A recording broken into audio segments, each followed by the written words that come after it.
Chapter 371. The reason Li Ru was so scared was naturally because of the account book Li Wangyu read out. Many of the officials also noticed the problem. Li Wangyu had chosen to read out the contents of the account book, which were all about the expenses of the cooked horses. Could there be a problem with this? Li Ru's face was pale, but he still comforted himself in his heart. Impossible, this is impossible. How did that young man know the trick? Coincidence, this must be a coincidence. As a director of the Ministry of Civil Affairs, he naturally embezzled a lot of money. Otherwise, how could he have the money to buy a house in Chang'an? And he thought that no one would be able to find the key. The account book was also clean. Even if the Ministry of Comparison checked it several times, there was no problem. However, the numbers that Li Wangyu kept reading out caused Li Ru to tremble in fear. Every time Li Wangyu read out a set of numbers, his heart would beat wildly. It didn't take Li Wangyu long to finish reading one account book. He picked up another one and flipped through a few pages. When he found the content he needed, he continued to read quickly. Ji cooked food horse feed. When he was reading out the account book, his eyes inadvertently saw Li Ru's face. Li Ru's panicked expression made Li Wangyu's lips curl up unconsciously. Caught you. Sure enough, it was exactly the same as what he and his beautiful boss had analyzed. This Li Ru really did something here. Li Wangyu previously couldn't understand how Li Ru could do something in the account book to be able to avoid the scrutiny of the Ministry of Civil Affairs and the Ministry of Comparison. It wasn't until his beautiful boss accidentally mentioned the changes in the financial system of Huaxia that he suddenly realized the key. Since ancient times, Huaxia had used the single-entry bookkeeping method. It wasn't until the 20th century that the double-entry bookkeeping method was introduced from the West. The single-entry bookkeeping method referred to the fact that every economic transaction that occurred was recorded in a single account. The single-entry bookkeeping method was simple and convenient, but the accounts were not directly linked. Take the account book of the Ministry of Civil Affairs of the Tang Dynasty as an example. The account that recorded the income and expenditure of copper was separate from the account that recorded corn and silk. The changes in the movement of funds were not linked. But in the double-entry bookkeeping method of later generations, every economic transaction had to be recorded in two or more connected accounts. His beautiful boss reckoned that Li Ru must have done something. To put it simply, a certain expenditure was recorded in the copper coins income and expenditure account, and the income and expenditure were balanced on the copper coins account. No matter how the account was checked, there was no problem. But with this expenditure, there should be an increase in other assets. However, the two accounts books were not related, which gave him the opportunity to tamper with them. The Ministry of Civil Affairs expenditure of copper coins was mainly the materials for the various Dao prefectures, the rations for the various military prefectures, the purchase of post horses and the fodder for the post horses. The lesson materials were the salary of the officials. Among these expenses, Li Wangyu and his beautiful boss both felt that if Li Ru had embezzled important expenses, he would have been discovered long ago. Therefore, the place where he most likely tampered with was the expenditure of fodder for the post horses. It was precisely because of this judgment that Li Wangyu purposely used the Ministry of Civil Affairs calculation method to provoke Dai Zhou, making him send over the money and grain account book as the content of the competition. From the account book, Li Wangyu only selected the records of the Ministry of Civil Affairs expenditure of copper coins and the purchase of cooked food and horse fodder. Therefore, it didn't take long for him to finish reading the seemingly thick account books. In the second year of Chang'an, from January to April, the Ministry of Civil Affairs purchased a total of 32 cooked food and horse fodder. As soon as he finished reading, the 10 officials of the Ministry of Civil Affairs were still sweating profusely as they calculated the numbers. Li Chang'an and Li Tai respectively spoke. Commander, the total expenditure is 370,000 strings of copper coins and 765 coins. Commander, the total amount of cooked food and horse fodder purchased is 17,619 coins. Once Li Chang'an and Li Tai's words left their mouths, the officials were all stunned. Even Pai Lupi and Empress Zhongsun were stunned. These two little fellows really calculated it? So fast? Were they talking nonsense? In the hall, everyone was silent, not knowing what to say. They could only cast their gazes at the officials of the Ministry of Civil Affairs, who were still desperately fiddling with the calculation chips and calculating the results. The two little fellows saw that they had calculated the results, but no one praised them. Even their father and mother didn't say anything. They couldn't help but feel anxious. Li Changqian pulled on Li Wangyu's sleeve. "Commander, what do they mean? Did we calculate incorrectly?" Li Wangyu chuckled and reached out to pat Li Changqian's head to comfort him. "Changqian, they didn't expect you and Qingke to be so powerful. They were scared." Little fatty Li Tai raised his chin and proudly replied, "Humph, who told them to look down on me and my brother? Now they know how powerful we are?" Previously, Li Ru, Zhongliang, Wang Renyu and the others had used the two of them as a bet, making it clear that they didn't believe them. This had already made Li Changqian and Li Tai very angry. If it weren't for the presence of Pai Lupi and Empress Zhongsun, the two little fellows probably would have made a scene on the spot. Now that they had easily beaten the officials of the Ministry of Civil Affairs, the two little fellows were very proud.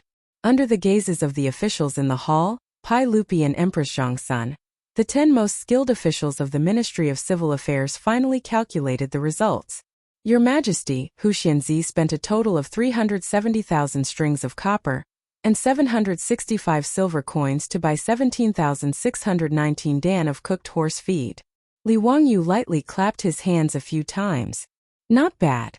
Everyone, His Highness the Crown Prince and His Highness the King of Yu have calculated correctly. It is exactly the same as what was recorded in the Ministry of Civil Affairs." As soon as he finished speaking, the hall immediately exploded. The officials didn't care about etiquette in front of the hall and raised their voices. They were all whispering to each other. "Prime Minister Fang, His Highness the Crown Prince and His Highness the King of Yu aren't talking nonsense? They are only 8 or 9 years old. How can they be so powerful? Duke Wei, this old man also doesn't understand. Is His Highness the Crown Prince really so smart?" Fang Xianling shook his head. He felt that today's events were too unbelievable. "I think Hu Xianzi taught him well. His Highness the Crown Prince is also studying at the Hongwen School. He doesn't seem to be very smart, just average. Tisk, is Hu Xianzi really so amazing? Not only is he an unparalleled talent, but he also knows how to teach his disciples. This is really amazing." At this time, Zhang Liang was disgusted as if he had eaten a fly. He couldn't help but angrily glare at his brother-in-law. It was all because of this bastard. Not only did he not win back Xiao Yabai, but now it seemed that he also had to lose the Jade Flower Horse. Wang Renyu, Zheng Yuanshou, and the other big shots were also depressed. Losing to Cheng Yaojin really made them unhappy. As for Dai Zhou and the other officials of the Ministry of Civil Affairs, their jaws dropped. These 10 officials were already the best at mathematics in the Ministry of Civil Affairs, but they were actually beaten by 2 young children. It was really unbelievable. Pai Lupi and Empress Zhongsun were naturally pleasantly surprised. Pai Lupi still wanted to maintain a straight face to protect his dignity as an emperor, but the corner of his mouth couldn't help but curl up.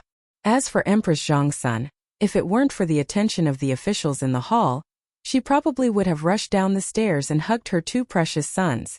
After the surprise of Pai Lupi, he looked at the abacus in front of his son and waved to Li Changqian, indicating that he should bring the abacus over. Chapter 372. When Li Changqian heard his father's summons, he immediately ran to his father with the abacus and presented it with both hands, as if presenting a treasure. "Changqian, how do you use this abacus?" Pai Lupi asked with a smile. "Father, it's very simple. Look at this abacus. The beads on the top represent 5, and the one at the bottom represents 1. Our teacher taught us the formula. 1 up, 1 down, 5 down, 4 down, 1 down, 9 down, 1 down." Li Changqian immediately demonstrated to Pai Lupi, while loudly reciting the formula for the abacus that Li Wangyu had taught them. Pai Lupi quickly figured out the advantages of the abacus. It was indeed much faster than a counting chip, but the calculation speed of the two could not be compared. Dai Zhou and the other officials of the Ministry of Civil Affairs naturally heard the conversation between the two. They were even more clear on the advantages of abacus over counting chips. The officials from the Ministry of Civil Affairs looked at each other. They had actually lost to 2 children because of this abacus? It really made people unwilling, but there was nothing they could do. As for Dai Zhou, not only was he not annoyed, he even revealed a joyful expression. "Your Majesty, we have lost. Huxianzi was right. The Ministry of Civil Affairs calculation method was truly too inefficient. The abacus that Hu Xianzi made was truly a work of art that excelled the heavens, and its design was ingenious. This subject requests Your Majesty's permission to allow Hu Xianzi to teach the people how to make and use the abacus, and also to spread the abacus throughout the Tang dynasty. Dai Zhou, on the other hand, was quite open and candid. He directly admitted defeat and praised Li Wangyu. The officials in the hall were also very interested in this abacus. Although arithmetic was a minor art, most of the officials of the Tang dynasty were proficient in it. Everyone knew how to use the counting tokens, and they needed to carry them with them. The officials of the Tang dynasty all wore a sword around their waists. The so-called is a multifunctional storage belt, known as the Xian belt. It is made of leather or metal and has a strong storage function. It is worn on the outside of the belt. Among the hundreds of officials there were 7 items, namely a bag, a knife, a sharpening stone, a kigizan, a kiguju, a syringe and a flint. These were the 7 items of the kigizan, and were also the standard equipment of the civil and military officials of the Tang dynasty. And the calculation pouch was the pocket that held the calculation tokens. Now that Hu Xianzi had made this abacus, it was even more convenient to calculate. Even the Crown Prince and the King of Yu, 2 young children, could rely on this item to win against the Ministry of Civil Affairs. Could be seen how extraordinary it was. That's a good plan. Pai Lupi praised. All right, let's end today's matter here. Son of Huxian, teach the Ministry of Commoners how to make the abacus and how to use it. I will reward you. Before he could finish, Li Wangyu suddenly stepped forward and interrupted. Your Majesty, today's competition is not over yet. Your Majesty, please allow me to continue. Pai Lupi was slightly taken aback by Li Wangyu's words. He didn't understand what he meant. The officials had already seen the use of the abacus. Dai Zhou also lowered his head and admitted defeat. As for the Ministry of Civil Affairs accounts, Li Wangyu had already said that the accounts were accurate, so what was the point of continuing the competition? However, Pai Lupi naturally knew that Li Wangyu wasn't someone to mess around. He couldn't be bothered to think about what Li Wangyu wanted to do. He simply nodded and said, since Hu Xianzi still wants to test Chang'an and Qingke, then let's continue. When Li Er said that today's matter would end here, Li Ru thought that he had escaped a calamity. His heart that had been hanging in the air had just relaxed, but when he heard that Li Wangyu wanted to continue, he was so angry that he almost cursed out loud. What kind of enmity and hatred is this? Why do you have to make me die? He had forgotten that he had refused to sell the Dun Square residence even if you beat him to death. He hadn't even given Dai Zhou face just to annoy Li Wangyu. Now that things had come to this, Li Ru was so regretful that his intestines turned green. He wanted to slap himself a few times. What kind of madness had he gone through to oppose this Hu Xianzi? Now it was too late to say anything. Li Wangyu bowed to Pai Lupi. He turned and picked up the corn account book. Flipping through a few pages, he indicated for the official from the Ministry of Civil, Li Changqian, and Li Tai to prepare to begin calculating. Receive 180 dan of cooked horse feed and 36 buckets. Receive 470 dan of cooked horse feed and 17 buckets. This time he read even faster. However, the things that needed to be calculated were very simple. It was just a simple addition. After he finished reading, Er Xiao also reported the number. Teacher, a total of 166,619 dan of cooked horse feed. The official from the Ministry of Civil also reported this number. Your Majesty, Hu Xianzi has received 166,619 dan of cooked horse feed. When Li Changqian, Li Tai, and the official from the Ministry of Civil reported this set of numbers one after another, the face of the Ministry of Civil physician, Li Ru, instantly paled. It was as if his entire body had been pulled out, directly collapsing onto the floor. As for Dai Zhou, who had been twirling his beard and smiling, his expression suddenly changed. He turned and glared fiercely at the already collapsed Li Ru. Most of the officials in the hall also came to their senses. In the 2 accounts of the Ministry of Civil, the number of cooked horse feed actually did not match up. In the copper account book, the results of the calculations just now showed that in 2 years and 4 months, Zhen Guan had spent about 370,000 strings of copper coins and 170,000 dan of cooked horse feed. However, in the other corn account book, in 4 months, the amount of cooked horse feed that had entered the account was only 166,000 dan. A total of 4,000 dan had been deducted. According to the price of 1 dan of cooked horse feed, the approximate price was around 200 coins per buckets. Calculating the price of 2 strings of copper coins per dan, that was around 8,000 strings of copper coins. In other words, someone had embezzled 8,000 strings of copper coins from the Ministry of Civil. This was not a small number. Moreover, this was only in 2 years and 4 months of Chang'an's time. After understanding the crux of the matter, the hall immediately became so quiet that even a pin drop could be heard. Everyone was speechless. This was an earth-shattering case. It had actually been so easily exposed by County Magistrate Hu Xian. Everyone immediately turned their gazes to the collapsed Li Ru. Apart from this official of the Ministry of Civil, there was no one else who could have done such a thing. Zhang Liang's face was filled with horror. He truly did not know about Li Ru's embezzlement. Although he was normally domineering, he was not an idiot. Moreover, his estate had many properties, and Pai Lupi's rewards were even greater. There was no need for him to embezzle these copper coins. Zhang Liang was now only worried that he would invite trouble for himself because of this idiotic brother-in-law of his. At this moment he felt more and more regret. Had he been blinded by lard just now? Why had he followed this Li Ru to make a bet with Li Wangyu? Daizhou stood up and stepped forward. He lifted his court robes and knelt in front of the imperial steps. Your Majesty, this official was not strict enough and did not supervise properly. This led to people seeking personal benefits from the Ministry of Civil, taking bribes and bending the law. This is this official's fault. Your Majesty, please punish me. Zhang Liang's reaction wasn't slow either. He scrambled out and knelt down in front of the imperial steps. Your Majesty, this subject really didn't know about the actions of this subject's brother-in-law. Your Majesty, please investigate clearly. This kind of person who takes bribes and bends the law is guilty of the most heinous crimes. This official is ashamed to be associated with such a person. His words were beautiful, but they made the officials secretly shake their heads. No matter what was said, Li Ru was still Zhang Liang's brother-in-law. His breadth of mind could be seen from his clean-cut actions. On the imperial steps, Pai Lupi's face turned ashen. Chapter 373. Pai Lupi's face turned green. He naturally understood the meaning of these 2 accounts. Someone actually dared to mess with the Ministry of Civil Accounts and embezzle money from the National Treasury. This touched Pai Lupi's bottom line. Pai Lupi hated corruption the most. In the first year of Chang'an, the newly ascended Pai Lupi ordered changes to the laws. In order to show that the new ruler was gentle, Pai Lupi reduced the punishment for many crimes. However, the punishment for corruption and bribery was not relaxed and was even stricter. At that time, Fang Xianling and Zhang Sunwuji both suggested that according to Han laws, one should be executed for embezzlement of 160 taels of gold.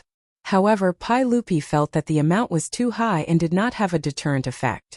In the end, the Tang law decided that one should be executed by hanging for embezzlement of 15 bolts of silk. In the first year of Chang'an, 1 bolt of silk was around 500 copper coins. 15 bolts of silk was only 7,500 copper coins, slightly more than the salary of a first-rank official. However, in the main hall today, in front of hundreds of officials, such a shocking case was exposed. How could Pai Lupi not be furious? Someone actually embezzled over 8,000 copper coins. According to the Tang law, how many times did one have to die? As for who the embezzler was, Daizhou, Zhang Liang, and Pai Lupi were all clear. As the head of the Ministry of Civil, the Ministry of Civil doctor had a high position and was in charge of the money and grain accounts.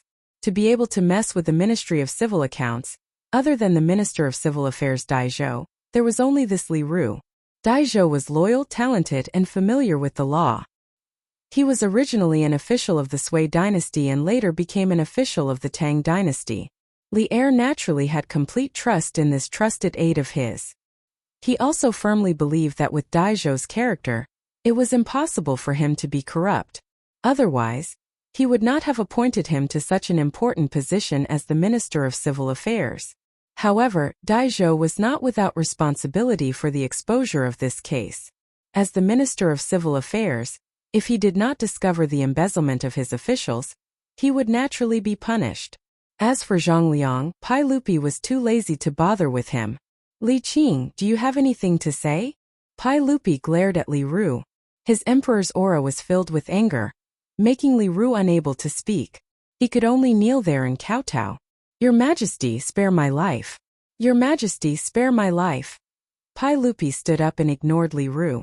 He looked around at the officials in the hall and said in a clear voice, feeding for personal gain and corruption is not only a violation of public law and harming the people. Even if there is no news of this, how can the central government not be afraid? There is a lot of fear and some die because of it. How could a real man covet riches and harm his own life? So that none of your descendants will feel ashamed? If the Lord is greedy, his country will be ruined. If the subject is greedy, his body will be destroyed. The officials were terrified and they all bowed and kowtowed. We have learned from your teachings. Dai Qing, you're not strict enough with your subordinates. You'll be punished with 20 jin of copper. Li Daozong, you will be fined 20 jin of copper. Li Daozong was a famous general of the early Tang dynasty. He was Li Yuan's nephew and Pai Lupi's cousin. He was the Minister of Justice. The Ministry of Justice was in charge of the Comparison Department, which was in charge of auditing the accounts of the Ministry of Civil Affairs. Therefore, if there was a problem with the accounts of the Ministry of Civil Affairs, he, as the Minister of Justice, naturally had to take responsibility. 20 jin of copper was actually not much. It was just a few copper coins. It was just a small punishment. But to Dai Zhou and Li Daozong, these big shots of the imperial court, losing face was much more important than the copper coins. As for Pai Lupi's punishment, the two of them had nothing to say. They lowered their heads and accepted their punishment. Where is Minister Wei? Here. Wei Zheng stepped out. Take Li Ru from the Ministry of Civil Affairs and order the Imperial Censorate, the Supreme Court, and the Ministry of Justice to investigate how much Li Ru has embezzled and whether he has any accomplices. Punish him severely. Arrest his family and take them from the prison. Confiscate their family's records and return them to the National Treasury. Li Ru had taken the position of the Ministry of Civil Affairs in the 9th year of Wu Da. It had been 3 years since then. In just 4 months he had embezzled more than 8,000 copper coins. It was unknown how much Li Ru had embezzled before.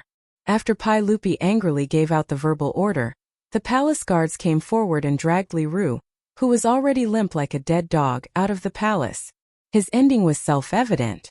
After being found guilty of embezzlement, other than being hanged, there was no other possibility. As for his family, they didn't end up any better. The women were thrown into the Yeting Palace to work, and the men were enslaved. Their descendants could never become officials.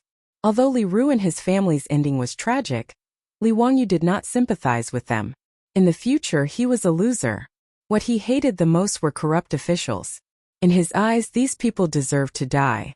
However, just as Pai Lupi finished giving out the verbal order, Li Wangyu ignored Pai Lupi's extremely ugly expression and said, Your Majesty, Li Ru's residence in Den Square has already been lost to me. When the Ministry of Civil Affairs punished him with confiscation of his family's property, it cannot be counted. That is already my property. His words made Pai Lupi so angry that he almost kicked him. You're still thinking about that residence at this time?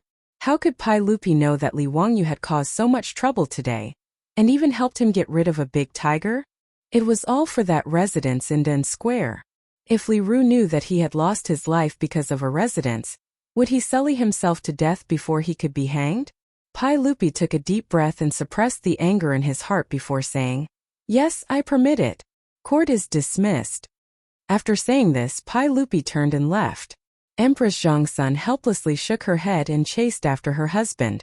After Li Er left, the almost stagnant air in the main hall suddenly relaxed. The officials all let out a long breath, but there was an indescribable feeling in their eyes when they looked at Li Wangyu. This county magistrate was truly exceptional. He had caused such a ruckus in order to expose the corruption of the Ministry of Civil Affairs. However, how did he know that the Ministry of Civil Affairs had falsified the accounts and embezzled the copper coins? Quite a few officials had a higher opinion of Li Wangyu in their hearts. They felt that this county magistrate could not be easily offended. At this time, Zhang Liang no longer had his previous arrogance. Although Pai Lupi did not punish him, he was still quite frightened. He walked in front of Li Wangyu and squeezed out a smile. "County Magistrate, in a moment, I will have someone send the Jade Flower Horse to your residence. I hope that County Magistrate will kindly accept it." Li Wangyu naturally would not be polite. "Haha. Then many thanks to the prefectural duke." After Zhang Liang left, the old hooligan Cheng Yaojin also walked over. A large palm landed heavily on Li Wangyu's shoulder. It hurt so much that Li Wangyu grimaced, but he still had to squeeze out a smile at the old hooligan. "Wahahaha, delightful, delightful. I won another 10,000 taels of gold today. Kid, you really are my lucky star. Uncle Chang, you can't eat it all by yourself. Old rules, when we meet you get half. Get lost. Do you believe that I won't beat you to death? At most I'll give you 30%. It's a deal." 30% was 30%. Li Wangyu did not mind that the money was too little. Today, he had obtained 3,000 taels of gold, a jade flower horse, and a residence in Dun Square. It was enough. He was not greedy. Now that there were no more obstacles, he could finally begin construction on his polo field. Chapter 374. In recent days, the people living in the south of Guoqing outside of Chang'an liked to go to Dun Square and Zhaoxing Square to watch the fun. Dun Square and Zhaoxing Square had been flattened by the Ministry of Works. Even the walls of the square had been removed. The two squares had been renamed on the map of Chang'an and Wanyan counties. Dun and Zhaoxing squares were combined into one and called Dun Square. The polo field that Li Wangyu was building was also called Dezhao Baseball Field. The baseball field was not difficult to build, but it was a huge project. To build the stands with yellow soil, other than the workers using stone rollers to tamp down the soil, the biggest project was transporting the yellow soil. Li Wangyu had once thought of using bricks to build the spectator stands. However, after a simple estimate of the construction cost, he immediately abandoned this idea. In this era, even the towering city walls of Chang'an were made of yellow soil on the inside. They were only protected by thick bricks on the outside. Therefore, after confirming with the officials of the Ministry of Works, Li Wangyu decided to use yellow soil to build the stands and add a layer of black bricks for protection. The stands were shaped like a triangular prism, 10 meters tall, and around 4,000 meters in circumference. Using the volume formula of the triangular prism, the construction of the polo field required about 130,000 cubic meters of earth. This project was huge in the Tang dynasty. Fortunately, Li Wangyu had the four-wheeled carriage, so the work that used to be the most labor-intensive had become much simpler. If they didn't have four-wheeled carriages and relied on ox carts to transport the earth, even Li Air wouldn't be able to afford the cost. The weight of 1 cubic meter of earth was about 2 tons. For long-distance transportation, the carriage could carry at most 400 kilograms. 1 cubic meter of earth required 3 carriages. The four-wheeled carriage could move 1 cubic meter of earth at a time, and it was even faster. All of the earth was taken from the foot of Qinling Mountain in Hu County. The four-wheeled carriage could make 2 trips a day. With Li Wangyu's 10,000 taels of gold as construction costs, the Ministry of Works was prepared to invest in over 200 four-wheeled carriages to transport the earth. About 400 cubic meters of earth could be transported in a day, and the construction of the polo field would be completed in about a year. Li Wangyu racked his brains and even helped Pai Lupi fight against the corrupt officials in the court. Finally, the construction of the polo field could begin. After flattening the original Dun and Zhaoxing workshops, the polo field officially began construction. The originally quiet south of the city became abnormally lively. Every day, there was an endless stream of carriages transporting earth from Anhuimen to the construction site of Dazhao Square. As the terracotta stands continued to rise, more and more people came to watch. Everyone was curious about what the Dazhao baseball stadium would look like after it was completed. Li Wangyu was not willing to let go of this opportunity for publicity. He actually had people draw a huge rendering of the completed polo field outside the construction site of Dazafang. It attracted the people who saw this picture and they were all amazed. However, there was still a year before the completion of the polo field. In fact, this was quite fast for the Tang dynasty. After Li Wangyu started work again, he ran to the construction site a few times and no longer had any interest in being a supervisor. He threw all the work to the officials of the Ministry of Works and ran back to Dingzhou village to be a carefree, hands-off shopkeeper. In a flash it was June, but the weather was getting hotter. Fortunately, with the saltpeter ice method, there was no shortage of ice in Li Wangyu's mansion. This made Li Wangyu and his beautiful boss, who experienced summer without air conditioning and electric fans, feel a little better. But even so, because the buildings of the Tang dynasty were all made of wood or yellow mud, they lacked insulation. Under the summer sun, the room was still uncomfortably hot. With the weather so hot, Li Wangyu was even more lazy to go out. He almost did not want to move except when the sun set and he went out for a walk. Chongqing, remember to remind me to go back and tell the officials of the Ministry of Works that they must build a swimming pool in the manor. This damn weather is really too hot. Li Wangyu desperately waved the folding fan in his hand. He raised his head and drank a mouthful of ice water, but he was still sweating from the heat. The beautiful boss rolled her eyes at him and was too lazy to speak.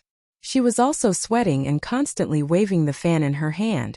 Zio, why is the Tang dynasty so hot? I think it's even hotter than the future. I also traveled to Xi'an in the summer. How could it be so hot? It's almost 40 degrees Celsius, right?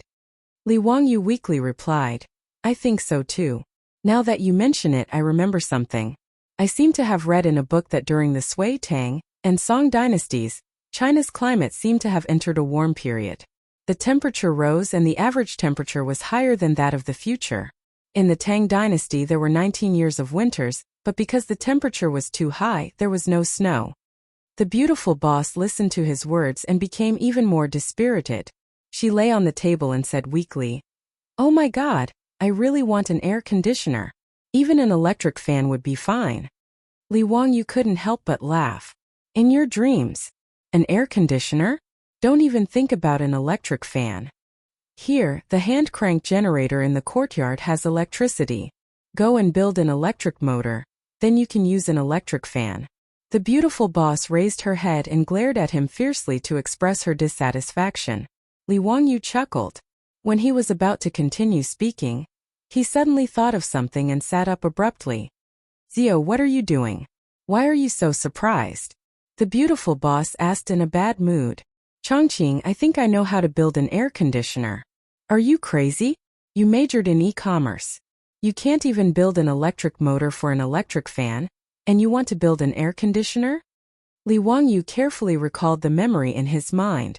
After confirming that there was no mistake, he couldn't help but laugh. Haha, you don't say. I really do know how to build an air conditioner. It's very simple. Humph, I don't believe your words. Then do you want to make a bet? What if I build an air conditioner for you? Seeing Li Wangyu mention a bet again, the beautiful boss couldn't help but blush. She remembered the bet from last time. Bah, stinking rogue. The beautiful boss didn't answer Li Wangyu's question, but she also didn't believe what he said. Forget it, this lord is magnanimous. I won't lower myself to your level. You wait, I'll go and build an air conditioner.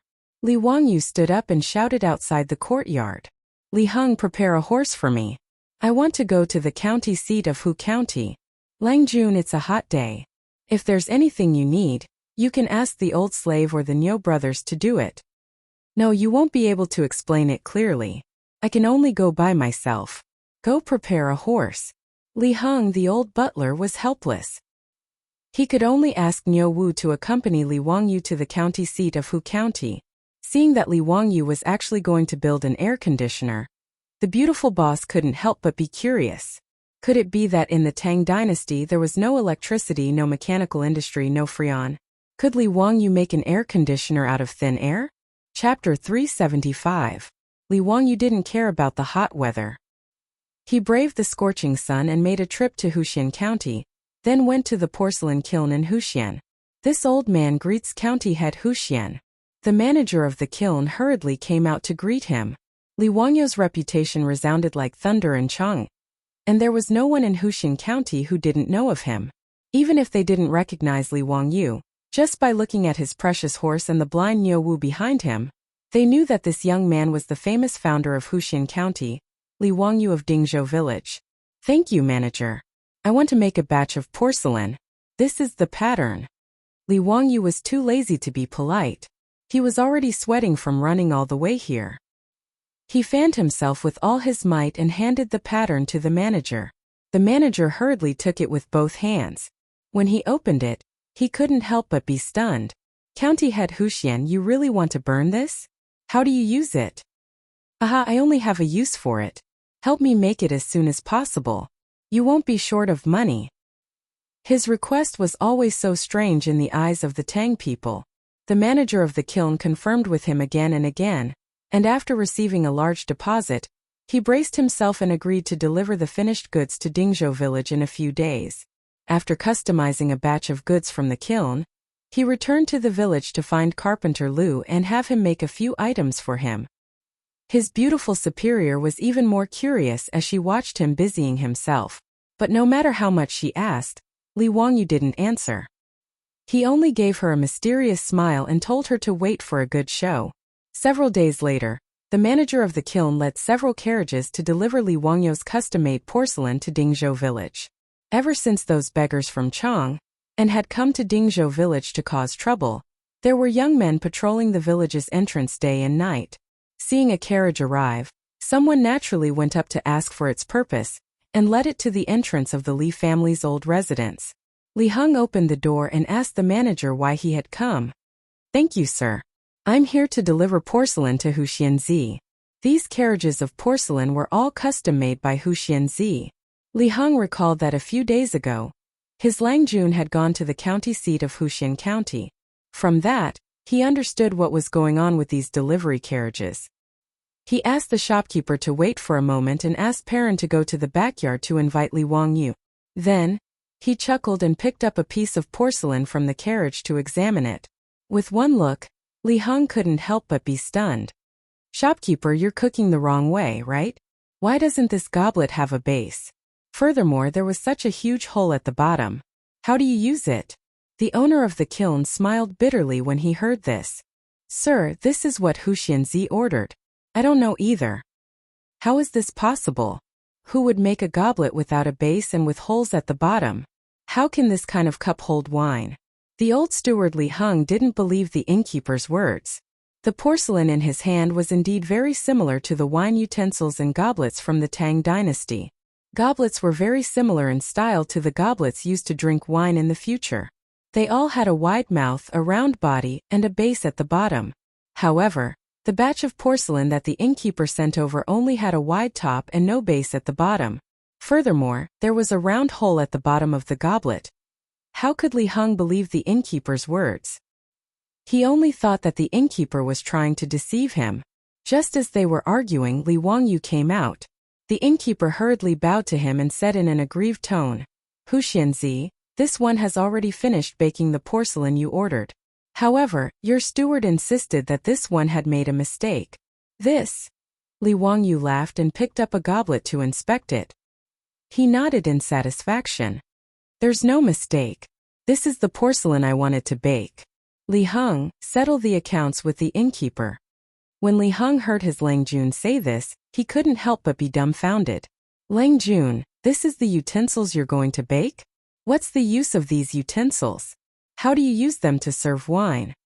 He still thought that these porcelain utensils were wine utensils, so he was completely confused by Li Wangyu's words. At this moment, his beautiful superior also came out with Aphrodite. When she saw the porcelain in the carriage, she was also puzzled. Zio, what are you making? She had never seen such porcelain in the future, so she couldn't figure out what Li Wangyu was trying to do. Li Wangyu laughed. It's an air conditioner. Have you forgotten about it? The beautiful superior was speechless. A black crow flew over her head. This is an air conditioner? Are you kidding me? Aphrodite looked puzzled. Langjun, what's an air conditioner? Li Wangyu winked at the teenage version of Angelina Jolie. It's something that can cool down indoors. Langjun, you're not lying to me? These things can really cool down indoors? Aphrodite didn't believe it either. Li Wangyu didn't explain. He just asked Li Heng to collect the goods and ordered someone to inform Carpenter Liu that he could bring the goods over. Not long after, Carpenter Liu brought his 3 sons to the Li family's old mansion with a cart full of goods. The beautiful superior and the old butler Li Heng couldn't understand what they brought. The thin wooden planks that looked like windows and doors were full of holes. The beautiful superior couldn't be bothered to ask further. She patiently watched how Li Wangyu was going to use these things to make an air conditioner. Li Wangyu instructed Carpenter Lu's family to carefully install the exposed goblets on the wooden planks one by one. The holes on the wooden planks that Carpenter Lu brought were the same size as the holes on the bottom of the goblets. After inserting the goblets on the wooden planks, they covered the joints with cement and glued the two together tightly. Soon, the wooden planks filled with rows of goblets were completed. It was a very simple process. Li Wangyu smiled and asked Carpenter Lu to remove the windows in the central room in the front yard and install the wooden planks. He then covered the central room that didn't have a door with the wooden planks. Okay, it's done. Zio, that's it? And then? The beautiful superior was speechless. What kind of air conditioner was this? And then? Then we just have to wait for the room to cool down, Li Wangyu said matter-of-factly. The beautiful superior was completely confused. That's it? Changing the doors and windows with these strange things could cool down the room? Li Wangyu smirked. It's scary how uncultured you are. This is an ecological air conditioner. It can lower the room's temperature by several degrees. The beautiful superior didn't even bother to roll her eyes. She wouldn't believe Li Wangyu even if she was beaten to death. He was purely fooling a fool. But something surprising happened. When the beautiful superior entered the central room again, she was shocked to find that the central room, which was originally as hot as a steamer, was now slightly cooler. The temperature inside and outside the room was just as Li Wangyu said. There was an obvious difference, at least a few degrees. The beautiful superior couldn't help but be curious.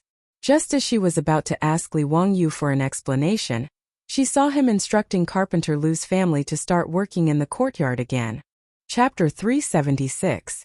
What Li Wangyu came up with really gave his beautiful superior a pleasant surprise. Although she didn't understand why, she could clearly sense that the temperature in the room had dropped. Meanwhile, Li Wangyu got busy again as he instructed Carpenter Lu's family to use bamboo tubes to draw water from the backyard. Ever since Carpenter Lu had helped him renovate his house, the Li family's old house had always had clear spring water flowing into it through bamboo tubes all year round. Originally, the spring water was just connected to the water storage jar in the backyard to serve as tap water. At this time, Li Wangyu asked them to continue grafting the bamboo pipes, guiding the cool mountain spring water through the bamboo pipes to the roofs of every house in the old mansion. When Li Zhou was still alive, he had renovated the old house and replaced all the roofs with tiles. The spring water that was drawn to the roofs of every house by the bamboo tubes flowed down from the roofs. And Li Wangyu had already asked Carpenter Lu to renovate the eaves of every house in the old house. He still used bamboo to split it into two to form two semicircular water troughs, and drilled many small holes under the bamboo for the water to leak.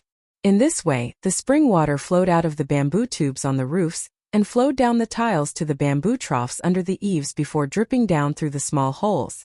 For a moment, it was as if a water curtain had been hung in front of every house in the Li family's old house. His beautiful superior's eyes lit up when she saw this. Naturally, she understood the simple physics of using the principle of evaporation to lower the temperature. The actual effect was the same. The Li family's old house that Li Wangyu had turned into a water curtain cave instantly became abnormally cool and refreshing. His beautiful superior even added an extra layer of clothing for herself after staying in the house with Avro for too long. This made Li Wangyu a little depressed. Did he go overboard? The hot weather of the Tang dynasty was famous in history books. Li Bai once described the summer of the Tang dynasty in a poem. When the Wu buffaloes are panting for the moon, why bother towing boats? It meant that the water buffaloes of Wu were so unbearably hot that they regarded the moon as the sun at night. Even the water buffaloes were so hot, not to mention the boat trackers. Du Fu also complained about the hot weather in his poem. The 6th day of the 7th month is so hot that it can't be eaten temporarily. It was so hot that they couldn't even eat rice. One could imagine how high the temperature was. And the hot weather of the Tang dynasty also made the clothes of the Tang dynasty's women even lighter, thinner, and translucent. Due to the hot weather these days, be it his beautiful superior, Aphrodite, Palon, or even the 4 maidservants in the residence, they were all dressed so skimpily that Li Wangyu couldn't help but stare at them. This was especially true for Avro. whose sexy figure and thin clothes made Li Wangyu feel a kind of torment and torture, but he couldn't bear to look away. Because of this, his beautiful superior got jealous several times and pinched Li Wangyu's waist more and more skillfully. After Li Wangyu's renovation, the Li family's old house was indeed cooler, but the scenery of the mountains was much less beautiful, which made him feel very regretful. Staying in the cool room, his beautiful superior regained her composure, and was in the mood to boil water in the red peat stove and brew a cup of fragrant tea to taste. While brewing the tea, she asked Li Wang curiously, "Wangyu, how did you manage to cool down the temperature with those weird ceramics you made? It's really amazing." "Haha. It's your fault for not reading the news online," Li Wangyu said proudly. "I saw it in the news that because the weather in Bangladesh was hot, the locals couldn't afford to buy air conditioners. So someone invented this kind of ecological air conditioner. And now that you mention it, I seem to have some impression of it. They made it out of beverage bottles, right?" "That's right, it was cut out of beverage bottles and inserted into thick cardboard. But the Tang dynasty didn't have plastic bottles for me to use, so I went to the kiln to custom make these ceramics." Li Wangyu's explanation made the beautiful boss suddenly come to a realization. She had also seen such news in the future, but she just looked at it as an interesting anecdote and didn't pay much attention to it. So when Li Wangyu came up with this thing, she didn't think of it. Li Wangyu's so-called air conditioner was indeed made by a company in Bangladesh in the future. After using this kind of ecological air conditioner, the temperature in the room could quickly drop by about 5 degrees. The principle was also quite simple, which was that pressure would cool the air.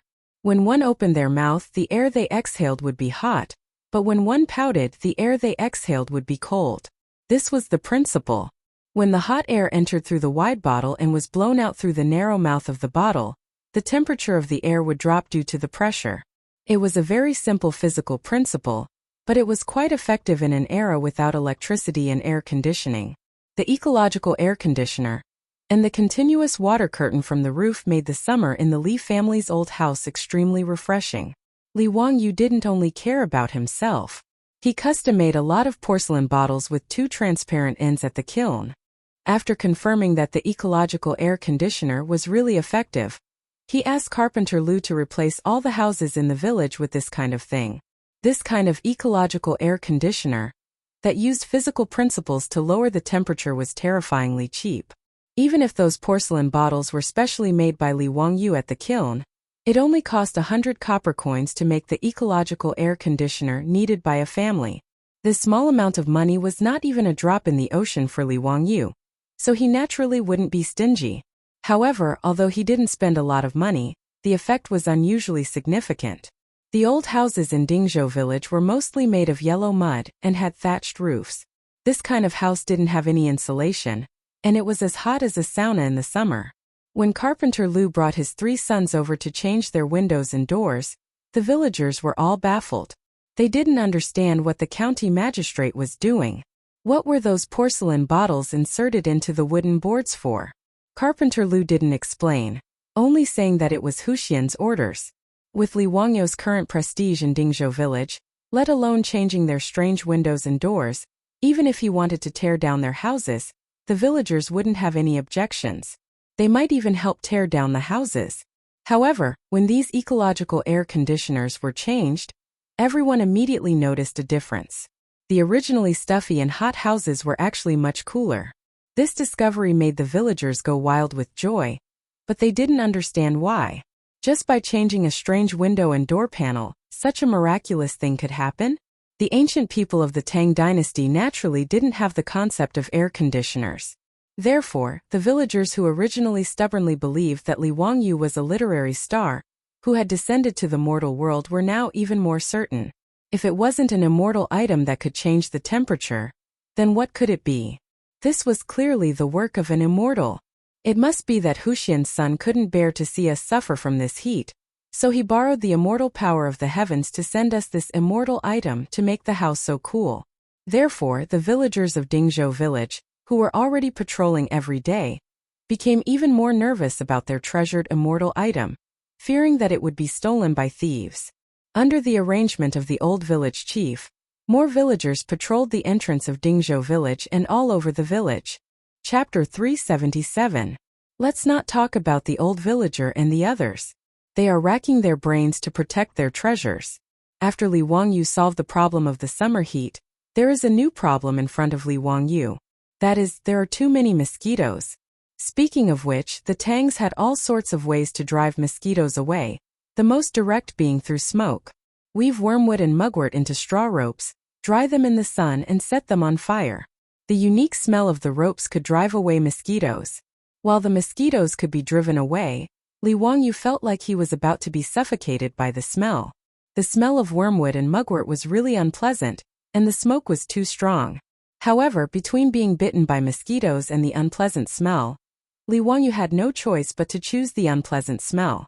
Although the smell could drive away the mosquitoes indoors, he still couldn't avoid being bitten by mosquitoes when he went out, which was very distressing. In particular, Li Wangyu and Avro were particularly popular with mosquitoes. Li Wangyu wasn't used to wearing a perfume pouch. He always felt that it was too girly for a man to carry a perfume pouch around all the time. Every time he saw that old hooligan Cheng Yaojin also wearing a perfume pouch and emitting a fragrant scent, Li Wangyu would be speechless. This bearded, dark-faced man also used a perfume pouch. It was really hard to look at him straight in the eye.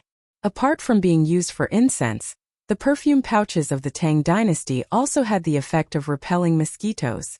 However, for some reason, mosquitoes still liked to bite Avro, this European beauty, even when she wore a perfume pouch. "Husband, it's so annoying. Why do these mosquitoes keep biting me?" Avro pouted in annoyance as she gently scratched her arm where the mosquitoes had bitten her. "Heh, that means mosquitoes like beauties just like me." Li Wangyu flirted with this little beauty of his. His words elicited a smile from Avro's beautiful eyes.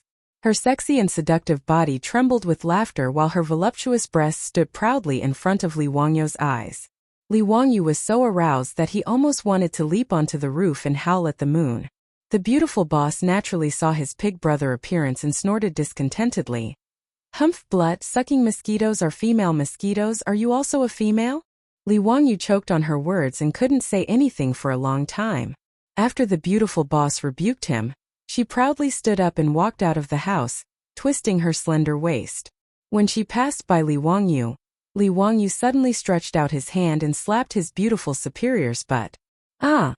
Suddenly being attacked, the beautiful boss exclaimed and reached out to cover her plump buttocks. Her pretty face suddenly turned crimson, and her eyes were full of shyness.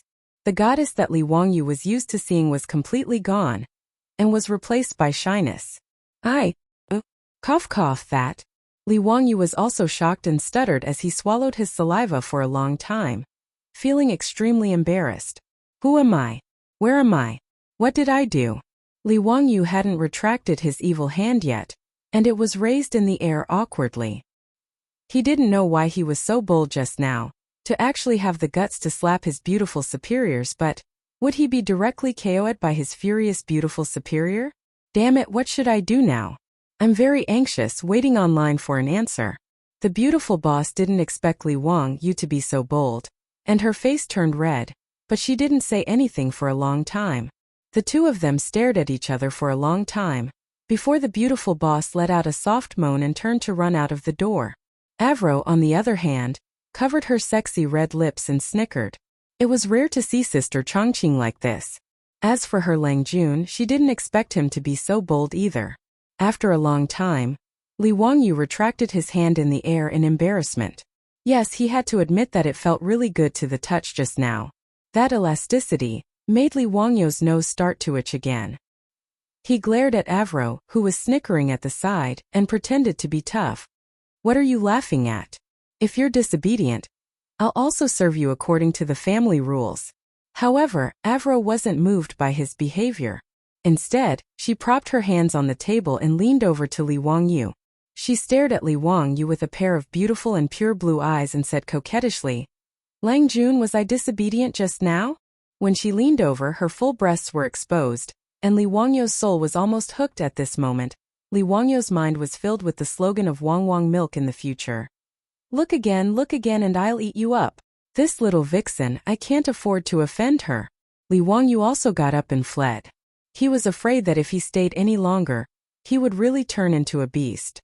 This teenage version of Angelina Jolie wasn't even 16 years old yet. She was just an underage loli, yet she dared to provoke him like this. How embarrassing. Li Wangyu's heart was beating very fast. He couldn't help but look up and let out a long howl. He ran to the bathroom to take a cold shower to calm himself down. Seeing her husband in such a sorry state, Aphrodite couldn't help but laugh. After Li Wangyu left, she smiled sweetly. Ever since Li Wangyu brought her back from the barbarian tavern, Avro's heart had long been tied to him. In particular, that night in the barbarian tavern, Avro was honest with Li Wangyu when he was drunk and had long regarded herself as Li Wangyu's woman. She was thousands of miles away from her hometown, and probably wouldn't be able to return in this lifetime. Avro had long regarded Li Wangyu as her everything. Li Wangyu's escape didn't make Avro sad at all.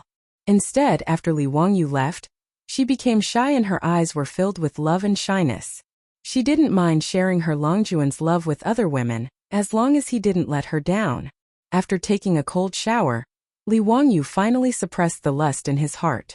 However, the annoying buzzing of mosquitoes flew past his ears again. Damn mosquitoes! Li Wangyu muttered and reached out to chase away the mosquitoes a few times. However, he suddenly slapped his thigh. How could he have forgotten about something as good as toilet water? Now that he had brewed a high degree of white wine, he could extract alcohol from it by adding quicklime and distilling it. Alcohol was a good thing and had many uses. Not only could it be used to disinfect, but it could also be used to brew toilet water. If a beautiful woman wanted it, it could even be used to make perfume. As for distilling alcohol into toilet water, it couldn't be any simpler. When he was young, the villagers wouldn't spend money to buy 6 gods. His grandfather had used fresh mint leaves to brew it. After soaking the mint leaves in alcohol for a period of time, the alcohol would turn emerald green. After adding 10 times the amount of water, it could be used. It was excellent for repelling mosquitoes and relieving itches. It wasn't inferior to 6 gods' toilet water at all. At the thought of this, Li Wangyu immediately ran to find Li Heng and asked him to prepare quicklime and distilling equipment for him. He was going to start making toilet water tonight. He happened to have the distilling equipment he used to brew wine at home, so he naturally didn't lack alcohol. Ever since the brewery started producing alcohol, there were countless jars of good wine in his warehouse. As for mint, it was even more convenient. He instructed Niu Wu to go to the hillside behind the Li family's old residence and pick a handful. They were all over the mountain and were no different from weeds. When the beautiful woman saw Li Wangyu messing around at home in the middle of the night, she was curious about what he was up to. When she came over and asked, she found out that he was going to make toilet water. Toilet water was good stuff. Chapter 378. Li Wangyu was the kind of person who would do whatever he wanted.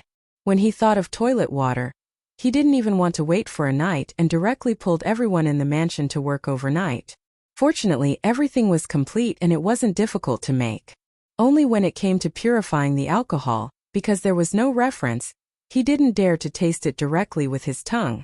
He wasn't sure how much alcohol he extracted was. However, this wasn't important. In any case, it wouldn't affect making toilet water or even disinfecting wounds. Li Wangyu felt that it shouldn't be a problem.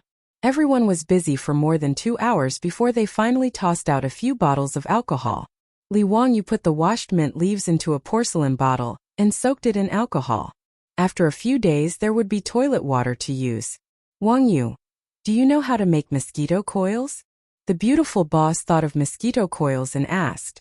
In this regard, Li Wangyu could only helplessly spread out his hands. He wasn't Doraemon who knew how to do everything. He only knew that mosquito coils were made of wood powder and some chemical materials, but he didn't know how to make them. In any case, using wormwood and mugwort to drive away mosquitoes had the same effect. If he tried to make mosquito coils himself, it might not have the same effect. Naturally, he was too lazy to bother. In addition, mosquito nets had been used in China since ancient times. Now that the Li family didn't lack money, the mosquito nets in the mansion were all replaced with silk nets made of silk. They didn't have to worry about mosquitoes disturbing them when they slept. Chongqing, now that we have alcohol, do you want to make a few bottles of perfume? Li Wangyu thought of perfume and felt that the beautiful boss would like it. Therefore, he asked this question. Sure enough, when he asked this question, The beautiful boss's eyes lit up. She asked in surprise, "Wang Yi, you know how to make perfume?" As the white-boned spirit of the later generations, who didn't like perfume? Even if there were perfume sachets and incense in the Tang dynasty, they couldn't compare to perfume. In the later generations, there was a saying that perfume was a woman's most intimate lover. A woman's elegance and beauty, perfume was the best partner. Perfume was also the second skin of beauties in the later generations. It was the interpretation of a beauty's mood. It could be mysterious, refreshing, flirtatious, or shy. The beautiful boss naturally loved perfume, and Li Wangyu was also clear about this. In his previous life, his first impression of a beautiful female boss was when he was sitting in the corridor of the HR department, waiting for an interview. A beautiful female boss in a smart suit walked past him, bringing with her a burst of fragrance. It was a woman's fragrance, an unforgettable perfume. Li Wangyu firmly remembered the back of his beautiful boss. Now, the two of them had somehow traveled back 1,000 years and returned to the Tang dynasty to rely on each other. In the deepest part of Li Wangyu's memory, there was still that rich fragrance. Li Wangyu awkwardly rubbed his nose in front of his extremely excited, beautiful superior's stunning face. "I don't know how to extract the essential oil from perfume, but I do know a simple way to make perfume. The effects should be okay. If you don't mind, I can give it a try." The beautiful boss naturally didn't mind. She nodded repeatedly with a face full of expectation. Li Wangyu knew that the traditional way to make plant essential oil in the later generations was to put flower petals in a copper pot and steam them with fire. Just like distilling wine, the essential oil of the flower petals was released with the steam and condensed through a bamboo pipe connected to the copper pot. However, knowing was one thing, and whether or not he could do it was another matter. First of all, making plant essential oil in this way required a lot of flower petals. About 8 tons of flower petals were needed to extract 1 kilogram of rose essential oil. In the Tang dynasty, there were no fields dedicated to planting flowers. Li Wangyu had no place to collect so many flowers. Secondly, he only knew the general idea. Extracting essential oil wasn't so simple. He might have experimented countless times but still couldn't really extract the essential oil. Therefore, Li Wangyu didn't intend to waste any effort. He knew a very simple way to make perfume. Collect the flower petals, wash them and dry them. Then, mash them and soak them in a solution made from alcohol and distilled water for a day or two. Then, filter out the residue of the petals and leave behind the perfume. The natural perfume made in this way had a short shelf life. Usually, it could only be stored for about a month. However, it was simple and convenient. Moreover, it had no harmful ingredients. Although it couldn't be compared to the Chanel No. 5 used by the beautiful boss in the later generations, it was definitely better than the inferior perfume made from synthetic essential oil. To win the favor of the beauty, Li Wangyu naturally wouldn't be stingy. Early the next morning, he personally led Niu Wu to Mount Shouyang to pick flowers. At this time, azaleas were the most abundant on Mount Shouyang. There were also many wild peonies. Li Wangyu intended to pick some petals and experiment. If it was successful, he planned to send people to Chang'an City to collect osmanthus, jasmine, and cherry blossom petals. In any case, the mansion didn't lack money. Spending some money to make perfume for his woman was reasonable. As for selling the perfume in the toilet water, Li Wangyu and the beautiful boss didn't intend to do so. The main reason was that the mansion didn't lack money now. Several of the family's businesses were flourishing and making a lot of money every day. It didn't matter how much money they had. Even if they were the richest man in the Tang dynasty, it didn't seem to be of any use. It was easy to be targeted by Pai Lupi. In this era, money couldn't buy a private jet or a yacht. Those rich families kept countless concubines. Although Li Wangyu envied them, he could only think about it. How could there be a place for other women in the family? Therefore, after paying off the debt, and the mansion's treasury was filled with money, Li Wangyu became tired. His previous desire to make money completely disappeared. Moreover, his handmade toilet water and perfume had a short shelf life. It wasn't suitable for sale. Li Wangyu only planned to make some after the experiment was successful. It would be great to give them away as gifts. Now that he had entered the Tang dynasty's influential class, although he didn't intend to intervene in the imperial court, it was necessary for him to have a good relationship with the big shots in the imperial court. At this time he naturally didn't think that he would cause a lot of trouble because of giving gifts. This was a story for later, so let's not talk about it for now. A few days later the perfume was finished. Li Wangyu found a fine white cotton cloth to replace the gauze. He carefully filtered the alcohol solution used to soak the flower petals several times. Then he poured the filtered perfume into a small exquisite porcelain bottle that he bought in Shi City. The first bottle of perfume in the Tang dynasty was finished. The beautiful boss took the perfume bottle full of expectation. She couldn't wait to open the porcelain bottle's cork. A strong azalea fragrance came out. She carefully dripped a few drops of perfume on her white neck, wrists, and hair. After closing the porcelain bottle's cork, the beautiful boss gracefully spread her sleeves in front of Li Wangyu and turned around. The air was suddenly filled with a fresh floral fragrance. Beautiful, fragrant body. Li Wangyu couldn't help but think of a poem in his mind. A beauty is enough to topple a city, but the fragrance is more affectionate. Chapter 379. He had to admit that Li Wangyu's self-made perfume was very successful. At the very least, his beautiful boss was quite satisfied with it. Although the perfume made from alcohol didn't have the same strong fragrance as the essential oils, it was naturally refreshing. When she transmigrated from the future, she had a bottle of perfume in her bag. However, she had already used it up in the past few months and only had an empty bottle left now. The perfume that Li Wangyu made could be poured back into her perfume bottle. At the very least, the spray nozzle on the perfume bottle couldn't be made in the Tang dynasty. Giving Li Wangyu a satisfied look, the beautiful boss casually swept away all the perfume bottles with her sleeves. "Langjun, what's this? Smells so good. Smells so good. It smells like azaleas." Aphrodite reached out and hugged Li Wangyu's arm. Her expression clearly saying, "I want it too." This little girl's body condition was really too good. Li Wangyu immediately felt that his arms had actually sunk into two soft lumps of skin. "Ah, Aphrodite, let go first." Li Wangyu stuttered and tried to pull his arm out in a panic, only to be hugged even tighter by Aphrodite. "No, Langjun, you haven't told me what Sister Changqing uses." Aphrodite wasn't willing to let go. The awkward expression on Li Wangyu's face only made her cling even tighter to Li Wangyu until she was almost hanging onto his arm. Li Wangyu was embarrassed and his body stiffened. "Perfume, that's perfume. If you like it, I'll make more for you. Let go of me first." It wasn't that Li Wangyu was a calm man.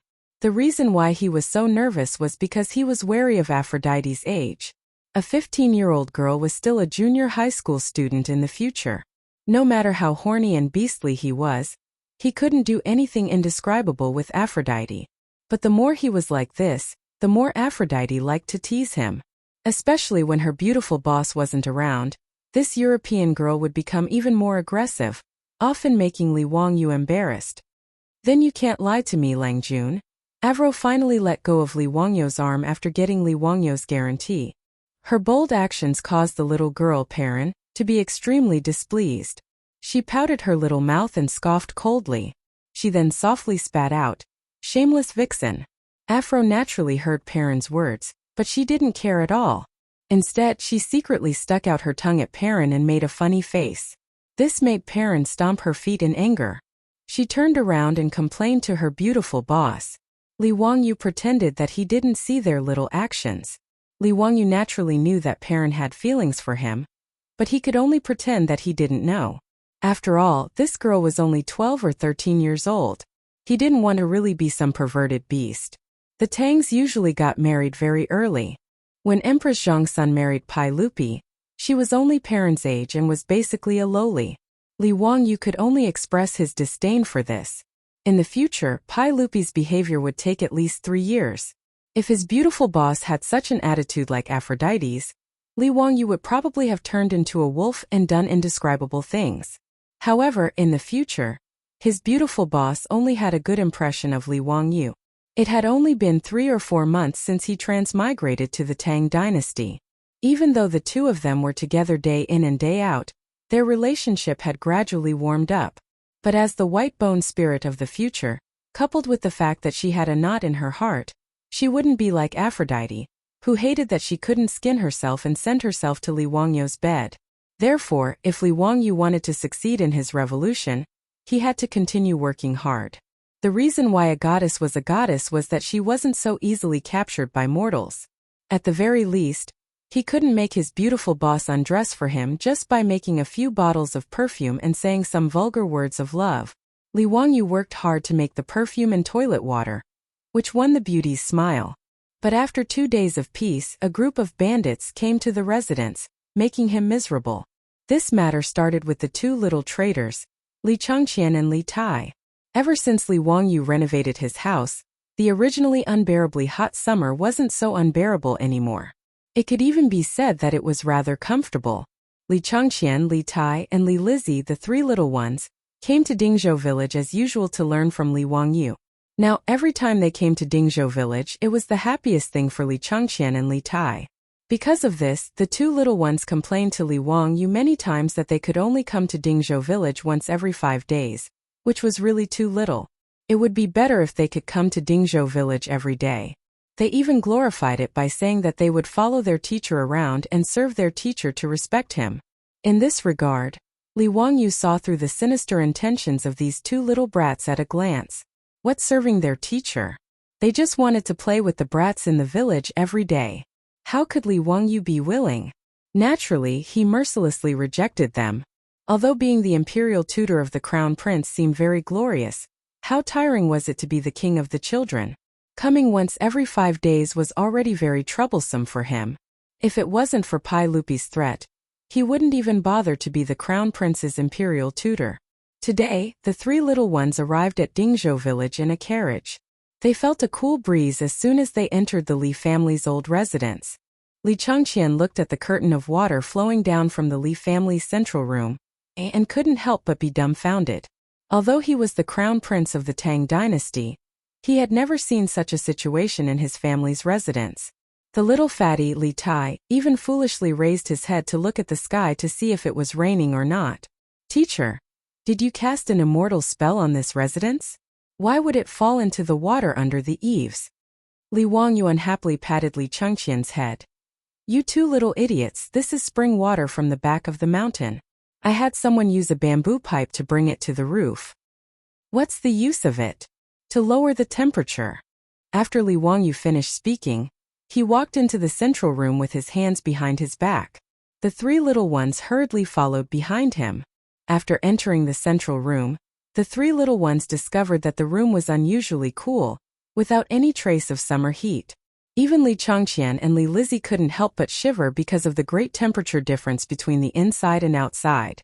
Li Wangyu was afraid that the 3 little ones would catch a cold, so he thoughtfully asked Perrin to bring them some clothes to put on. The 3 little ones sat in the cool room, eating ice cream and drinking cold drinks. They felt that the days of immortals were just like this. "Teacher, your residence is even more comfortable than the palace. These days, the palace is unbearably hot. Even mother and father can't rest well." Li Chang'an swallowed a mouthful of ice cream with difficulty. He had eaten too much. When Li Wangyu heard this, he couldn't help but pat his own head. He had only thought about installing ecological air conditioners for the villagers of Dingzhou village, but he had forgotten to flatter Pai Lupi. He had miscalculated, truly miscalculated. Chapter 380. Under Li Wangyu's reminder, he finally realized that he had forgotten to flatter the emperor of the Tang dynasty. This was a mistake. He had even neglected elders like Yu Shernan who cared about him. He really shouldn't have done that. There were also those rich playboys. How could he have forgotten about those rich playboys? There were also Yang Quan, Lu Xiao, and the others from the Hu County government. Fatty Cho Kuan, shopkeeper son from Sunji bookstore, and the others. These were all friends. How could he only care about himself and not think about the others? Li Wangyu blamed himself. He hurriedly had Niu Wu ride a horse to the Hu County government to inform the shopkeeper of the kiln to make another batch. However, after some calculations, he realized that the amount of porcelain that needed to be made was quite large. Changing a window would require more than 40 specially made porcelain bottles. Changing a door would require more than 100 porcelain bottles. How many palaces were there in the imperial palace? Yu Shernan, Kong Yingda, and the other big shots also had many rooms, not to mention Chang Yaojin, Qin Qiong, Fang Xianling, and Zhang Sun Wuji. Now that he knew a lot of big shots in the imperial court, The demand for this ecological air conditioner was really high. Thinking of this, Li Wangyu helplessly shook his head. He simply ordered Niu Wu to bring enough gold and informed the shopkeeper of the kiln. For the next few days he didn't need to do anything else. He just needed to focus on making porcelain bottles for him. He temporarily took over the shopkeeper's kiln.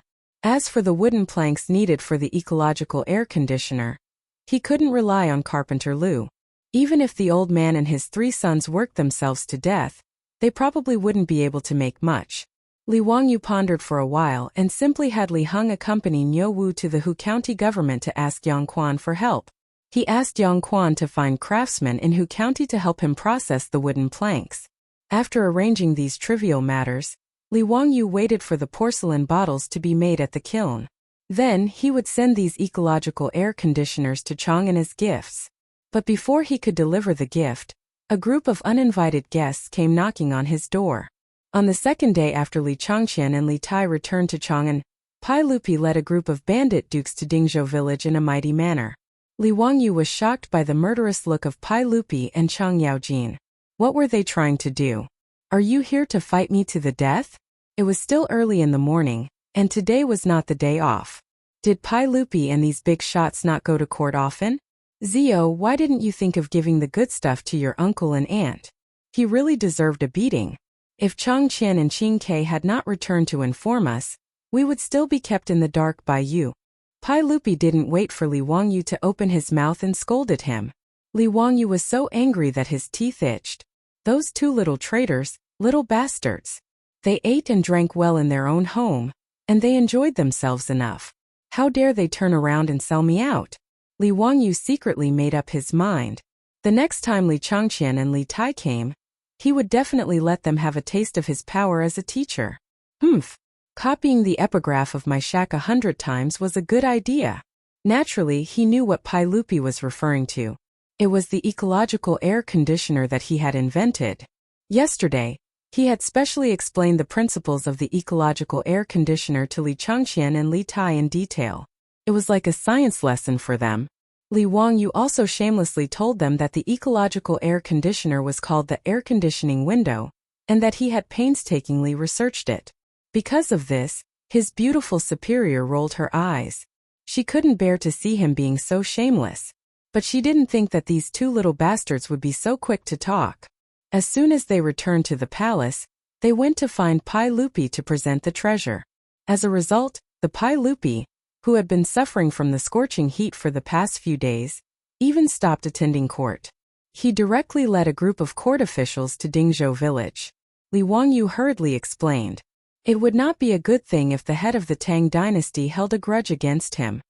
Uncle, what are you talking about? I'm just experimenting with it. Once the effect is good, I'm going to present it to you. Just as he finished speaking, Chang Yaojin, who was at the side, was dissatisfied again. His furry black face came over, and his saliva was about to spray on his face. Brat, where's mine? You actually have the heart to let your Uncle Chang suffer from the scorching heat. Are you itching for a beating? If you don't hand over that air conditioning window today, I won't leave. Uncle Chang, how could little nephew forget you? There is. Little nephew has also prepared some for your residence.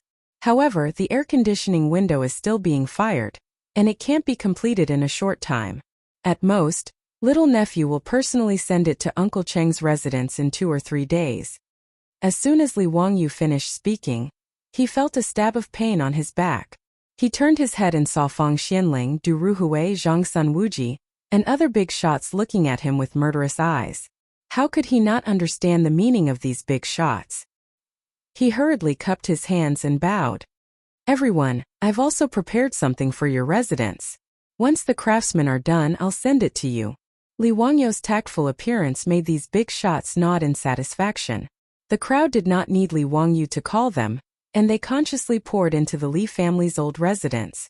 As soon as they entered the gate, everyone noticed the curtain of water that kept flowing down from the roof. Because of the flowing water, the courtyard was obviously cooler than outside the courtyard. The pattering sound of the water added a bit of elegance to the residence. Pai Lupi naturally saw the bamboo tube on the roof and could not help but say enviously, Zio, you found a good place for your residence. It's backed by the mountains and cooled by the spring water. It's not easy. The big shots were also quite envious, but there was nothing they could do. After all, their residences were in Chang'an City. They could not rely on manpower to transport the well water to the roof, could they? Pai Lupi, Feng Xianling, and other big shots naturally would not do such a stupid thing to relieve the summer heat. However, this method of relieving the summer heat at the expense of manpower was really done by some people. It was recorded in the records of Feng's family that Wang Bei, a powerful minister of Emperor Xuanzong of Tang, built a pavilion that would reign in his residence in Taiping Square on the west street of Chang'an City. On the eaves of this pavilion, water flowed in all directions. Living in the pavilion in midsummer was as cool as late autumn, but outside the pavilion was still unbearably hot. The pavilion made people feel the difference between ice and fire.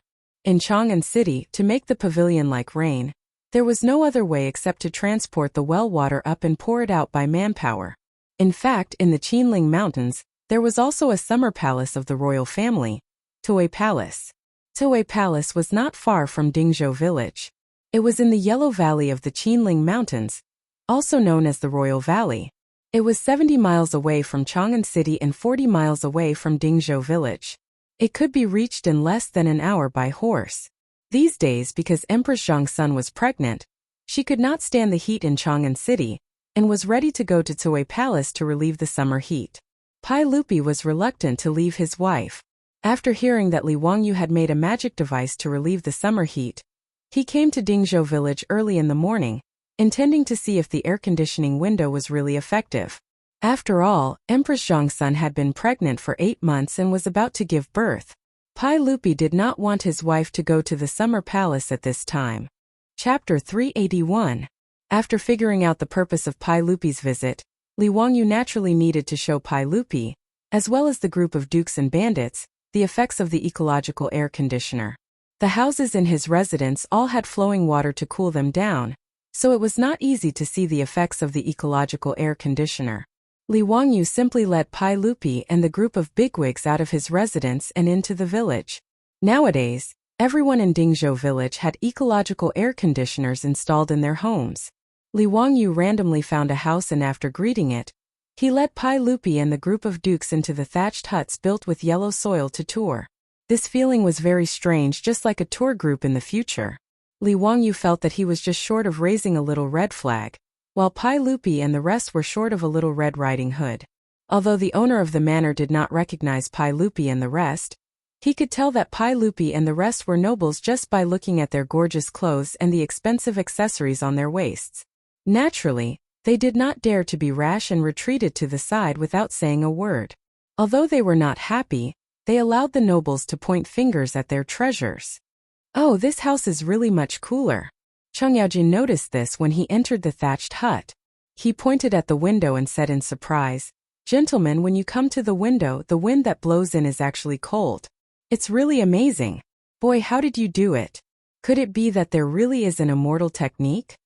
It was no wonder that Cheng Yaojin was surprised. It was really difficult to make the Tang people understand the principles of physics. The same was true for the ecological air conditioner. When the natural wind from the outside blew through the porcelain bottles with big mouths and small mouths, due to the principle of air compression, it could quickly cool down the originally hot air. Of course, there was a prerequisite, which was that there must be wind blowing in. Traditional houses in Huaxia paid attention to the front and back of the house to form convection, which was the wind passing through the hall. However, the wind itself was just the flow of gas and would not cool down. On a hot summer day, even the wind blowing on the body was hot, so it was very uncomfortable. However, Li Wangyu's ecological air conditioner could instantly cool down the temperature of the room when the hot air passed through the porcelain bottle. Li Wangyu naturally couldn't explain this kind of physical principle to Pai Lupi and the others. He could only vaguely reply, "Uncle Cheng, you must be joking. I don't have any celestial magic. It's just a method of investigating objects. It's the same principle as water moving a water wheel." After visiting the cottages of the Zhou village's villagers and truly feeling the effect of the air conditioning window, not only was Cheng Yaojin not happy, but he also impolitely slapped Li Wangyu's shoulder. "You rascal, all the houses in your manor have air conditioning windows. Why didn't you think of your uncles? If it wasn't for the bad reputation, Chang Yaojin would have taken the air conditioning windows installed in the thatched houses in the village and taken them away. He was a dignified duke, but every night he couldn't sleep because of the heat. Unexpectedly, he was not as comfortable as the villagers of Zhou village. It was really annoying. That Uncle Chang, these are experimental products. They're very rough. How can they enter Uncle Chang's eyes? Li Wangyu smiled embarrassedly. At the same time, he made up his mind to inform Yang Quan later, and asked the craftsman to make the wooden base more beautiful. In addition, the porcelain at the entrance of the kiln couldn't be so simple and elegant without any decorations. Otherwise, it would be difficult to explain. Fortunately, these ecological air conditioners were installed in the village. In order to rush the work, Carpenter Lu casually used the wooden boards. He didn't even use a carpenter's plane to smooth the wooden boards. He just pieced them together, opened the holes, and inserted the porcelain bottle. Li Wangyu was quick-witted and found an excuse that wasn't an excuse. Chang Yaojin glared at him with dissatisfaction. If I don't see the air conditioning windows in the house in 3 days, don't blame me for coming to settle accounts with you. Li Wangyu could only smile and nod in the face of the old hooligan's threat. But in his heart, he had already raised his middle finger to the old man. What kind of person is he? He's simply a bandit. The moral standard of the Tang dynasty was dragged down by people like Chang Yaojin. He should really learn what 8 honors and 8 disgraces are. After visiting the thatched houses in the village, the group returned to the Li family. Li Er walked boldly into the living room and sat down. He took out a folding fan from his waist and started fanning himself. Then, he glared at Li Wangyu in dissatisfaction. Zio, why isn't there any ice cream? Also, the fruit juice with ice cubes was also sent. How can you treat your guests like this? Don't you welcome us? Uncle, what are you saying? Uncle and all of you have come to my humble abode, bringing light to my humble abode. How could I not welcome you? Uncle, please wait for a moment. I'll immediately ask someone to send the ice cream and cold drinks. Li Wangyu was cursing in his heart. Needless to say, the ice cream was sent back by the 2 little traders to show off. He quickly asked the maids in the house to prepare ice cream and cold drinks to entertain this group of freeloaders. Ha ha ha. This guy's house is really cool and refreshing. It's really refreshing. Chang Yaojin wiped the sweat on his forehead and drank a glass of fruit juice full of ice cubes. Zio really knows how to enjoy life. No wonder you don't want to live in Chang'an. Dingzhou village is also a good place. Fang Xianling was naturally not as vulgar as Chang Yaojin. She held the glass and drank slowly while praising. Prime Minister Fang, you flatter me. Li Wangyu said politely while wondering when Pai Lupi and the others would return to Chang'an. Chang Yaojin ordered loudly. Boy, ask your maids to prepare good food and wine. Today we won't go home until we're drunk. Ha ha ha. Bring out the mahjong. I want to play with His Majesty and the other officials. Li Wangyu was about to break out in cold sweat when he heard Chang Yaojin say that they wouldn't go home until they were drunk. He immediately thought of the day when he had just brewed the sorghum wine and this old guy was drunk in his house. Damn, was he not satisfied with tearing it down once? Was he going to do it again? However, he obviously had no right to object. As the youngest master here and the lowest rank, he had no right to speak. Li Wangyu could only obediently agree. He asked Niu Wu and Niu Yong to bring the mahjong table and asked the maids to boil water and make tea. He himself waited on the side to play mahjong. Ever since Chang Yaojin played mahjong in the Li family, he liked the gambling equipment very much. After returning to the house, he asked the craftsman to make a set of mahjong using the best ivory. When he had nothing to do, Chang Yaojin often invited Qin Qiong and the others to play mahjong in the house. Gradually, the quintessence of Huaxia mahjong naturally became popular in Chang'an City. Now even Pai Lupi had learned how to play mahjong. In the harem, including Empress Zhangsun and concubine Yang, they all enjoyed it. Today, there were more than a dozen officials who accompanied Pai Lupi to Dingzhou village to enjoy the cool air. Obviously, a table of mahjong was not enough. Fortunately, the playboys also came to the house to play from time to time. This group of playboys was naturally a fan of mahjong. For this reason, Li Wangyu prepared many mahjong sets in the house for everyone to play. The sun outside was hot, but the central room of Lai Hot was as cool as autumn. Pai Lupi and the officials of the imperial court were naturally in a good mood. They sat down at the mahjong table, set up the battlefield, and began to play. Li Wangyu looked at the central room with 4 mahjong tables and heard the sound of mahjong. He couldn't help but have the illusion that it was an activity center for the elderly in the future. Chapter 382. Wahahaha, today's luck is indeed not bad. Your Majesty, everyone pay up, pay up. 20 taels of gold per person. Cheng Yaojin's luck was off the charts today. He won Pai Lupi, Zhang Sun Wuji, and Fang Xianling at the mahjong table. Their faces darkened. Facing the old man who was laughing wildly, they gloomily took out gold ingots from their pockets and threw them to Cheng Yaojin. I'm not playing anymore. Zio, get someone to serve lunch. Pai Lupi pushed away his tiles and stood up angrily. Old man, don't be so proud. We'll play again after lunch. Cheng Yaojin didn't mind at all. He laughed and put away the gold ingots. His smug look really deserved a beating. Unfortunately, there weren't many people present who could beat this old man. Li Wangyu hurriedly arranged for the servants to serve the food that had already been prepared. Before the Tang dynasty, most of the meals were served separately. Each person had a small table to eat at. When it came to the Tang dynasty, the separate meal system evolved into a shared meal system. Just like in the future, everyone sat around the table and ate together. However, during the Chang'an era, although the shared meal system was used, it was usually the same as Western food. However, Li Wangyu didn't have this habit. The meals in his residence were the same as in the future. A table of dishes was divided and eaten by everyone. Pai Lupi and the other big shots didn't care about this. Facing the table of delicacies, they frequently reached out with their chopsticks. Now, the beautiful boss's good cooking skills were passed on to the maidservants and Pei Lan at home. The dishes cooked in the iron wok looked, smelled, and tasted good.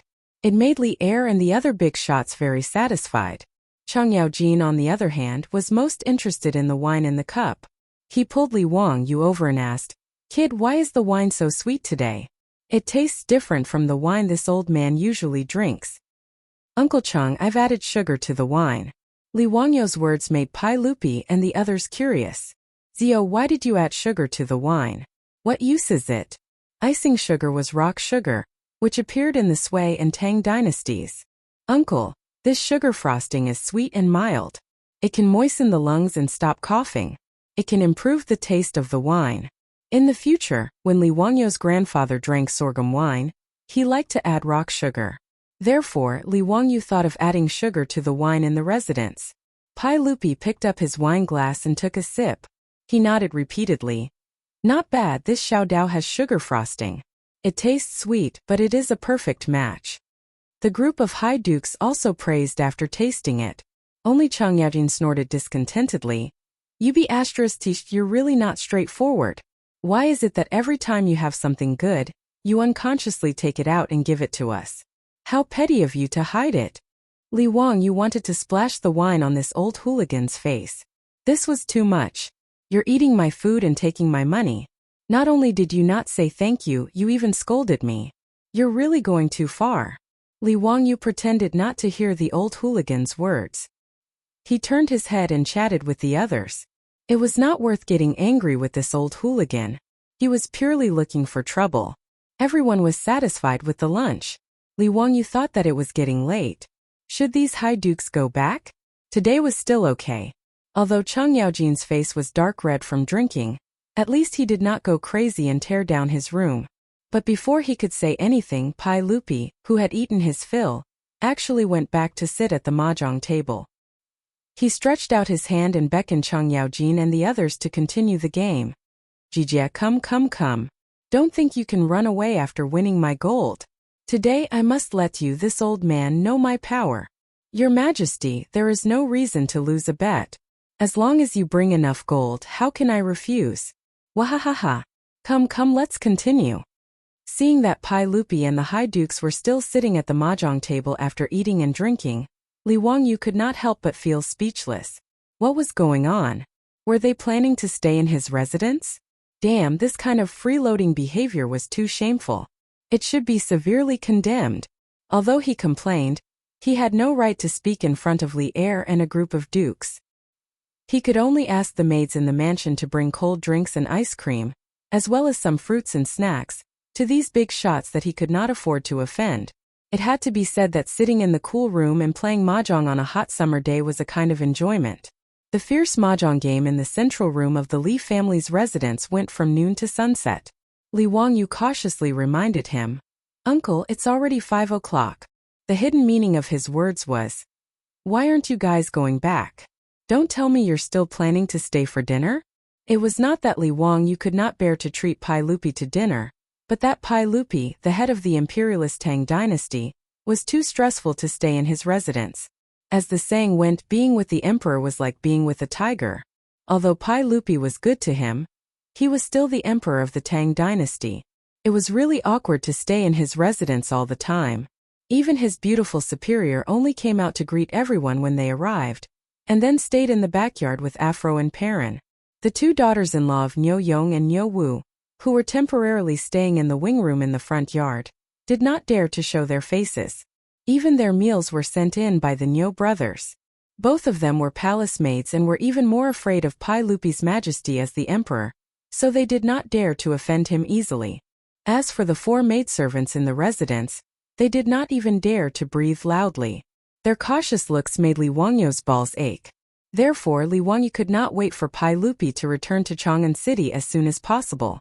Who knew that as soon as he finished speaking, Pai Lupi would glare at him. "What? Zio, don't you welcome me to have dinner in your residence? Do you want to drive me away?" Li Wangyu was about to cry. He hurriedly waved his hands and said, "Uncle, you've wronged me. I can't wait for your majesty to stay in my residence every day. I'm just worried that Chang'an City is going to close its gates. Bastard, do you think Chang'an City will lock your majesty out of the city?" Chang'an glared at him and said, "Don't talk nonsense. Go and get someone to prepare dinner and more wine." Li Wangyu was speechless and could only do as he was told. "Bad guest. Should I ask the village chief to put up a sign at the entrance of the village? Lu Guogong and dogs are not allowed to enter." In the central room of the Li family's old residence, people were exchanging cups and drinking merrily. It was very lively. Even so, Chang Yaojin complained that the Li family did not have any singers to add to the fun. Li Wangyu was so angry that he almost suffered internal injuries. Chang Yaojin really did not treat himself as an outsider. When he was drunk, he did not care that it was late at night. He began to wail and howl at the top of his lungs. Unexpectedly, Pai Lupi and the others applauded him. His hoarse voice frightened the dogs in the village and made them bark incessantly. It was very frightening. Everyone drank to their heart's content at the banquet. It was not until the moon was high in the sky that Li Ertsai burped. He and the other marquises got on their horses with the help of their guards and headed for Chang'an. Before Chang Yaojin left, he left a sentence that scared Li Wangyu so much that he almost fell to the ground. "Wahaha, nephew, not bad. I'm very satisfied today. I'll come again tomorrow to disturb you. Do you still welcome me?" "Damn it. Again? Are you addicted?" Chapter 383. Fortunately, Chang Yaojin's words were just words. The next day, Li Wangyu was in a state of anxiety for the entire day, afraid that he would hear that earth-shattering laughter again. In order to prevent Chang Yaojin from having an excuse to come to Dingzhou village again, Li Wangyu had Niu Wu make another trip to Hu County and spent a large amount of copper coins. His goal was to urge the porcelain kiln and woodworkers to hurry up and make the air conditioning fans as soon as possible so that he could report back to Chang'an City. Pai Lupi and Chang Yaojin did not come to Dingzhou village again. After all, there were many state affairs. Pai Lupi and the dukes could slack off for a day, but they could not skip work every day. The playboys, however, came to Dingzhou village the next day to freeload off the air conditioning. Li Wangyu naturally welcomed the playboys' visit. Although these guys were not very good at drinking and liked to mess around after drinking too much, Li Wangyu felt that they were as cute as a group of playful brothers in the future. Even his beautiful superior was now familiar with the foppish playboys. She was also very welcoming of their arrival. There was good food and drink and it was cool and comfortable. The playboys also frequently visited these days. If not for the Li family's old residence being too small, they would have stayed there forever. 3 days later, the first batch of eco-air conditioners was made in a few hundred. Li Wangyu hurriedly ordered Shunfeng Carriage Company to send out carriages to personally escort the eco-air conditioners to Chang'an City to deliver the gifts. He first sent 100 fans to the Imperial Palace, then another 20 to 30 fans to the various dukes and prefectural dukes' mansions. He didn't forget about Yu Shernan and Kongyingda's mansions either. He even sent 10 fans to Cho Kuan's residence. At present, Hu County was still rushing to make air conditioning windows. In Noda's Chang'an City, there were so many nobles and officials that Li Wangyu could not be biased in his gifts. Otherwise, he would attract jealousy for no reason. He even sent air conditioning windows to Chongping County Duke Zhang Liang's mansion. This was also the way of the world. In the next month or so, Li Wangyu ran to Chang'an City almost every day to deliver gifts. It was quite tiresome for him. However, as the air conditioning windows began to be installed in Chang'an City's civil and military officials, its cooling effect immediately surprised everyone. Any room with an air conditioning window was obviously much cooler than a room without one. The officials who received Li Wangyu's gift naturally had a good impression of Hu County's son. Li Wangyu's gift was given at the right time.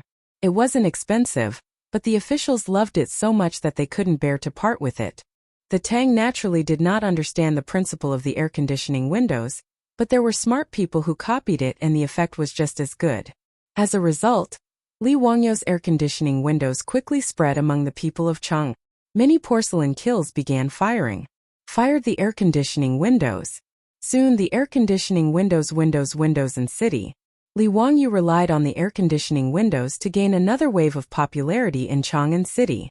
Even the air conditioning windows were nicknamed Wangyu windows by the people of Chang'an City. Not only did it refer to Hu County's son Li Wangyu's invention, but it also referred to the fact that after installing the air conditioning windows, there was no need to worry on a hot summer day. Wangyu, forget your worries. However, this was all for later, so let's not talk about it for now. Now Li Wangyu was still braving the scorching sun to deliver gifts all over Chang'an City. He was already sweating profusely, and the clothes on his back were already soaked. He felt that delivering gifts was also a tough job. Brother Chumo, how many more families are going to deliver gifts today? Li Wangyu asked listlessly as he rode on horseback. In the four-wheeled carriage team that delivered the gifts, however, were the profligates who were also sweating profusely and listless under the scorching sun. Li Wangyu naturally did not spare this group of fellows who were eating and drinking in his residence. They were brothers, so of course they should share weal and woe. How could he let these fellows eat and drink in his residence while he was running around alone? Moreover, in Chang'an City, there was no one more familiar than these fellows. He wanted to go to each residence to deliver gifts, so naturally, he needed these fellows to guide him. Therefore, even if Chang Chumo, Fang Yai, and the others were unwilling, they were dragged out by Li Wangyu to accompany him in the sun. Chang Chumo wiped the sweat off his face. There are still 2 more. They are all in the Shioda workshop. Then let's go quickly. After delivering the gifts, I'll treat my brothers to a drink. Drink on a hot day like this? I have no appetite. I just want to drink your cold drinks and ice cream. Aha, Brother Chumo is right. Ziyu residence has a lot of good things. It would be so refreshing to have a cold drink on such a hot day. Li Wangyu was riding on horseback and was dizzy from the sun. Hearing this, he casually said, "Isn't it just cold drinks? When we see a vending machine later, I'll treat you guys to a drink." Ziyu, what nonsense are you talking about? What vending machine? What is that? Country bumpkin, don't you know about vending machines? It's a machine that's placed in the streets and alleys. It doesn't need anyone to watch over it. You just have to put in some money, and it will automatically sell you cold drinks. Li Wangyu was still dizzy, so he replied without thinking. Halfway through, he realized that something was wrong. Damn, this was not the future. This was the Tang dynasty. Where did this vending machine come from? He was really dizzy from the sun. How could he talk nonsense? His words caused the fellows to burst into laughter. Aha, Ziyu, are you dizzy? Where would there be such a magical machine? Ziyu is talking nonsense again. If there really is such a machine, I'm afraid only gods can do it, right?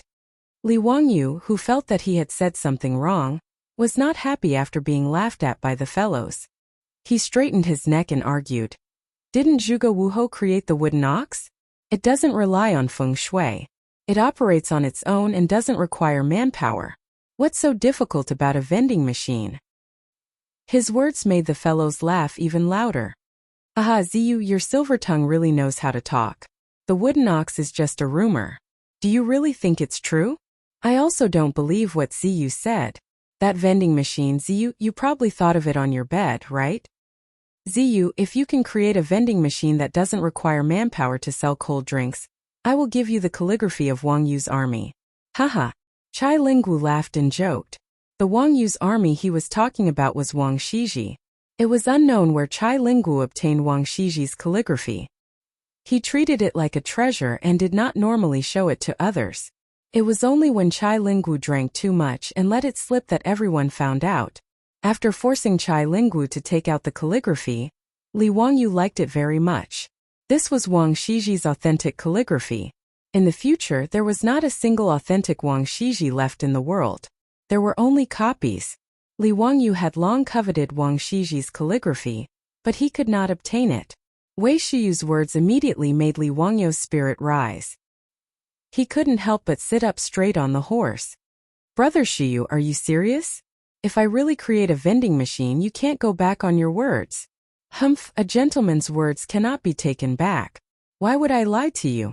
However, if you can't create it, then your residences Zhao Yebai and Jade Flower Horse will lose to me. Chai Lingwu also laughed mischievously. He had long coveted the two treasured horses that Zhang Liang lost to Li Wangyu. Come, clap your hands as an oath. Brothers, be witnesses. Chapter 384. Li Wangyu's straightforward agreement made Chai Lingwu hesitate. Could it be that this kid could really make a machine that could automatically sell drinks without manual labor? Although Chai Lingwu didn't believe it, thinking about it carefully, it seemed that this kid had never lost a bet with anyone.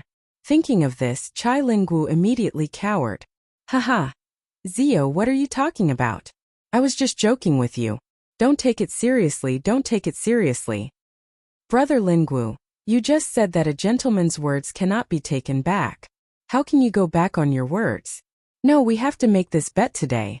Li Wangyu saw that the cooked duck was about to fly away and hurriedly stopped Chai Lingwu. However, the more he acted like this, the more suspicious Chai Lingwu became. That copy of Wang Shiji's calligraphy was his treasure. How could he bear to lose it to Li Wangyu? Did I? Zio, perhaps because the sun was too bright you heard wrong. I definitely didn't say that. Haha, today's weather is really good. Everyone, let's go. Let's go drink with Zio after he delivers the gift. Chai Lingwu wanted to whip his horse to leave, but Chang Chumo and the others grabbed the reins. Wait, Brother Lingwu, we can testify that you did say that you wanted to make a bet with Zio. As a man, how can you go back on your words? This group of debauches just wanted to watch a show. Moreover, the vending machine that Li Wangyu mentioned sounded quite interesting. Since that was the case, how could they let Chai Lingwu run away? Chai Lingwu only just realized that he had caused trouble because of his loose tongue. He had a vague feeling that his beloved copy of Wang Yu's calligraphy would be lost. With a long face he said, Brothers, can you pretend that I didn't say anything just now? I was wrong. I apologize to Zio and everyone. Today, little brother Ping Kong Square will be treating. Brothers, please feel free to order any of the ladies in the painting house, okay? Fong Yai, Chang Chumo and the others looked at each other and replied in unison. No. Today's bet must be made. We will be witnesses. Chai Lingwu wished he could give himself a slap. Why did he have to provoke Li Wangyu? When Li Wangyu saw the debauches forcing Chai Lingwu to accept the bet, he smiled brilliantly. Wahahaha, Brother Lingwu. Give little brother 3 days to prepare the calligraphy of Wang Yu's army. Little brother will make you admit defeat wholeheartedly. In a moment of excitement, he even imitated Chang Yaojin's laughter. Chang Chuemo and his two brothers could not help but cast him a sidelong glance, wanting to see what was wrong with this fellow, to actually copy their Darren's frightening laughter. Li Wangyu's words made Chai Lingwu feel as if his parents had died. He felt that his life was simply gloomy. Zio, it wasn't easy for me to get the calligraphy of Wang Yu's army. It's my favorite. Chai Lingwu still wanted to struggle. Yes, I understand. I will cherish it well. Thank you, Brother Lingwu. Li Wangyu replied matter-of-factly. His appearance of victory made Chai Lingwu have the urge to spit out blood. He had met the wrong person. Chai Lingwu looked up to the sky and sighed. He did not look at the almanac when he left the house today. Li Wangyu, who had been dazed by the sun's rays, regained his energy and quickly went to the last two noble residences to deliver his gifts. He didn't even have time to take a sip of tea before he took his leave. As for Chang Chuemo and the others' invitation to drink at Peace Square, Li Wangyu was naturally too lazy to go. He was in a hurry to find a craftsman to make a vending machine so that he could win Chai Lingwu's calligraphy. Regarding this, Chai Lingwu could only helplessly raise his two middle fingers at Li Wangyu to express his excitement. At the same time, he secretly prayed that Li Wangyu was just bragging. The reason why Li Wangyu was so confident in making a bet with Chai Lingwu was naturally because it was not difficult to make a machine that could automatically sell drinks. When he was studying e-commerce, the professor in class was talking about the influence of vending machines on modern commerce. He once said that as early as the 1st century AD, the ancient Greeks had made a device that automatically sold holy water. It was the world's first vending machine. Li Wangyu was very interested in this matter at that time. He even went to the library to look for information, and saw the restoration of the vending machine. The principle of the vending machine of the ancient Greeks was very simple. Coins were inserted from the slot, and the coins fell into a small plate in the instrument. The small plate was connected to a lever, and through the lever mechanism, the valve in the holy water bucket was actuated. After the valve was opened, the holy water would automatically flow out. The small plate containing the coins would constantly fall and tilt. Until the coins on the small plate slipped, the lever would be reset, and the valve would automatically close. This vending machine that sold holy water was seen as a miracle by the ancient Greeks. Caused quite a stir at that time. Therefore, when Li Wangyu heard that Chai Lingwu wanted to make a bet with him, he laughed so hard that his eyes could not be seen. He had long been drooling over Chai Lingwu's Wang Shiji's calligraphy. He did not expect this guy to deliver himself to his doorstep. What a good guy. After bidding farewell to the playboys, Li Wangyu led Niu Wu directly to Yin Libin's residence. When a teacher has something to do, he naturally needs a disciple to do it for him. As a junior supervisor, Yin Libin was also good at craftsmanship and had many ingenious ideas. Li Wangyu only knew the principle and general appearance of the beverage vending machine. As for how to make it happen, he naturally needed Yin Libin's help. Moreover, there were all kinds of skilled craftsmen who were good at crafting different kinds of tools. When the beverage vending machine was designed, he also needed to find these craftsmen to build it. In the main hall of the Yin residence, Yin Libin was playing chess with Ma Zhou while chatting casually about his teacher and the various activities that had been stirred up in Chang'an recently. Li Wangyu naturally did not forget about his two disciples. He had sent the air conditioning windows over early in the morning to install them. At this time, the main hall of the Yin residence was also quite cool. Brother Bin Wang, teacher is really not an ordinary person. Look at the air conditioning windows. There is no need for manual labor. Just a few dozen porcelain bottles with two transparent ends can blow out a cool breeze. It is really magical. Yes, teacher may not be old, but his skills are profound. The more I learn from teacher, the more I feel that teacher is unfathomable. Every time he does something shocking. Brother Bin Wang is right. I was originally a painting addict. It was only because of teacher's stunning drawing skills that I was moved to become his disciple. But I did not expect that it was not only his drawing skills. Teacher's wonderful ideas are the real treasure. I am deeply grateful to be able to become his disciple. Just as the two were sighing, they heard a servant come to report that their teacher had come to visit. This surprised the two. They did not even have time to wear shoes and hurriedly ran out barefoot. Teacher, why are you so free to come to my residence today? Quickly come in, quickly come in. Yin Libin was overjoyed. He and Ma Zhou quickly went forward to greet him. Li Wangyu did not expect Ma Zhou to be here as well. He could not help but laugh. It is good that you are here. I have something that I need the two of you to help me with today. Chapter 385. Yin Libin and Ma Zhou invited Li Wangyu to take a seat in the central room. Teacher, what do you need us to do for you? Please tell us. Libin, bring me a brush and ink. I'll draw a drawing for you two to see.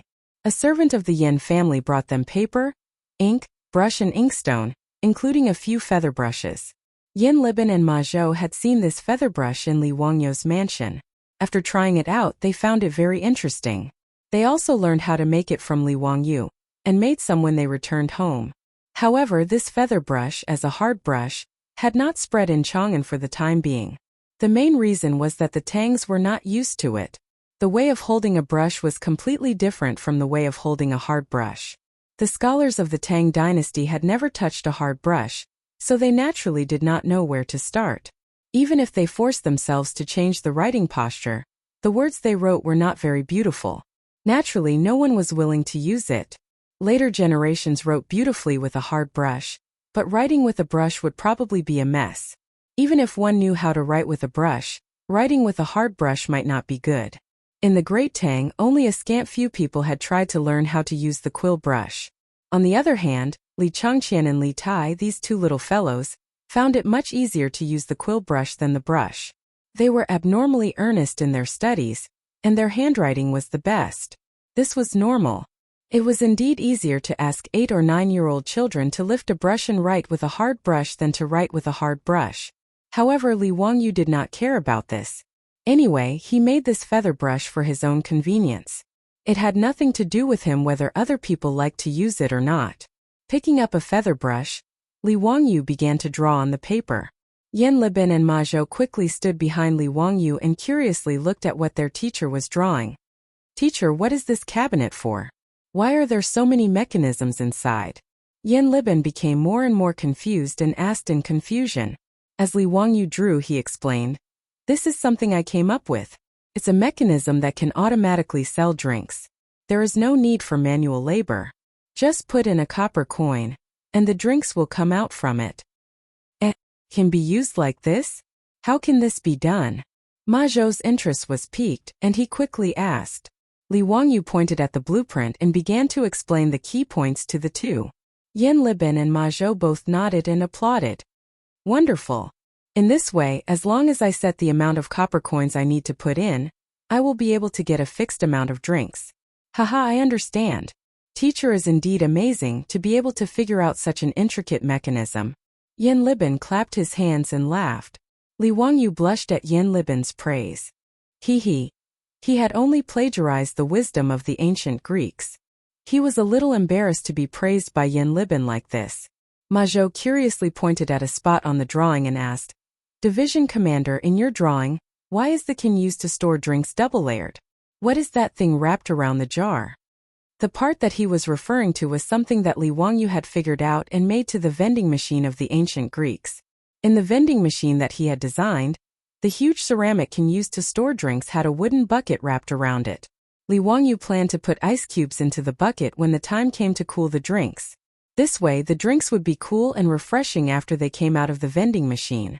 He thought that it would be more popular. The wooden bucket was wrapped with a cotton blanket to keep the ice cubes warm. It was tied tightly to the outside of the wooden bucket as an insulating layer to prevent the ice cubes from melting too quickly. After Li Wangyu's explanation, Ma Zhou and Yin Libin couldn't help but frown. "Division Commander, the heat of summer is already unbearable. After the ice cubes were taken out from the ice cellar, they melted abnormally fast. Why did you wrap it with a thick cotton blanket? Wouldn't that be hotter and cause the ice cubes to melt faster?" "Nanny?" Li Wangyu was a little confused by the two's words. It took him a while to react, but he couldn't help but laugh out loud. "Haha, Bin Wang Libin, what are the two of you talking about? Do you think that the ice cubes will melt faster if they are wrapped in a cotton blanket?" Ma Zhou asked doubtfully. "Isn't that the case? When the weather is cold and the ground is frozen, we need to cover ourselves with thick cotton blankets. In the summer, we need to wear thin clothes to feel cool. Division Commander, isn't that the case?" Li Wangyu didn't know whether to laugh or cry at his words. He could only patiently explain to them that the cotton blanket didn't heat up, but it was insulating. In the winter, it felt warm because the cotton blanket prevented the body's heat from dissipating. It was the same when it was used to wrap the ice cubes. It could isolate the heat from the outside and maintain the temperature in the bucket. However, even after he explained for a long time, Ma Zhou and Yin Libin still couldn't understand. Li Wangyu couldn't help but facepalm. He thought of a variety show in the future where the production team asked the guests to transport the ice cubes. One of the guests was the same. They couldn't understand why the ice cubes wouldn't melt faster when they were wrapped in a cotton blanket. Since the guests in the future who had studied physics couldn't understand, it wasn't strange that Yan Libin and Ma Zhou couldn't figure it out. Li Wang, you couldn't be bothered to explain further. He simply asked the servants in the underworld to take out 2 ice cubes from the ice cellar for them to experiment on. One of them was placed on the floor of the central room, while the other was placed in a wooden box and wrapped in a cotton blanket. After half an hour, the ice cubes placed in the central room had completely melted and turned into a puddle of water. Ma Zhou hurriedly ran to open the wooden box wrapped in the cotton blanket. He was shocked to find that the ice cubes in the wooden box didn't show any signs of melting. It only became slightly moist. This made Ma Zhou and Yan Libin even more surprised. The truth was right in front of them, so they couldn't doubt it. As for Li Wangyu, this junior division commander, he was even more in awe. Yan Libin was good at craftsmanship and Ma Zhou was good at calculation. With the help of these 2 people and the skilled craftsmen who were supervising the work, they quickly turned Li Wangyu's sketch into reality. In less than 2 days, a few beverage vending machines were made. Even the craftsmen who had personally created such a magical mechanism could not believe that such a magical thing had actually been created in their hands. Li Wangyu was bursting with joy. Wang Shiji's copybook was in his hands. Wahahaha, so fast. 3 days later, in front of the Chai residence, a group of silk pants surrounded Li Wangyu. They planned to drag Chai Lingwu to witness the beverage vending machine. Greetings to the county magistrate and all the young dukes. The Chai residence's housekeeper immediately came out to greet them.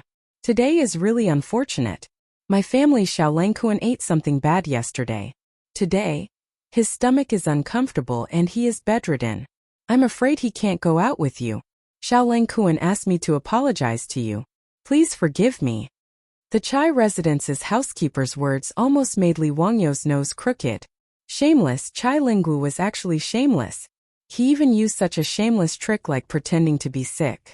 He was really too shameless. Chapter 386. How could Chai Lingwu's trick of pretending to be sick fool the group of wastrels? Amidst the laughter, they ignored the Chai residence's housekeeper's advice and barged into the Chai residence. In any case, they were familiar with each other and had been to each other's residences countless times. They were already familiar with the place and knew where Chai Lingwu lived even with their eyes closed. The Chai residence's housekeeper could only shake his head and smile bitterly as he followed the group of wastrels to his lord Xiao Lang's courtyard. Brother Lingwu, we heard that you had a stomachache and came to visit. Quickly come out and welcome us. Feng Ai shouted as soon as they entered Chai Lingwu's courtyard. Seeing that his little trick had been seen through by a group of wastrels, Chai Lingwu could only walk out of his room with a pained expression and bow to the group of wastrels. Everyone, why do you have to do this? Can this little brother admit defeat? Ziyu, that Wangyu army's copybook is really Big Brother's favorite. Can you change it to another one? How about this Big Brother give you 10 beautiful singers? Chai Lingwu saw Li Wangyu and knew that he had lost for sure. He quickly admitted defeat and begged for mercy. As for the conditions he proposed, Li Wangyu snorted disdainfully. Bah, am I that kind of person? Not to mention 10 singers, so what if there were 20 of them? Do you think I would dare to take them home? Damn it.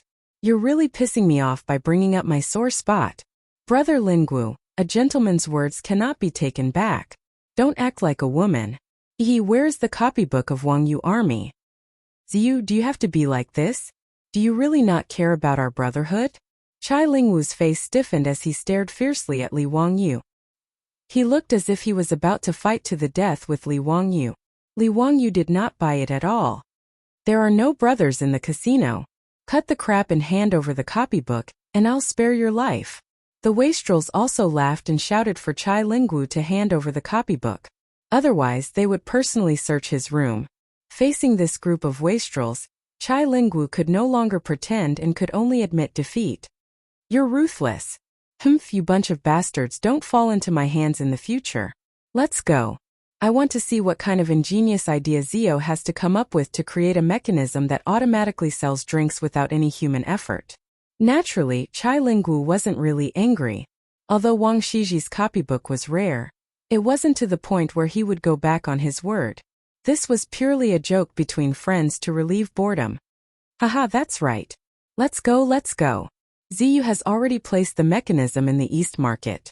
We're just waiting for you to go there and reveal it yourself. Cheng Chumo laughed and pulled Chai Lingwu's sleeve as they walked out. Li Wangyu and the group of playboys laughed as they rode to the East Market. In the Tang dynasty, apart from drinking and eating tea, there was also a popular drink called happy drink. The Tangs naturally did not use the term drink. The foppish young masters had all learned from Li Wangyu, which was why they used the term drink. In the Tang dynasty, the drink was called cooked water. In the various markets of Chang'an, there were many shops that sold cooked water. Moreover, there were many types of drinks sold. There were juices from fruits and vegetables, such as watermelon juice, sugarcane juice, grape juice, and black plum juice that were commonly drunk in the future.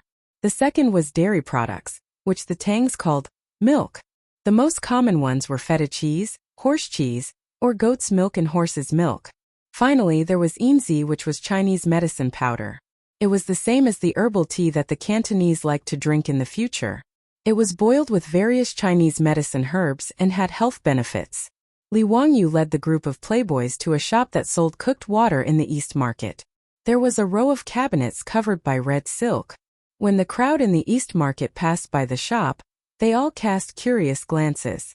They didn't know what these tall, square, and tightly covered cabinets were. Some of the regular customers asked the shopkeeper of the shop, but the shopkeeper just smiled and replied that it was a novelty that Hu Xianzi came up with and that they would know later. This made people even more curious, and they discussed and speculated with each other. Li Wangyu had made a bet with Chai Lingwu to make this drink vending machine. Originally, he just wanted to win Wang Shiji's calligraphy from Chai Lingwu. He didn't intend to popularize this drink vending machine in Chang'an. After all, he didn't think that it would make much money and was quite troublesome. However, Li Wangyu didn't want to make it industrialized because he wanted to constantly replenish the drinks in the machine. Did he want to open another shop, boil drinks every day, use saltpeter to make ice, and then replenish the vending machine? Li Wangyu, who was rich, didn't care about the profits that the drink vending machine could bring. However, this idea of his was laughed at by his beautiful boss.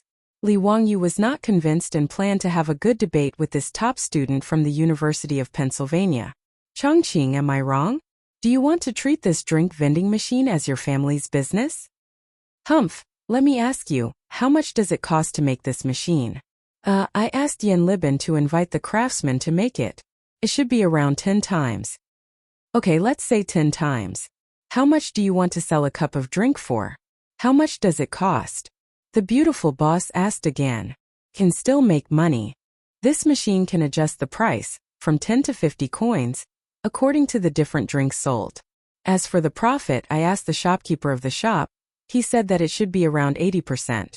The drink vending machine designed by Li Wangyu could automatically dispense 500 milliliters of drink at a time, which was equivalent to a bottle of mineral water in the modern world. However, drinks were definitely not cheap consumer goods in the Tang dynasty. In this era, the cheapest drink was about 150 coins per bucket, which was about 2,000 milliliters. The price of cooked water was slightly cheaper than cheap drinks. According to the conversion rate, 1 coin was almost equivalent to 4 yuan in the modern world. A cup of 500 milliliters of inferior wine would cost 150 yuan. The same amount of cooked water was equivalent to 40 to 200 yuan, which was much more expensive than the milk tea in the modern world. As for the drink, it was even more expensive. There was such a record in the Taiping Guangji. When Chang'an was at its peak, there was a shop that sold drinks in Shi City. 100 coins per cup. 100 coins per cup was 400 yuan, which was a sky-high price. In response to Li Wangyu's answer, the beautiful boss nodded and continued. Let's calculate it at 30 coins per cup, and make 20 coins per cup. A vending machine can sell 100 cups a day. That's not much, right? Li Wangyu shook his head. Not much. Then one machine can make a profit of 2 times per day, and you can recover your cost in 5 days, right? The summer is so long. Are you afraid that you won't make money? What if there are 100 vending machines? That's 200 coins per day. The beautiful boss's words made Li Wangyu speechless. After a long time, he muttered. But we don't have so many people to make the drinks. How many more people do we have to hire? Isn't that also the cost? His words made the beautiful boss's eyes almost roll up to the sky. She disdainfully threw him a contemptuous look. You're so stupid that you can die. Chapter 387. You're so stupid. The beautiful boss glanced at Li Wangyu with disdain. Don't you know what a franchisee is? Her words made Li Wangyu stunned. After a while he asked, Chongqing, do you mean that we should license the beverage vending machine to the wet water shops in Chang'an? Let them be our franchisees? Will that work? Why not? Don't tell me that the beverage vending machine can't attract customers. It should be able to attract people, right? Even if it's a taste, many people will buy it. But how do we control the sales of those wet water shops? And this vending machine is not complicated. Can't others find craftsmen to copy it? Li Wangyu scratched his head and asked a new question. The beautiful boss was speechless. She couldn't help but stretch out her slender white finger and point at Li Wangyu's forehead. Why didn't I realize that you were so stupid before? Is it too late to return the goods? Li Wangyu replied with a cheeky smile. Sorry, the goods are sold. No refunds. The two laughed for a while before the beautiful boss explained to him. Did you forget that saltpeter can make ice? You didn't tell anyone about this, did you? No, I didn't even tell Li Shiming when he asked. Li Wangyu seemed to understand the beautiful boss's meaning. You mean that we control the supply of ice so that the franchisees will choose to cooperate with us? Bingo, that's it. The beautiful boss snapped her fingers. The shopkeepers of these wet water shops don't have the financial resources to dig their own ice cellars to store ice like those nobles, right? We can provide them with ice every day in the middle of summer. That's our advantage. Even if they can copy the vending machine, as long as we control the technology of making ice, they will cooperate with us. The beautiful boss's words made Li Wangyu suddenly realize that she was indeed a top student at the University of Pennsylvania. We can provide the beverage vending machine to those wet water shops for free, and provide them with enough ice every day. The wet water shops will be responsible for maintaining these vending machines, replenishing them with drinks and adding ice. Li Wangyu nodded and asked, how are we going to split the profits? 50-50. Get the craftsmen to modify the vending machine, and let the copper coins fall into the sealed money box. Every day we send someone to open the lock, take out the money box and count the money on the spot. The sales revenue from these vending machines will be split in half with the Shui shop. Li Wangyu naturally did not have the slightest objection to his beautiful superior's words. He raised both of his hands in agreement. After the two of them discussed the details of the operation, the matter was settled. Li Wangyu didn't plan to partner with Pai Lupi for this kind of small business, but he and his beautiful boss didn't plan to monopolize it either.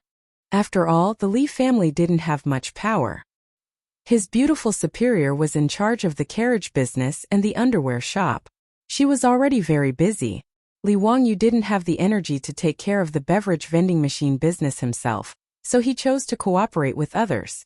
And the best partners were naturally the farmers of Dingzhou village. Firstly, the ice workshop was located in the village, so the confidentiality was guaranteed. He didn't have to worry about the secret being leaked. Secondly, the farmers in the village were all his households. Now that the mutual trust between the two sides was at the max level, he didn't have to worry about being betrayed or deceived by the farmers. Moreover, most of the farmers worked in the carriage business in Chang'an City, going back and forth to Chang'an City every day. When the time came, they would go to the wet water shops to deliver the ice and count the money. It was very convenient. With so many benefits, Li Wangyu naturally chose to cooperate with the village. He wouldn't be stingy with the shares in his hands. The farmers in the village could make more money, so he and his beautiful superior were happy to see it happen. He asked Niu Wu to invite the old villager to the mansion and show him the vending machine. Then he told him his idea. This made the old man very happy. Without hesitation, he agreed on behalf of the farmers. A good thing like a pie falling from the sky. Unless the old man's head was caught in the door, he wouldn't refuse. Needless to say, Li Wangyu was the head of the 127 farmers in Dingzhou village. Even if he didn't give them any money and only let them work for free, no one would say no. Being willing to share the money with the farmers was the county head's benevolence. The old villager was naturally moved to tears. Li Wangyu was also very generous. He directly gave 40% of the profits to the farmers of Dingzhou village. This made the old villager thank him again and again. After everything was arranged, Li Wangyu went to the east side of Chang'an City and contacted a wet water shop. The manager of the wet water shop was also very smart. When he heard that Li Wangyu could provide him with ice every day, he agreed without hesitation. With the sale of iced wet water, it was unknown how much sales would increase in this summer. As for the beverage vending machine, it was also very miraculous and convenient. He didn't even need to hire a few more shop assistants.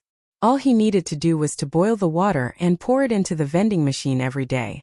Although he had to give half of the income to the county head, the shrewd manager calculated in his heart and felt that this was profitable. Naturally, he wouldn't refuse. The wet water shop in the east side of the city became the first distributor of the Wangyu wet water vending machine. Wangyu wet water vending machine. Li Wangyu was originally against this name. What kind of lousy name was this? Why did they want to use his name to name a beverage vending machine? However, his beautiful boss was very insistent. She gave him examples of the Wangyu window and Wangyu elbow that were popular in Chang'an City. This proved the importance of the Wangyu brand name. The Dompa pig knuckle that Li Wangyu made at the pig slaughtering feast was renamed by Yang Quan to Wangyu elbow. Yang Quan and Lu Xiao liked this dish the most. They specifically asked the chef in their residence to go to Dingzhou village to find Li Wangyu to learn how to make it. As a result, this Wangyu elbow quickly spread because of its soft pig knuckle and mellow meat taste.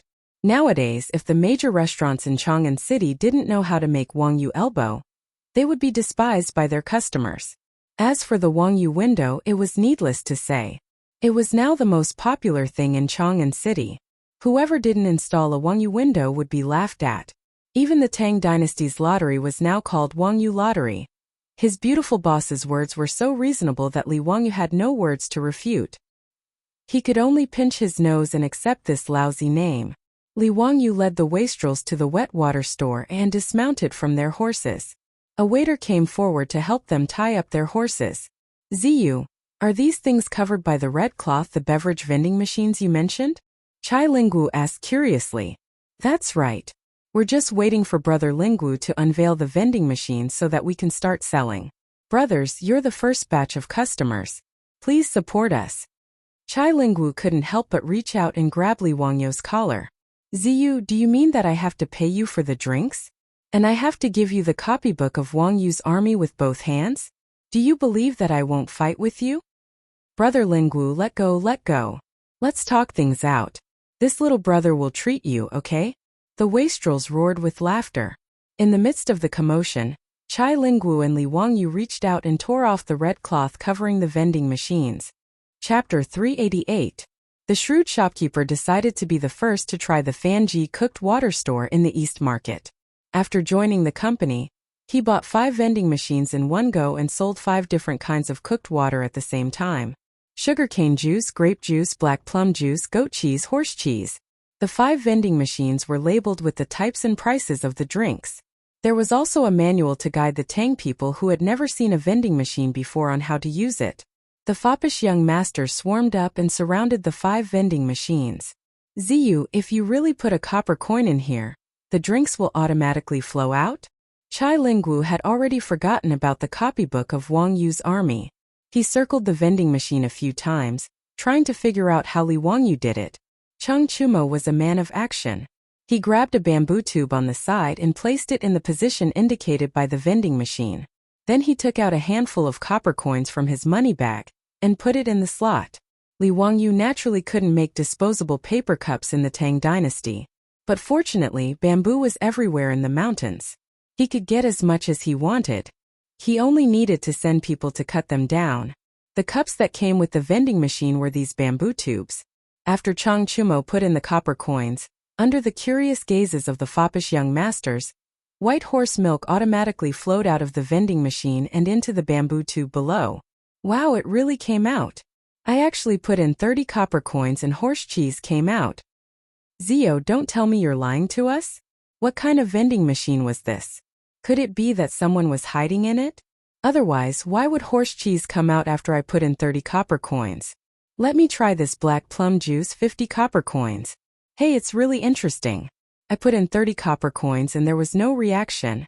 I really put in 50 copper coins and the black plum juice came out. Amazing. How is this possible? How can this inanimate object tell how many copper coins there are? Zio, tell me the truth. Is this some sort of magic trick? Is there someone operating it behind the scenes? In the face of the foppish young master's doubts, Li Wangyu didn't explain. He just smiled and continued to maintain a sense of mystery. But when Chang Chumo and the others took a sip of the drink and tasted it, they were all stunned. Wow, Zio, these drinks are all chilled? Where did you get so much ice? This was too extravagant. It was actually ice black plum juice. It's fine if you use ice in your residence, but this vending machine actually uses ice as well. Ziyu, did you rob the palace's ice cellar? Haha, why do you guys care so much? This chilled cheese tastes even better. Hurry up, you guys. I haven't drunk anything yet. Feng Yai shouted in dissatisfaction. There were a total of 5 vending machines. He was one step slower and didn't get the chance to buy it. He was anxious now. The few debauches who were having fun did not care about Feng Yai's shouts. The few of them occupied the 5 vending machines and kept throwing in copper coins. They were having so much fun that Feng Yai almost wanted to beat them up. The debauches shouting had already attracted the attention of the passers-by. But because of their status, no one dared to come forward. They could only watch the debauches occupy the 5 vending machines. Li Wangyu found a problem at this time. That was, the Tang dynasty only used copper coins. It was really troublesome. When the Tang people went out, they had to carry a money pouch with them to hold the copper coins. But the copper coins were too heavy. A single copper coin weighed 5 kilograms. And counting the copper coins was also very troublesome. For example, if the debauches wanted to throw in 50 copper coins, it would take them a long time to count. It was quite a waste of time. Li Wangyu suddenly felt that he should suggest to Pai Lupi to make silver and gold coins to supplement the copper coins. The Tang dynasty itself was also lacking in copper coins. So most of the time they bartered. Even silk was legal currency. Li Wangyu never accepted silk. He always felt that it was quite strange to use silk as currency. So in the treasury of the Li family's old mansion, there were only copper coins and gold coins. Although silver was not a currency in the Tang dynasty and could not be circulated in the market, its value was about the same as a copper coin. Li Wangyu felt that he could definitely advise Pai Lupi to make silver and gold coins to supplement the copper coins. 1 silver coin was equal to 100 copper coins, and 1 gold coin was equal to 1 copper coin. This way it would be convenient for merchants to trade. When they went out, they would not need to carry so many copper coins. It was much more convenient. The more he thought about it, the more he felt that it was feasible. He kept the matter of making silver and gold coins in his mind.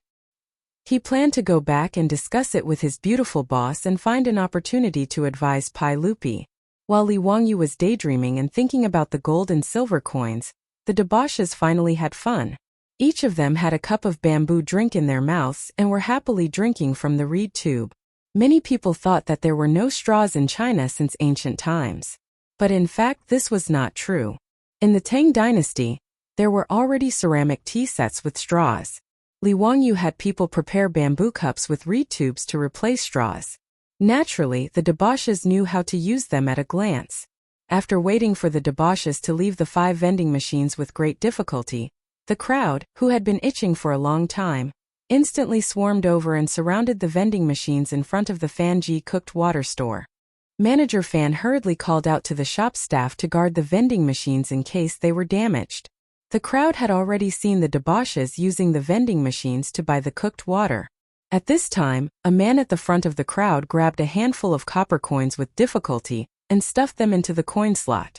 The crowd beside him was counting loudly. 5, 6, 29, 30. It's flowing out. It's flowing out. It's really flowing out. Tao ancestor above, is there really no one hiding in this cabinet? Hey, if you're done buying, get out of the way. Don't waste time. We also want to buy the cooked water. God, the cooked water is actually iced. I've lived for so long, but this is the first time I've drunk iced cooked water in the middle of summer. Seeing that there were too many people crowding in front of the vending machines, the shop staff hurriedly shouted at the top of his voice. Line up, don't push. Why are you pushing? Line up at the back. Haven't you bought a lottery ticket before? Tian Shilang, line up at the back. Fortunately, after the baptism of the lottery ticket, The people of Chang'an City now had the consciousness of lining up. Under the shop staff's hoarse shouting, 5 long lines quickly formed in front of the Fanji cooked water store. Because there were too many people in the line, even the main street in front of the store was blocked. The caravans and cattle carriages heading to the East City were completely unable to pass through, and could only take a detour. The commotion in front of the store was naturally spread everywhere. It didn't take long for most people in the East City to hear that there were 5 magical cabinets in the Fanji cooked water store that could automatically identify copper coins and sell the cooked water without manual labor. What was even more amazing was that the cooked water sold was actually iced. Therefore, as word of mouth spread, the line in front of the Fanji cooked water store became longer and longer. Chapter 389. The Wangyu boiled water vending machine became the hottest topic in the East Market that day. There were also commoners in the streets around the East Market who heard the news and came to see the machine that could automatically sell boiled water. Lang Jun. I heard that this boiled water vending machine was made by Hu Xianzi? Of course. Look at the machine. It's written very clearly. Wangyu boiled water vending machine. You know Wangyu, right? That's the name of Hu Xianzi. Today, the Wangyu elbow and Wangyu window in Chang'an City are both masterpieces of Hu Xianzi. Tisk tsk. This Hu Xianzi is really a deity. I heard that he's only 16 years old and hasn't even turned 20 yet? Yes. Otherwise, why would everyone in Chang'an City praise this Hu Xianzi as the reincarnation of an ancient person who had achieved Tao since birth? I think it's true. Look at the vending machine. Put in enough copper coins and it automatically flows out boiled water without manual labor. It's even chilled. Have you ever heard of such a divine object? Of course not. I'm afraid that only the gods in heaven have such ability. These commoners of Chang'an City were talking about Li Wangyu as they lined up, their faces full of admiration. At this time, a few people dressed as merchants passed by and overheard their conversation. They couldn't help but ask curiously, "Excuse me, may I ask who this Wangyu you're talking about is? What's the meaning of this boiled water vending machine?" The Chang'an commoners couldn't help but look at each other. "I'm afraid you're not from Chang'an, are you?" The merchants cupped their hands and said, "We're merchants who came to Chang'an City from Yi Province to sell silk. We're not from Chang'an." Yi Province was Jianan Dao, where the Sichuan Basin was located in the future. Chengdu was the administrative center of Yi Province. Yi Province's shoe embroidery was very famous. These were merchants who came to Chang'an City from Yi Province to sell shoe embroidery. Seeing that these merchants didn't know who Huxian was, the Chang'an commoners who were lining up immediately became interested and began to introduce Li Wangyu to these merchants. "Ladies and gentlemen, Wangyu is Li Wangyu, the founding county magistrate of the dynasty. He is only 16 years old, but he is knowledgeable and multi-talented. He is the great Confucian scholar of the age, the emperor's tutor of the crown prince." The Izhou merchants were dumbfounded by the incessant introduction of popular science. They wondered if the Chang'an citizens in front of them were telling a fairy tale and making fun of them. How could anyone be so powerful? In just a few short months he had earned tens of thousands of gold coins, and even spent tens of thousands of gold coins to repair some baseball field. These merchants worked tirelessly to transport goods from thousands of miles away, but they only had a net worth of a few thousand strings of coins. In comparison, did they spend all their years living in the belly of a dog? They looked at each other not knowing what to say. Suddenly a merchant asked, "May I ask, is the Hu Xianzi you are talking about the one who wrote the Romance of the Three Kingdoms?" "Yes, it is the Romance of the Three Kingdoms written by Hu Xianzi. Have you read it before, Lang Jun?" "Haha. I love this Romance of the Three Kingdoms. I study it every day. So that's how it is. Then it's not strange. Someone who can write such a wonderful book like the Romance of the Three Kingdoms must be extremely talented. Ladies and gentlemen, let's also line up and try the vending machines made by the famous Hu Xianzi. Of course we must give it a try. Haha, when we return to Izhou and tell others about it, I'm afraid their eyes will fall out of their sockets." From the opening of the market at noon to the beating of the drum at dusk, the crowd had no choice but to disperse. The 5 vending machines of Fanji cooked water shop were full of customers. Shopkeeper Fan called out to the shop assistants. Just by continuously adding all kinds of cooked water and ice into the vending machines, he was already half dead from exhaustion. In the end, when he opened the cashier of the vending machines and counted the coins, even Li Wangyu was shocked. In just half a day, the 5 vending machines had counted a total of nearly 30 strings of copper coins. Shopkeeper Fan was smiling so widely that he couldn't close his mouth. Although his shop was doing well, he usually sold 8 or 9 strings of cooked water at most. After all, a bowl of cooked water that cost dozens of copper coins was not considered cheap even in the Tang dynasty. Ordinary people might not be willing to spend money to drink it. 5 vending machines, but the profit was several times higher. How could Shopkeeper Fan not be happy? Even if he had to share half of the profits with Hu Xianzi, it was still not a loss. If it weren't for the fact that his shop couldn't fit all the vending machines, Shopkeeper Fan even wanted to ask Hu Xianzi to send him a few more. However, even if he had this idea, Li Wangyu couldn't agree for the time being. After all, it would take time to build the vending machines. More importantly, the workshop used to make ice in the village hadn't been built yet. They couldn't provide ice to Chang'an on a large scale. Li Wangyu hummed a little tune as he returned to Dingzhou village with Wang Shiji's calligraphy that Chai Lingwu had given him. Chongqing, take a look at this. What is this? Haha, you didn't see how ugly Chai Lingwu's face was when he gave this to me. Li Wangyu showed off Wang Shiji's calligraphy to his beautiful boss as if he was showing off a treasure. Although Su Chongqing didn't understand calligraphy, he knew how precious Wang Shiji's calligraphy was. He opened the scroll and carefully read it before carefully putting it away. You're bullying others. Be careful not to anger the Chai family.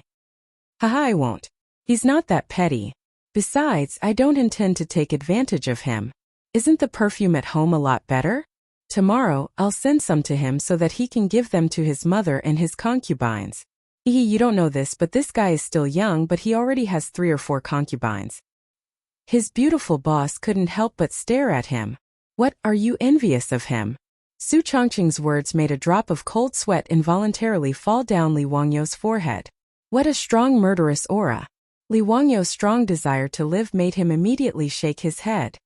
How is that possible? I despise people like him. Bah, shameless. I'm ashamed to be associated with him. Humph, I don't believe it. All men are big pig trotters. Damn it, what does it have to do with me? It's not like I have concubines. Isn't this a little too broad? But thinking about Aphrodite whom he had brought back from the mansion, Li Wangyu suddenly felt a little guilty. He didn't dare to continue this topic and hurriedly changed the topic to talk about the vending machine's profit today. Chongqing, you're still the best. Today, those people in the East Market are like crazy, crowding in front of the cooked water store to buy drinks. Simply crazy. When the ice factory in the village is built and can provide ice to Chang'an on a large scale, we can fully open the vending machine. Humph, of course. Otherwise, why would I be your boss? Su Chongqing raised his neck proudly. I'm also the founding viscount of the Tang dynasty. What's there to be proud of? Li Wangyu muttered softly. What are you talking about? The beautiful boss glared at him. No, nothing. I'm just saying that you're smart and beautiful. Humph, I don't need you to say it. Oh. Chapter 390. Brother Lingwu. This is the floral water and perfume that I personally made.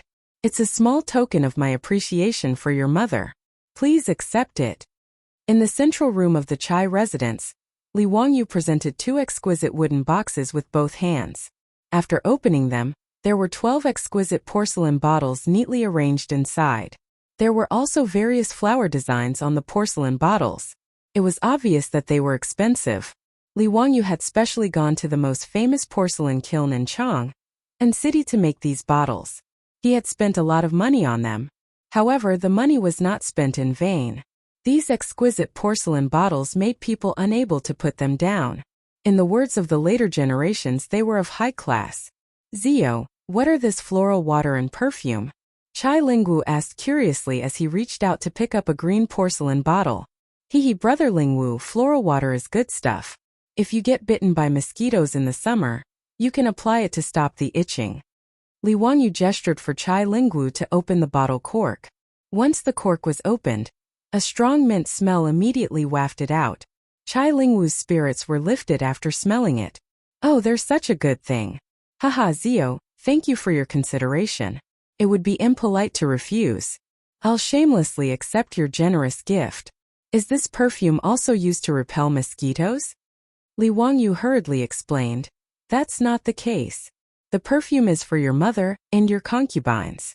Apply a little on their necks and wrists, and it will have the same effect as a perfume bag.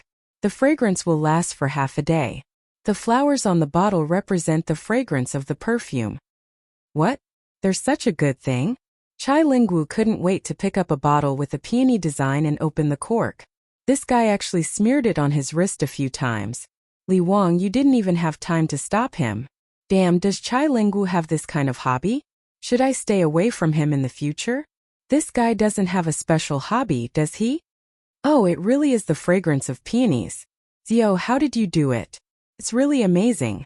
The so-called national beauty referred to peonies, and peonies of different colors had different fragrances. The bottle that Chai Lingwu took was the perfume that Li Wangyu soaked in white peony petals. It had a very pleasant floral fragrance and was very elegant. Aha, Zio, you really are my good brother. You didn't forget about me when you found something good. Do you have any more of this perfume? Give me some more. Are these 12 bottles not enough for you? Brother Lingwu, you only have 3 or 4 concubines in your mansion, right? Heh, don't I still have some close female friends in P-Square?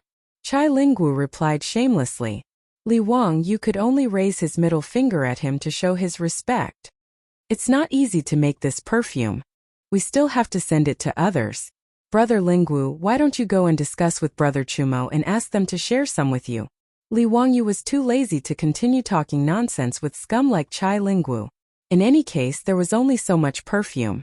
If he wanted more, he could go and talk to the other debauches. It wasn't that he didn't want to part with the perfume, but it wasn't easy to collect the petals. Just the petals used in the perfume had cost him a lot of effort and copper coins to get people to collect them. How could he bear to give them to Chai Lingwu and let him use them to curry favor with the prostitutes in P-Square? After leaving the Chai mansion, he went to each debauchee mansion to deliver the floral water and perfume. This was the proper exchange of favors. Since he and his beautiful boss didn't plan to make the floral water and perfume into a business, it was perfect to use them as gifts. However, when he went to Duke Lu's mansion to deliver the gifts, Li Wangyu unfortunately bumped into the old hoodlum, Chang'an. Thus, not only was the remaining floral water and perfume robbed by this old man, he also forced him to promise to deliver some more tomorrow. What was even more excessive was that after receiving the gifts, Chang Yaojin didn't let them go and insisted on dragging Li Wangyu to eat and drink in the mansion. If it was someone else's mansion, eating and drinking like this would be fine. However, in Chang Yaojin's mansion, Li Wangyu felt that it was a kind of cruel torture. In particular, when he saw the Chang mansion's chef bring in the mutton that was still bleeding and obviously not cooked, Li Wangyu lost his appetite. Chang Yaojin even pulled out a small knife and cut a large piece of the bloody mutton, dipped it in spices and sent it into his bloody mouth to chew. This made Li Wangyu feel nauseous. Was the Chang mansion's food all like this? Li Wangyu looked at Chang Chumo, Chang Chuliang, and Chang Chubi sympathetically. The meaning in his eyes was, "Did you guys grow up eating these things?" The 3 Chang brothers firmly nodded silently. At this moment, Li Wangyu clearly saw the tears in the 3 Chang brothers' eyes. Poor children. Li family's child, why aren't you eating? Is the cooking of this old man's mansion not to your liking? Seeing Li Wangyu not moving his chopsticks, Chang Yaojin couldn't help but glare. Eat your sister. Not to mention the taste of this half-cooked mutton. If he ate it like this, he would have to spend a lot of time in the toilet. It would be strange if he didn't have diarrhea. Uncle Chang, this little nephew just ate and now my stomach is bloated and uncomfortable. I really can't eat anything. Humph. If you can't eat, then drink. You little child, only the Xiaodao wine is to this old man's liking. After drinking your wine, drinking any other wine is no different from drinking horse piss. Come, de lang erlang san lang, fill the Li family's child's wine cup and drink. Li Wangyu looked at the table in front of him. The wine cups were big enough to be used as soup bowls. He couldn't help but stare blankly. Drink your sister. Is this drinking or risking your life? He desperately winked at Chang Chumo and the other 2, implying that he was begging them to let him go. But the 3 Chang brothers acted as if they didn't see it. They grabbed the wine jug and poured wine into the wine bowl in front of him. Zio, it's not that we don't want to help you, but we are powerless. Come, drink. Without waiting for Li Wangyu to resist, Chang Chubi and Cheng Chumo clamped his arms, one on the left and one on the right. Chang Chuliang picked up the wine cup and poured it into his mouth. Save me. Li Wangyu was trapped in Duke Lu's mansion and was as powerless as a quail. After the banquet, Li Wangyu was already drunk until he was dizzy and unconscious. He was carried back to Dingzhou village by Niu Wu. The next day, Li Wangyu woke up in bed with a splitting headache.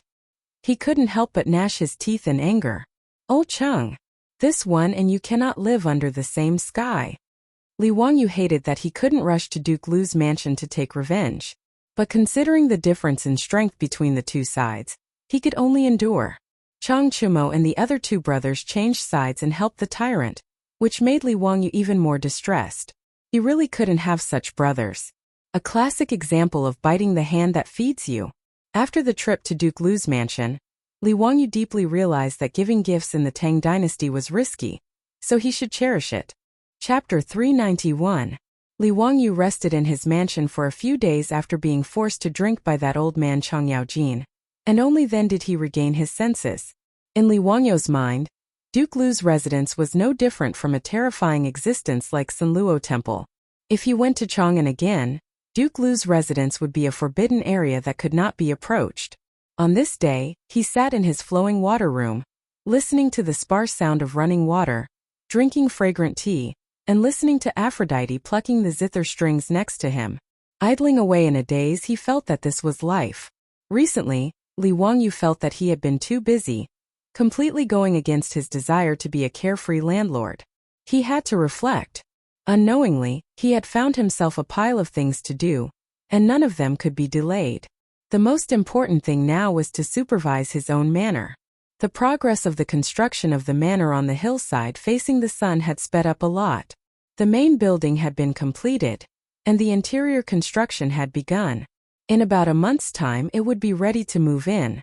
The decorations of the Tang dynasty were all in their original state, and there was absolutely no formaldehyde.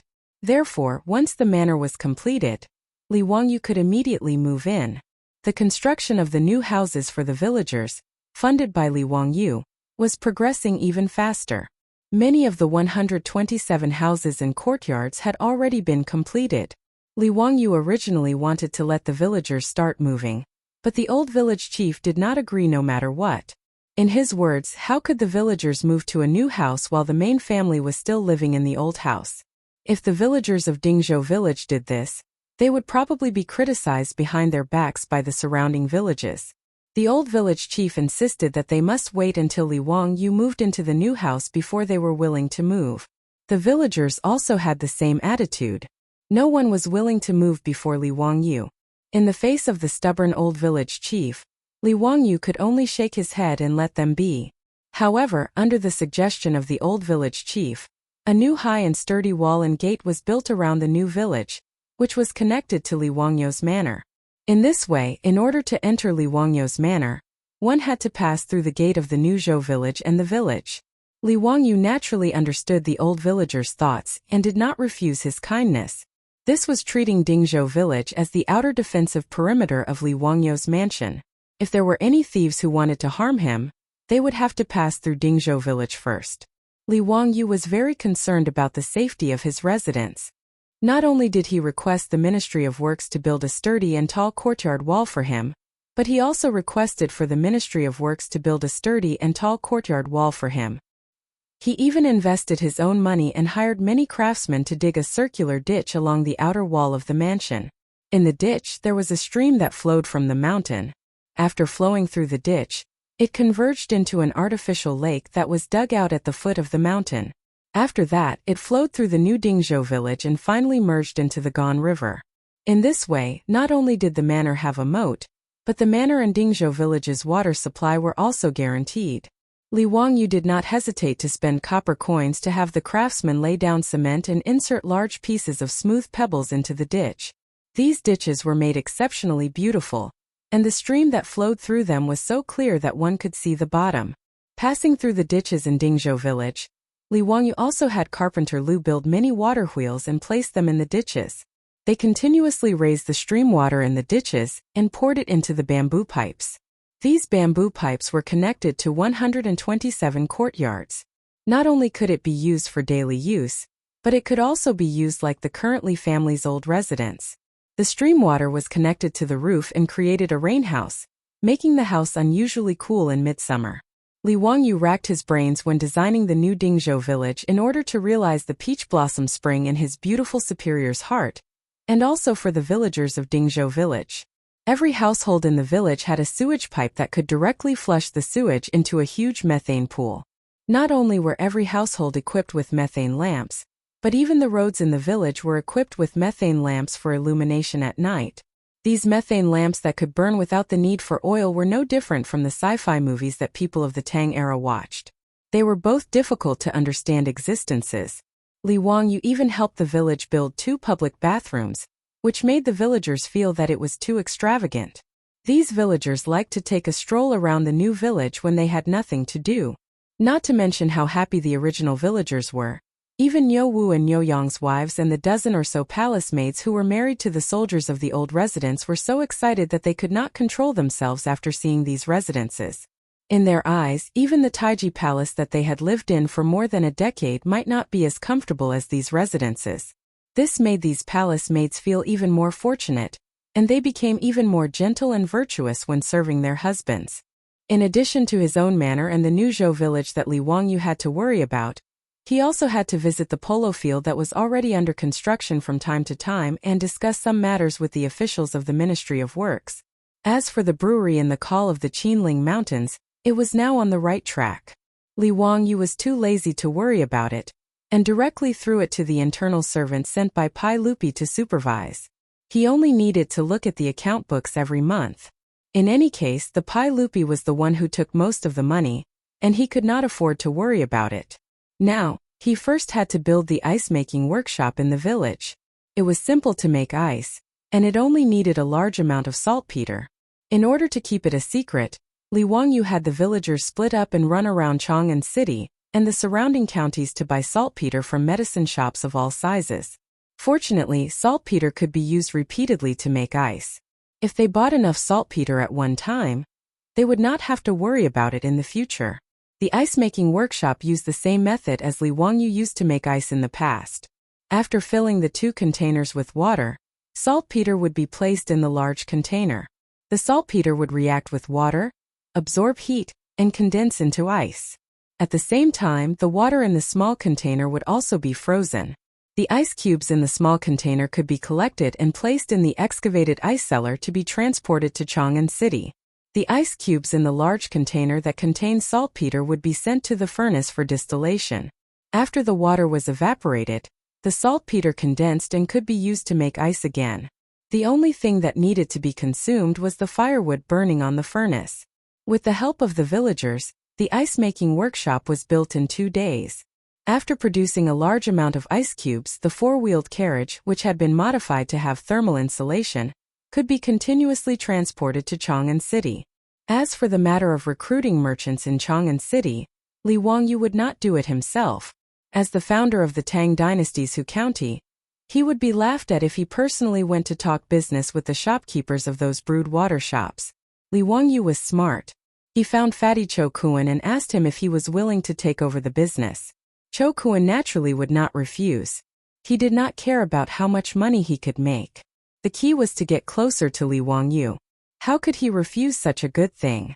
Therefore, the Cho family became the general distributor of the beverage vending machine in Chang'an City. Li Wangyu was also very generous and directly gave him 10% of the shares. After being busy for more than half a month, he finally settled all the miscellaneous matters. Li Wangyu then went back to hide in Dingzhou village and went back to his leisurely life as a small landlord waiting for death. But early in the morning, the Li family's old residence had a guest, which made Li Wangyu somewhat confused.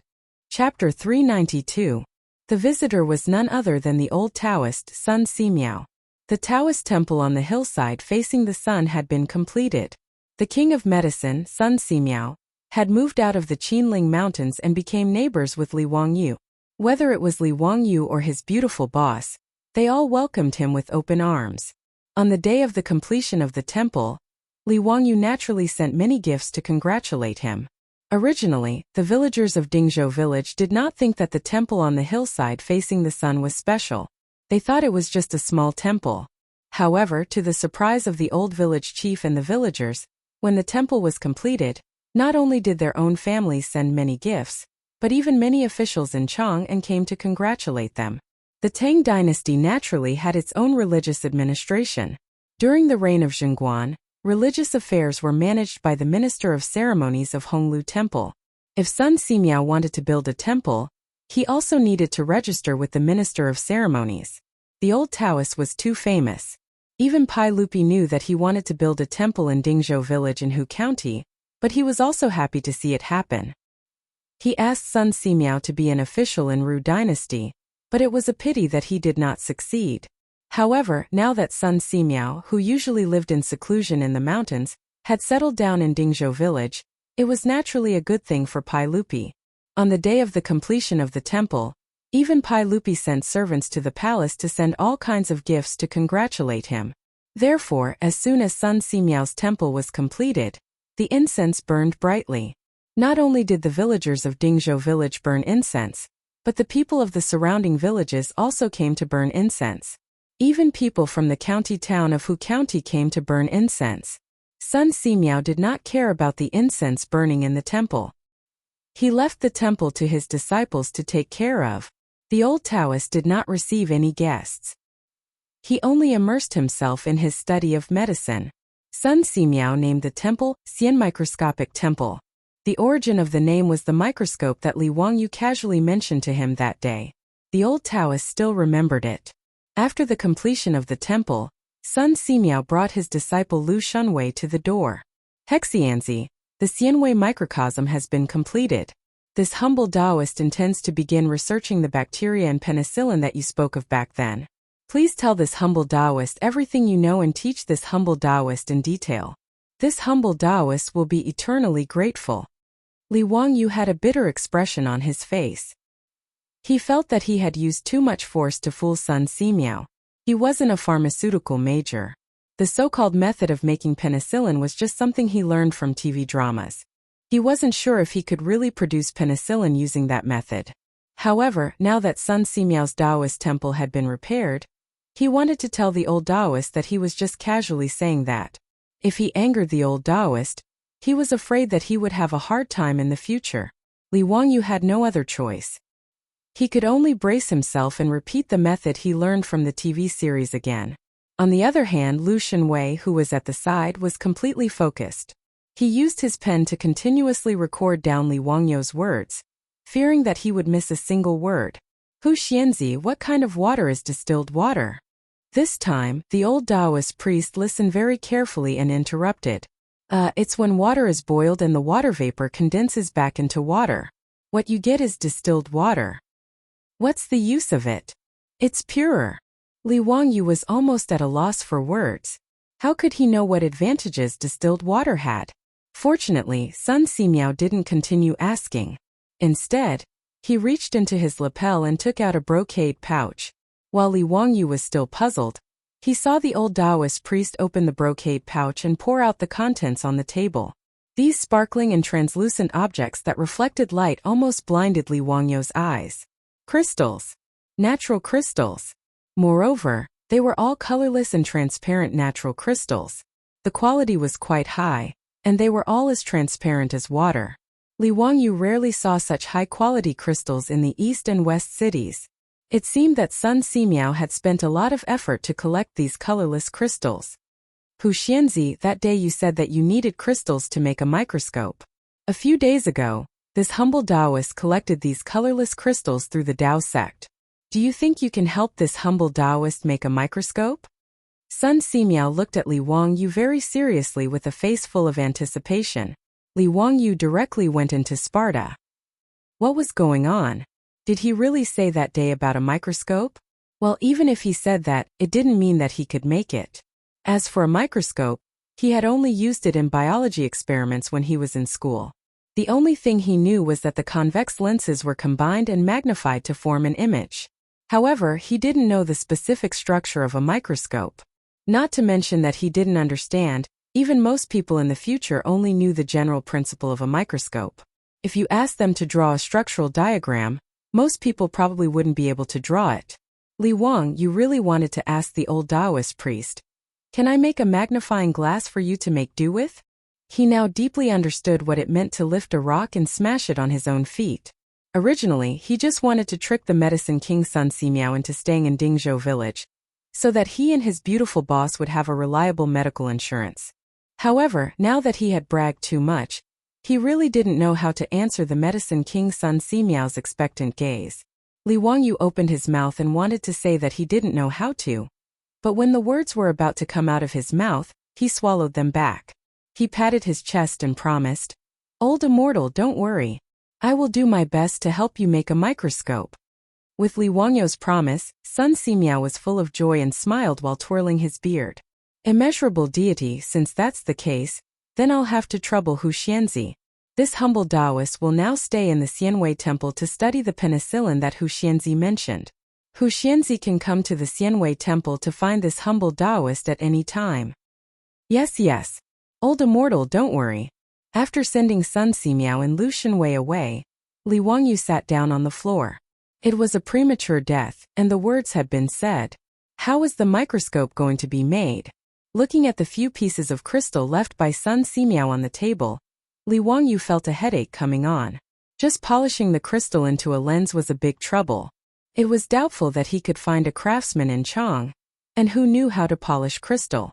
Li Wangyu now knew the consequences of bragging, but there was nothing he could do. He could only stare blankly at the crystals on the table. When the beautiful boss came back from Chang'an and saw him frowning, she curiously asked what had happened. After Li Wangyu told her about Sun Simiao's visit and his request to make a microscope, the beautiful boss couldn't help but cover her mouth and laugh. Hey Chongqing, what are you laughing at? Is it very funny? Hurry up and help me think of a way.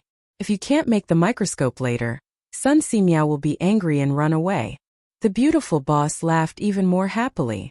"Wangyu, don't tell me you didn't take science classes when you were in school?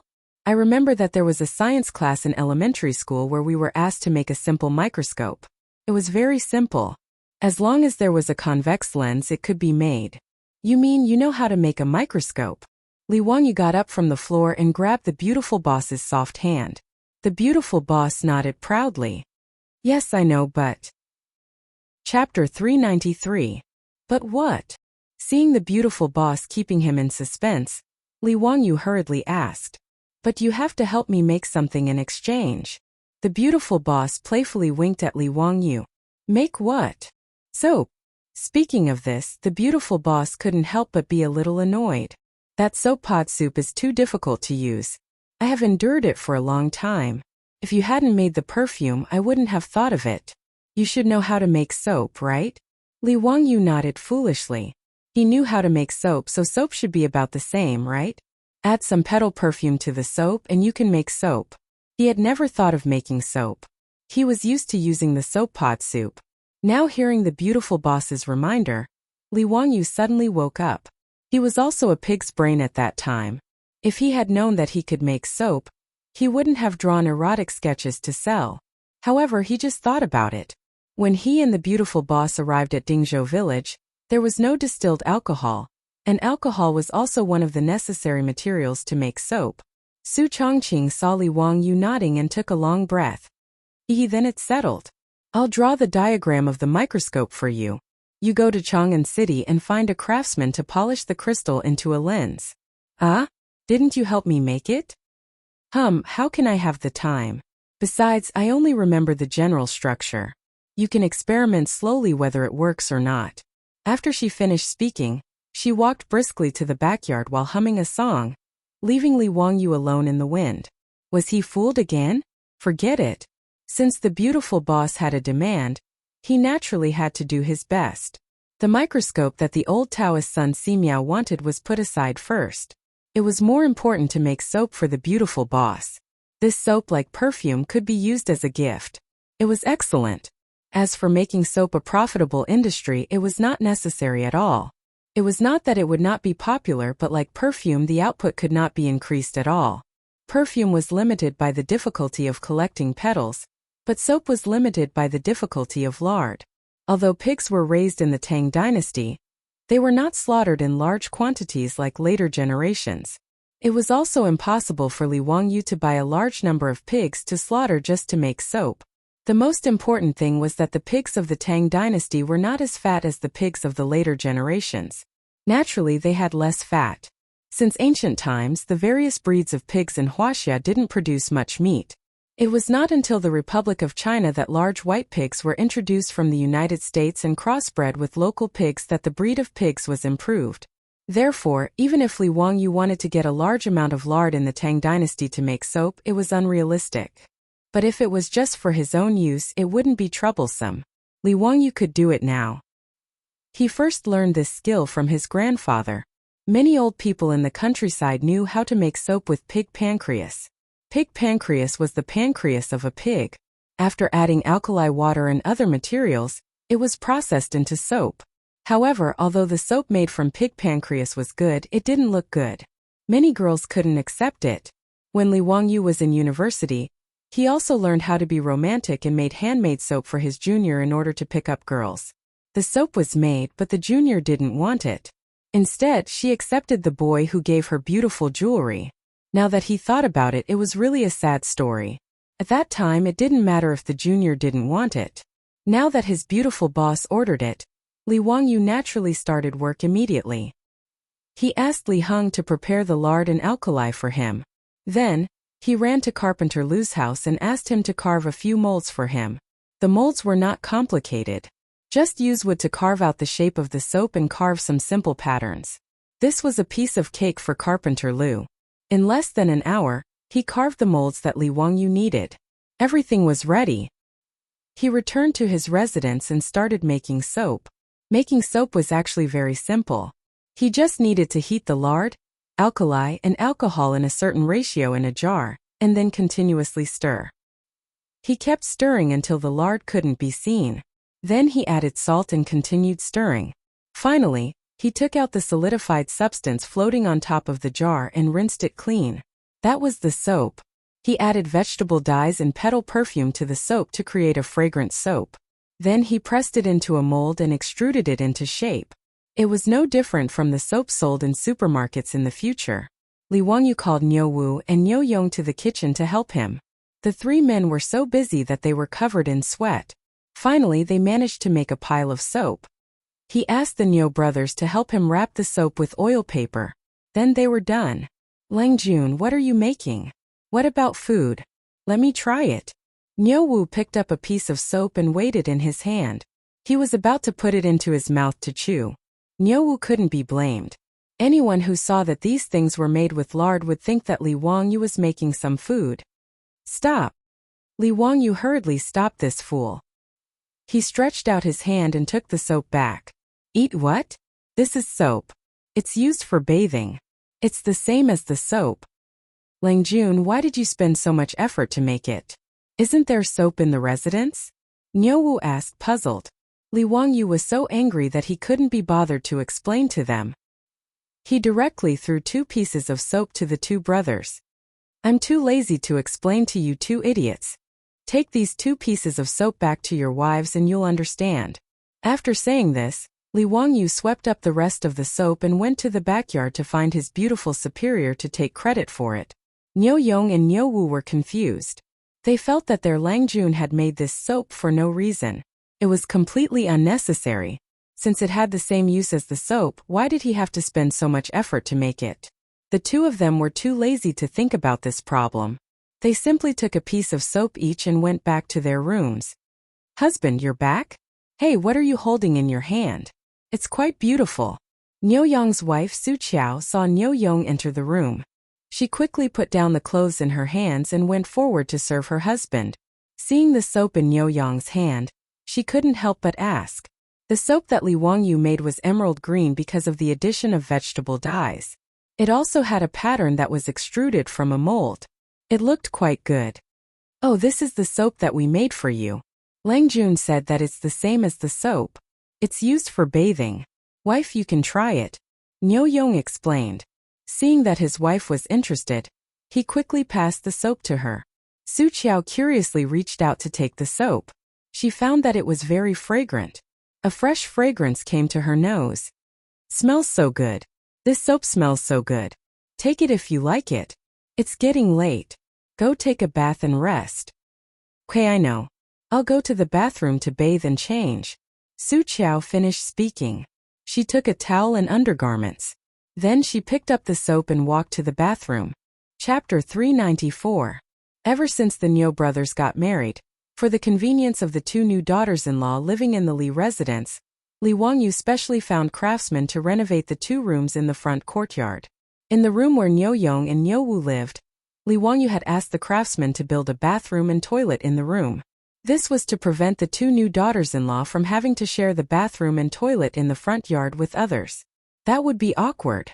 In fact, Li Wangyu was thinking too much. To the Tangs, having a bathroom and a clean toilet every day was too extravagant and unimaginable. Needless to say, there was no ceramic toilet in the Tang dynasty that could flush automatically. Even Pai Lupi and a group of state dukes were envious after using the toilet in Lai Hot. If it weren't for the fact that the flushing toilet needed to be renovated, Pai Lupi and the state dukes would have asked Li Wangyu to renovate their palaces and mansions. As for having a bathroom in the room and having hot water to take a bath at any time, the Tangs thought that it was a life of immortals. The two daughters-in-law of the Niu brothers who had just entered Lai Hot had made a lot of jokes because of the toilet and bathroom in their mansions. To be able to take a bath with hot water every day, even saints and Empress Zhongsun didn't have such a luxurious life. The Tangs rarely took a bath not because they didn't like it, but because they were limited by their conditions. After all, it was troublesome to use firewood to boil water to take a bath, even in a rich family. The term rest referred to rest and bathing. Even the imperial court officials had a rest every 10 days, which showed how extravagant it was to take a bath every day. Not only in the Tang dynasty, but even in the Republic of China, taking a bath in the countryside was troublesome. Jiangnan farmers even had a bathing custom, which was said to have been passed down from the spring and autumn period. It was called pot bathing. It was to set up a big pot on the stove to boil water and take a bath in the iron pot. Usually, when a family in the village wanted to boil a pot bath, they would inform the whole village, and each family would bring their own firewood to boil water to take a bath. It was not easy to take a bath according to one's status, gender, old and young. Therefore, in the Tang dynasty, being able to bathe every day was a luxury in the eyes of Su Qiao and the others, but they liked it very much.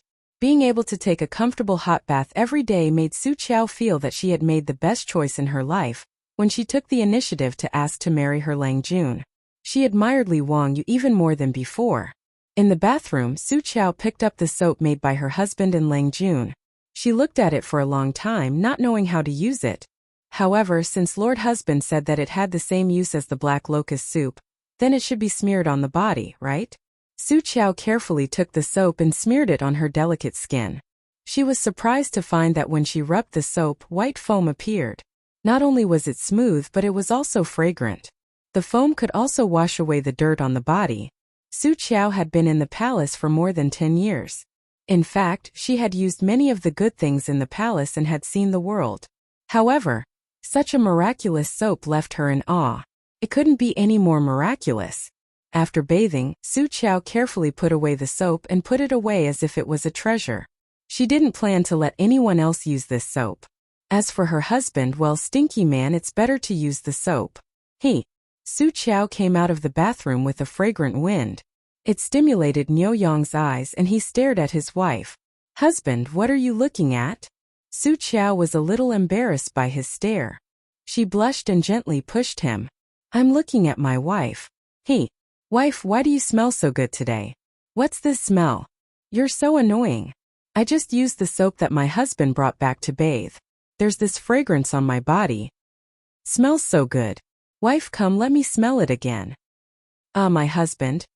In the room, the lights went out and the torturous noise sounded again. Li Wangyu naturally didn't know that the soap he made to please his beautiful boss was used by the two bastards, Niu Yong and Niu Wu, as a catalyst for the pleasure of the boudoir. He also didn't know that the perfume and toilet water he sent a few days ago had now made a big wave in Chang'an City. In the Fong mansion of Chang'an City, Fong Xianling, who was almost 50 years old, returned to the backyard of the mansion and saw his wife coming out of the bedroom. Seeing his wife's expression, Comrade Old Fong's heart couldn't help but sink. Feng Xianling and Madame Feng had a good relationship and now had 3 sons. Because the world was in chaos at the end of the Sui dynasty, Feng Xianling married late. Although he was almost 50 years old, San Lang had just been born and was still in his infancy. Feng Xianling, who was 49 years old, was old enough to call himself an old man in the Tang dynasty. Although he and his wife had a good relationship, they had long lost the passion they had when they were young. For Comrade Old Feng, making love with his wife was a task that he was a little tired of dealing with. Seeing his wife like this today, how could Comrade Old Feng not understand what his wife was thinking? He couldn't help but smile bitterly. "Madam, I'm not feeling well today, why don't?" Before he finished speaking, he unexpectedly smelled the fragrance on his wife's body. It was very pleasant. Old Feng couldn't help but gulp and look at his wife again. "Madam, what's this smell on your body? Why does it smell so good?" Madame Feng covered her mouth and chuckled. "Erlang gave it to me. He said that the county magistrate made it and it's called perfume." The fragrance on his wife's body constantly stimulated Comrade Old Feng's sense of smell. At this moment, he suddenly felt that his wife's jade-like skin was overflowing with fragrance. It was very seductive, like a delicate blooming flower. "Madam, it's getting late. Why don't we go to the room and rest?" Comrade Old Feng took the initiative to take his wife and walk towards the bedroom. "Husband." That night, the red curtains fluttered and the scene was enchanting. 10 months later, the will of the 4th master of the Feng estate was finally revealed. Li Wangyu's perfume had played an important role in this. In Chang'an City, Li Wangyu only gave toilet water and perfume to the rich. But in Notice Chang'an City, how could there be any secrets? As the rich's old wives lit up the fragrant perfume and went everywhere to attend the noble ladies' gatherings, the perfume made by Huxianzi became a delicious cake in the eyes of these noble ladies. Even Empress Zhongsun, who was in the imperial palace, couldn't help but send an eunuch to Dingzhou village to pass a message and summon Li Wangyu to Li main hall after hearing about the perfume. "This nephew greets Aunt. Aunt is in good health. This nephew hasn't seen Aunt for a long time and misses you." "Humph, I don't think so, right? Does Huxianzi really miss me?" Empress Zhongsun's tone was unfriendly. Even the way she addressed him changed from Zio to Huxianzi, which made Li Wangyu startled. His mind turned like lightning as he thought about how he had offended the empress of the Tang dynasty. However, after thinking for a long time, he felt that he hadn't done anything recently, so why was Empress Zhongsun so dissatisfied? This nephew is wrongly accused. This nephew doesn't know what Aunt is referring to?" Li Wangyu carefully asked. "Humph, this empress is asking you why did you give perfume to others and not to me?" Empress Zhongsun's words made Li Wangyu feel as if he was struck by lightning and stood there in a daze. Damn, it was actually the perfume that caused the trouble. Chapter 395. Faced with Empress Zhongsun's censure, Li Wangyu reacted rather quickly. His eyes spun as he hurriedly defended himself. "Aunt, you really have wronged me. It's not that I don't want to give you this perfume. It's just that you can't use it now, so how could I dare to give it to you?" "Oh, why is that?"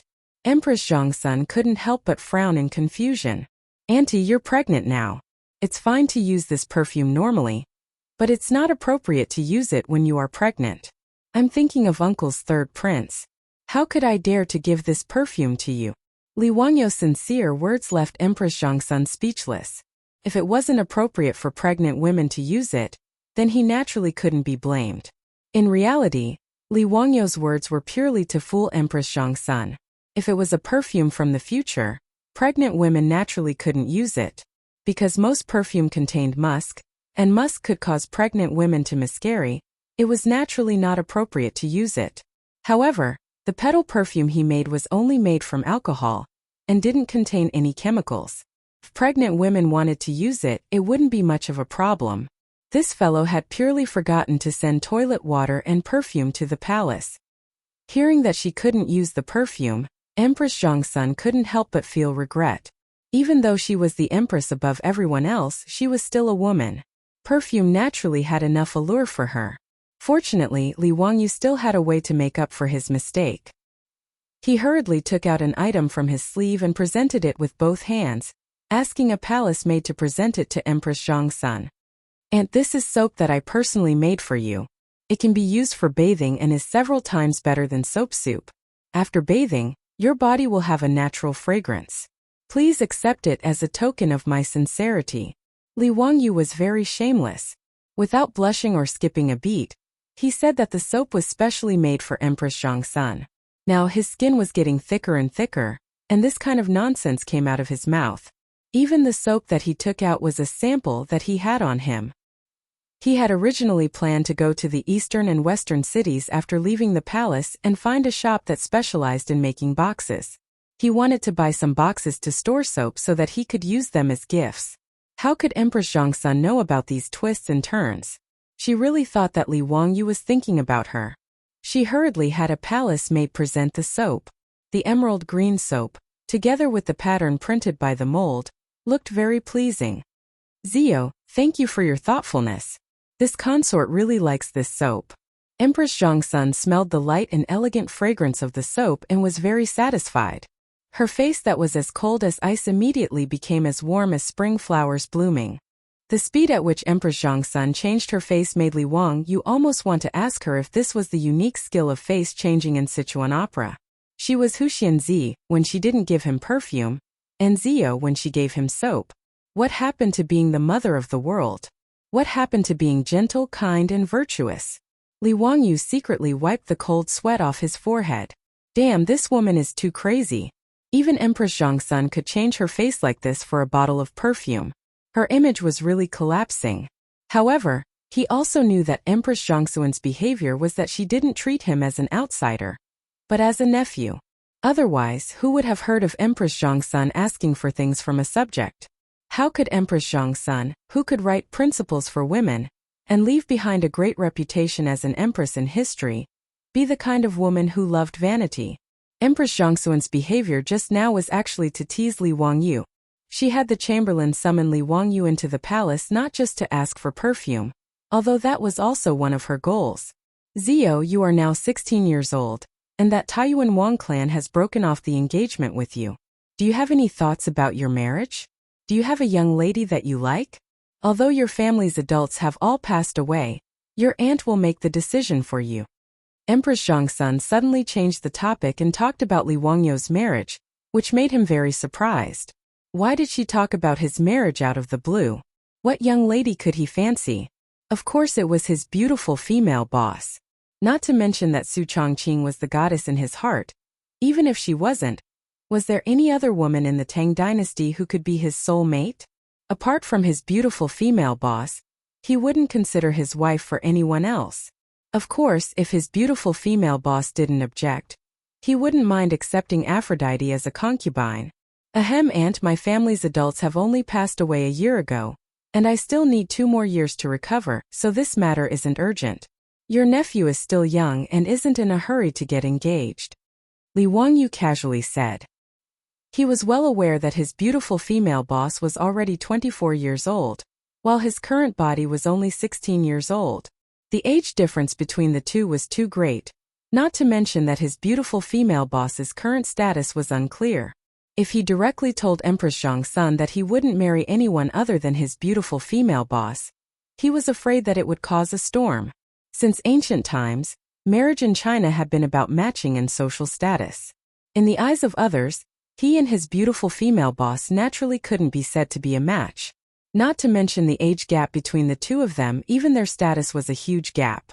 In particular, the higher Li Wangyu's noble rank, the more difficult it would be for him to marry his beautiful female boss. This matter would probably have to be slowly planned and plotted. Empress Chang'an smiled. No matter, you can set the engagement first. Men and women should get married when they're of age. You can get married when your recovery period is over. Zio, do you know how many dukes and noble madams in Chang'an city have asked me about you, intending to take you as their son-in-law? These words made Li Wangyu feel a little proud. Even I have such a day? Even the dukes are rushing to marry their daughters to me? Wahahaha, sure enough, the charm of a handsome guy is irresistible. How could he know that Empress Chang'an actually brought up this matter because of his own sins, and the source was the perfume? These noble madams had many gatherings on weekdays. After Li Wangyu gave them the perfume, they naturally took it to show filial piety to their mothers. and the dukes and noble madams who received such divine objects naturally flaunted it at their gatherings, causing the other noble madams to burn with jealousy.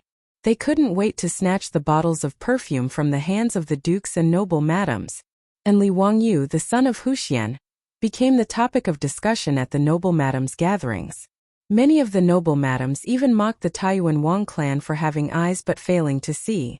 They actually took the initiative to break off the engagement with such a good son-in-law.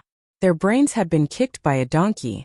After mocking the Taiyuan Wang clan, the noble madam suddenly realized that this son of Huxian was 16 years old and unmarried. This son of Huxian was a good son-in-law. He was young, rich, and talented. At the age of 16, he was conferred the title of the founding son of a country by the saint, and his future was bright. Even better, this founding son's parents were both dead. Their daughters wouldn't have to worry about being bullied by their mother-in-law if they married into his family. And if this son of Huxian became their son-in-law, would they have to worry about not having enough perfume? Filial piety couldn't be lacking from the mother-in-law, right? And so, because of a bottle of perfume, Li Wangyu inadvertently became the rich son-in-law, in the eyes of the noble madams. Chapter 396. Li Wangyu no longer had any elders in his household. He had been expelled from the Li clan by Huxian, and everyone knew that the family tree had been changed. Those noble women who wanted to marry their daughters found Empress Zhongsun and, in a roundabout way, brought up the matter of marriage with Huxian.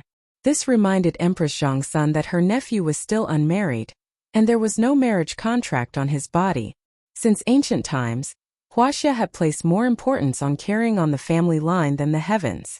As the saying went, there were 3 ways to be unfilial, and having no descendants was the worst. In the eyes of the Tangs, marriage was a matter of the highest importance. As Li Wangyu's elder, Empress Zhongsun naturally felt that she needed to arrange a good marriage for the Qilin son of the Li family for Li Wangyu's deceased parents. She had the chamberlain summon Li Wangyu into the palace to ask him about his thoughts. If Li Wangyu was interested in a young lady from a duke's residence, then she was naturally willing to propose marriage for Li Wangyu. Li Wangyu quickly shook his head and refused Empress Zhongsun's advice. "And I am still young and do not want to consider marriage for the time being." "Why is that? You are already 16, how can you still be considered young? Your parents are not here, so your uncle and I naturally have to decide on your marriage for you." "Zio, are you too thin-skinned? Embarrassed? Rest assured, I will definitely choose a good match for you. And I really don't want to get married. How about we talk about it 2 years later?" "No. I will discuss this matter with His Majesty. Zio, you don't need to worry about it. I will not harm you and will naturally arrange a good marriage for you. And I really don't want to get married right now, Before Li Wangyu could finish speaking, Empress Zhongsun interrupted him. "Enough, there is no need to talk about this matter. I have my own plans." F***ck. He didn't even have the right to speak about his own marriage. This damned feudal dynasty, was there still any law? Li Wangyu almost forgot that Empress Zhongsun was the law of the Tang dynasty. Seeing that Empress Zhongsun actually had the hobby of being a matchmaker and insisted on setting a marriage contract for him, the cold sweat on Li Wangyu's forehead was about to fall again. Back then, he had finally broken off his engagement with the Taiyuan Wang clan. He did not want to suffer like this again. That day, in order to break off the engagement, he was even expelled by the Li clan of Hu County. Although it was a good thing for him to be expelled by the Li clan, he absolutely did not want to experience this kind of thing a second time. What's more, he wouldn't marry anyone other than a beautiful woman. How could he agree? But he couldn't forcefully refuse Empress Zhongsun, which put him in a difficult position. Li Wangyu's mind spun at the speed of light. He suddenly thought of a poem that seemed to be able to fool Empress Zhongsun and dispel her thoughts of matchmaking him. Thinking of this, Li Wangyu stood up and put his hands behind his back. He looked up at the ceiling of Li Main Hall at a 45-degree angle with a solemn and stirring expression. Empress Zhongsun was bewildered by his actions. What was he trying to do with this posture? Li Wangyu put on a good pose, brewed up his mood, and recited in a clear voice. Bristling with anger, leaning against the railing, the drizzling rain rests. This poem of Yufei's Rivers Run Red was naturally popular in the future. The poem was filled with lofty aspirations and great momentum. Empress Zhongsun couldn't help but be surprised that Li Wangyu suddenly began to recite a poem. Why was this guy reciting a poem when they were talking about a marriage contract? Empress Zhongsun could naturally tell that Li Wangyu's poem was a rare masterpiece. It was a good poem, but what was the meaning of this guy reciting it at this time? Empress Zhongsun couldn't help but want to interrupt him to pull the topic back and continue to talk about Li Wangyu's engagement. But without waiting for Empress Zhongsun to speak, Li Wangyu opened his mouth again and continued his performance. 16 achievements are dust and soil. 8,000 li of cloud and moon. Don't be idle, your young years are white, empty and sorrowful. Li Wangyu almost didn't recite the 30 achievements are dust and soil line in Yu Fei's original poem. Otherwise it really would be hard to explain.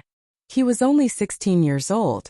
If he recited 30 achievements are dust and soil, how would he explain? The next line, Jingkong's shame has not been wiped away.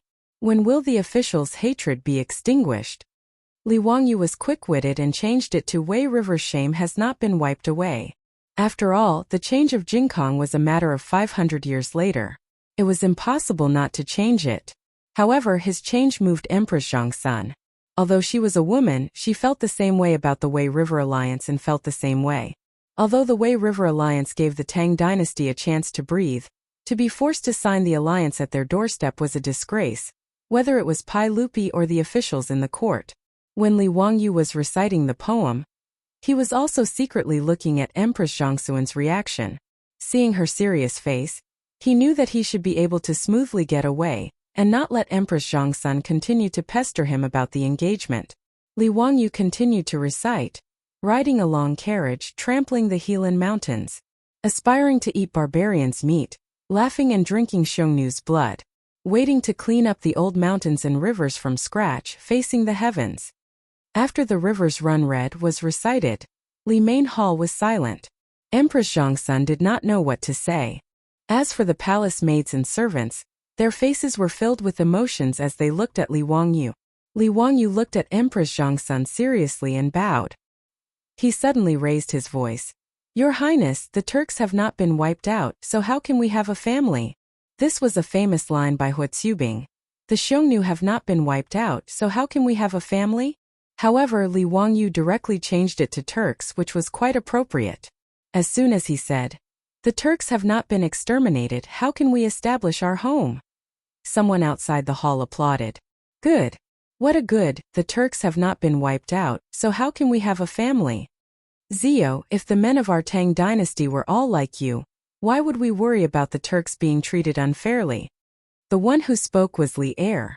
After he had left court, he had heard the eunuch report that Empress Zhongsun had summoned Hu Xianzi for an audience. He knew that it was his wife who had said that she was going to talk about marriage for Li Wangyu. Pai Lupi had nothing to do, so he wanted to join in the fun. He wanted to discuss with Empress Zhongsun to see which duke's wife was suitable for Li Wangyu. When he arrived at Li Main Hall, without waiting for the eunuch to announce his arrival, he heard Li Wangyu reciting poetry in the hall. Pai Lupi quickly stopped the servant from speaking while he stood outside the hall to eavesdrop. When he heard Li Wangyu say, the shame of the Wei River has not been washed away, Pai Lupi could not help but clench his fists and frown. After Li Wangyu finished reciting Rivers Run Red, Pai Lupi was stunned. He was so shocked by the solemn and stirring of the poem that goosebumps appeared all over his body. He was speechless for a long time. It was only when Li Wangyu said, the Turks have not been destroyed, how to build a family, that Pai Lupi could no longer hold back and repeatedly clapped and cheered. Only then did everyone in the hall notice. Seeing that Pai Lupi had arrived, Li Wangyu quickly bowed. Nephew greets uncle.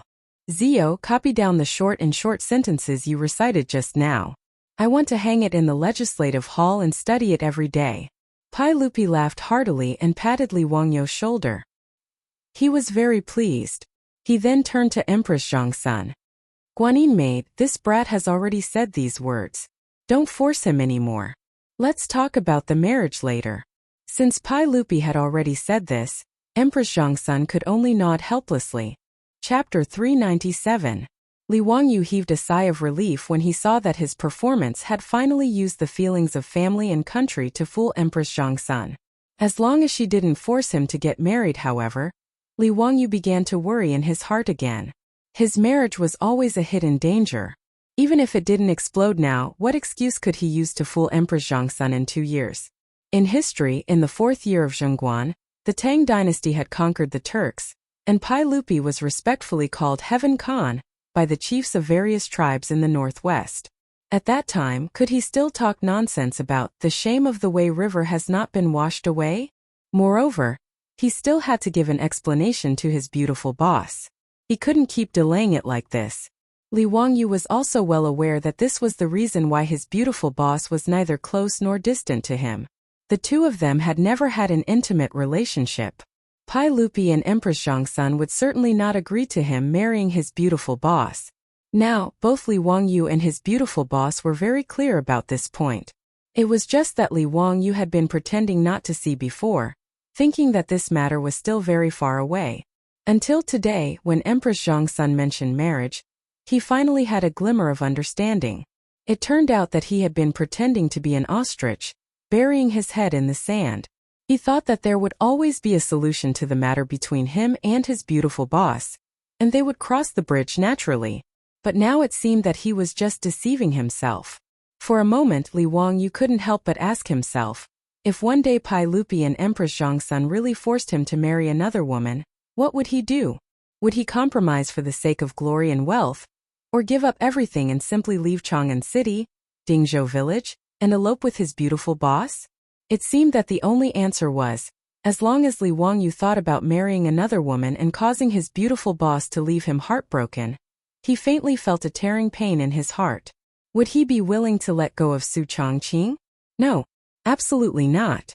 Since that was the case, what else did he have to worry about?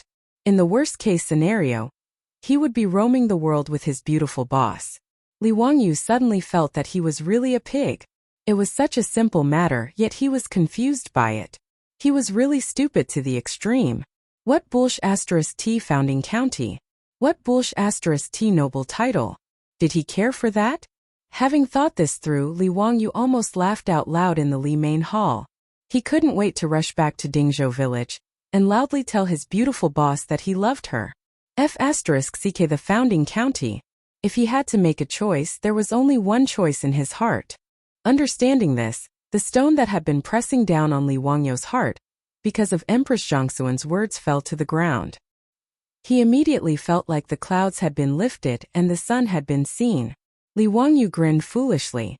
After exchanging a few words with Pai Lupi and Empress Zhongsun, he asked to leave the palace. Outside the Taiji palace, Niu Wu was waiting for him. Seeing his Lang Jun grinning foolishly, he was also confused. Why did he suddenly become hysterical all of a sudden? How could Li Wangyu care about what Niu Wu thought at this time?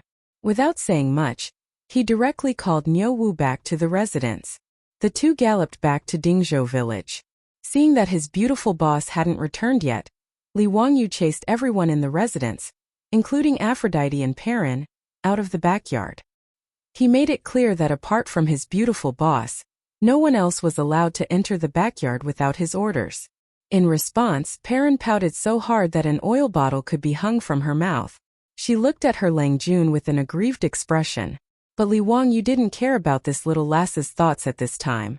After chasing everyone out of the backyard, he started to get busy. At sunset, his beautiful boss, who had been busy all day in Chang'an City, returned to the residence. To her surprise, she found Aphrodite and Perrin sitting in the central room in a daze. "Hey you two, what are you doing? Where's Li Wangyu?" "Sister Chongqing, Lang Jun chased us all out. He said that you're the only one who can enter the backyard today. Even we aren't allowed to go in." "Humph, Lang Jun must be doing something shameful in the backyard. Big sister Chongqing, you should go and take care of him." Seeing her beautiful superior, Pei Lan immediately pouted and began to complain. Aphrodite only snickered at the side. She seemed to have noticed something, but didn't say anything. The beautiful boss was stunned. She didn't know what was wrong with Li Wangyu today. Why did he chase Aphrodite and Perrin out of the backyard?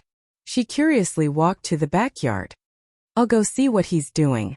Entering the backyard, the beautiful boss noticed that the methane lamps in the backyard weren't lit, and the yard was a little dark. Then she noticed that there was a long table in the backyard covered with a white tablecloth and a few lit candles. This is... Before the beautiful boss could react, music rang out in the backyard, accompanied by Li Wangyu's singing. Sitting back to back on the carpet, listening to music and talking about wishes, the most romantic thing I can think of is to grow old slowly with you. Li Wangyu played music on his phone and sang a love song. He gazed at his beautiful boss lovingly and slowly walked in front of her from the darkness. At this moment, Su Changqing finally understood what he was doing. She couldn't help but cover her mouth with her hand as tears vaguely flickered in her eyes. After singing a love song, Li Wangyu looked at the beautiful woman in front of him very seriously and said word by word, "I'm sorry, Changqing. I've always been a fool. I've never told the person I love the most that I love her, and I've never promised her anything. Are you willing to forgive me for being a fool?" Su Changqing was speechless at this point. She couldn't stop the tears in her eyes from flowing down. She bit her tender red lips and kept nodding her head. "Changqing, from now on, I'll only love you and spoil you. I won't lie to you and I'll do everything I promise you. Every word I say to you is from the bottom of my heart. I won't bully you, scold you, and believe in you. If someone bullies you, I'll be the first to help you. If you're happy, I'll be happy with you. If you're unhappy, I'll make you happy. I'll always think that you're the most beautiful. I want to see you even in my dreams because you're the only one in my heart." After Li Wangyu finished his mushy words of love, the beautiful boss who was moved to tears just now couldn't help but laugh through her tears. She kept pounding her fist on Li Wangyu's chest. "You're so annoying. If you have the ability, don't say movie lines. I don't believe it." Before she could finish her words, her red lips couldn't make a sound. Li Wangyu directly covered her red lips with his lips. The breath full of male hormones hit her in the face, making the beautiful boss suddenly widen her eyes and her body unconsciously stiffen. However, the beautiful boss didn't push Li Wangyu away. She just slowly wrapped her arms around Li Wangyu's neck. At this moment, the moon seemed to be blushing and retreating behind the clouds. And at the backyard's courtyard door, two heads sneakily popped out. Chapter 398. Li Wangyu hugged and kissed his beautiful superior. They were deeply in love. For a moment, the two of them were kissing passionately in the backyard, while Avro and Perrin, who were peeping at them from the side, were dumbfounded. Since ancient times, there had been very few kissing in China. The word kiss referred to the lips, and just like the word lips, it was a noun and not a verb. Not to mention, Li Wangyu and his beautiful boss were kissing in such a French manner that Avro and Perrin couldn't help blushing, but they didn't even blink as they stared fixedly at the two in the backyard. Unable to control himself, Li Wangyu reached out to lift his beautiful boss up by the waist and returned to the room to continue the indescribable act. But who would have thought that before he could lift his beautiful boss up, he would cry out in pain and almost fall to the ground. 3 exclamations of surprise rang out in the backyard. His beautiful boss hurriedly reached out to support Li Wangyu, while Aphrodite and Perrin, who were peeping from the door of the backyard, couldn't care less about hiding their whereabouts when they saw that their Lang Jun almost fell down. Their exclamations gave their beautiful boss a fright again. Su Changqing's face turned as red as a piece of cloth when the two of them were having an intimate moment with Li Wangyu in the backyard, and were being watched by the 2 women at home. Fortunately, there were only a few candles on the candlesticks in the backyard, so Pei Lan and Aphrodite didn't notice the redness on her face. "What are you two doing sneaking around? Hurry and help Wangyu into the room. He seems to have sprained his waist." Li Wangyu, on the other hand, really couldn't even straighten his back at this moment. He sprained his waist. In his excitement, he had wanted to princess carry his beautiful boss, but he had forgotten that his current body wasn't the original one from his previous life. Not only was he 16 years old, more importantly, he had never exercised his body and was unbelievably thin and weak. As for his beautiful superior, no matter how light her body was, she was still around 100 pounds. How could his thin and weak body carry her? In the end, Li Wangyu failed to do what he wanted to do, and unfortunately he was lying on the bed groaning. Regarding this, no matter how thick-skinned Li Wangyu was, he felt his old face burning and was too ashamed to face anyone. The beautiful boss held back her laughter and quickly sent someone to the back of the mountain to show the microscopic world, and invite the old Taoist priest, Sun Simiao. Hearing that Huxianzi had sprained his waist, Sun Simiao hurriedly brought his disciple Lu Shunwei to lie hot. After a round of diagnosis, he gave Li Wangyu an acupuncture treatment. He then took out the medicine he had concocted himself and had Lu Shunwei wrap it around his waist. Alright, Hu Xianzi is fine. He just needs to rest for a few days. Sun Simiao gave his beautiful superior a few more instructions before leading Lu Shunwei back to the Taoist temple. Humph, let's see if you can still be naughty. Now you're obedient. His beautiful superior couldn't help but laugh. Li Wangyu felt even more ashamed to face anyone. He didn't say anything and turned his head to face the wall to reflect on his past. He made up his mind that once his waist was healed, he would have to start exercising. Otherwise, it would be too embarrassing. The original owner of this body was simply a good-for-nothing who couldn't distinguish between physical activity and food. He was despised. When the rich playboys found out that Li Wangyu had sprained his waist, they all came to visit him with all kinds of medicine. However, Li Wangyu was tight-lipped about how he had sprained his waist. He wasn't prepared to say anything even if he was beaten to death. He couldn't tell anyone about this. It was too embarrassing. If this group of bastards knew the truth, he wouldn't need to mingle in Chang'an anymore. It would be better if he just took his beautiful superior and wandered the world. Fortunately, the old Taoist priest Sun Simiao's medical skills were superb. In just a few days, Li Wangyu's waist was mostly healed and he could move freely.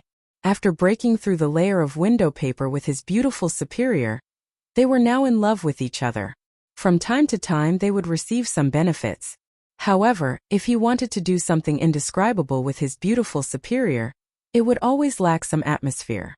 This made Li Wangyu very depressed. After his waist was healed, Li Wangyu prepared to go to the palace. He had already finished writing The Rivers Run Red, that Li Er wanted.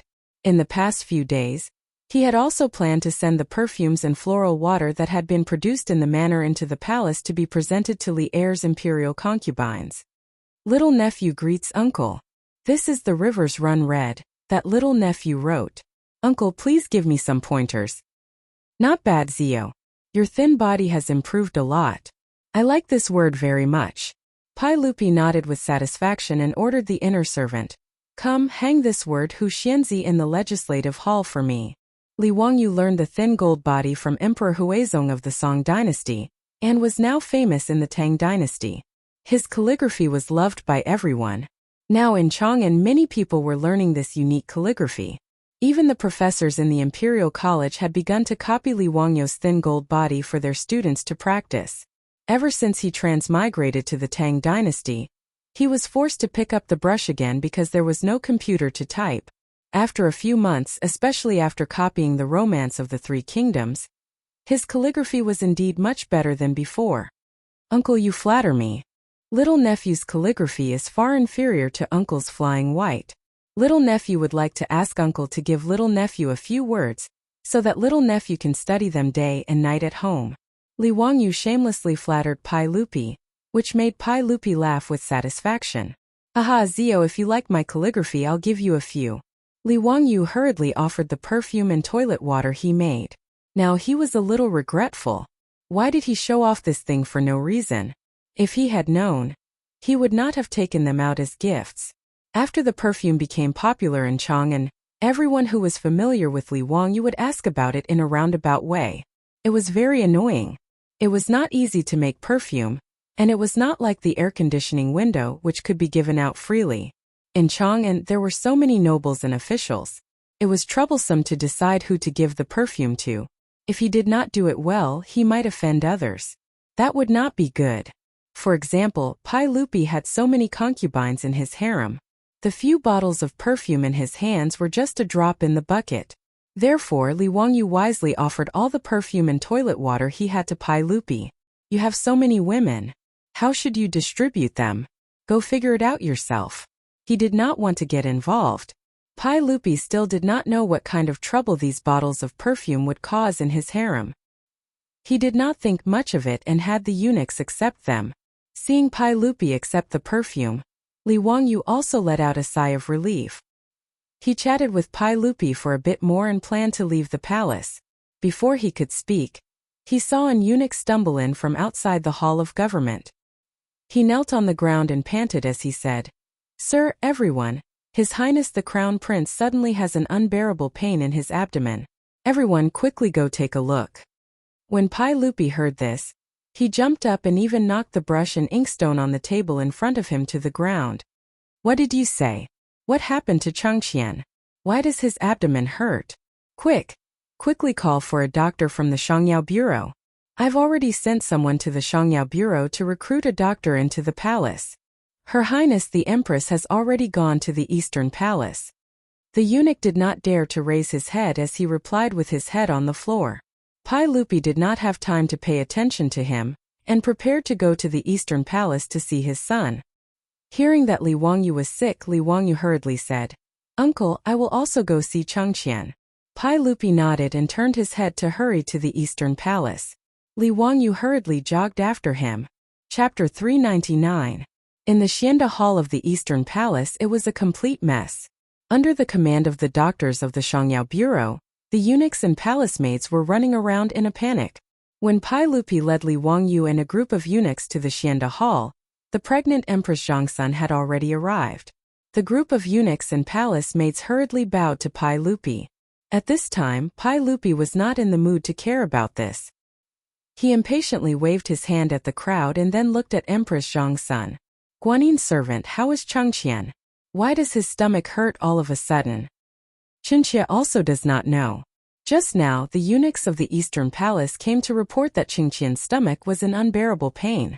Qinxie hurriedly sent people to summon the imperial physician and doctors of the Shangyao Bureau.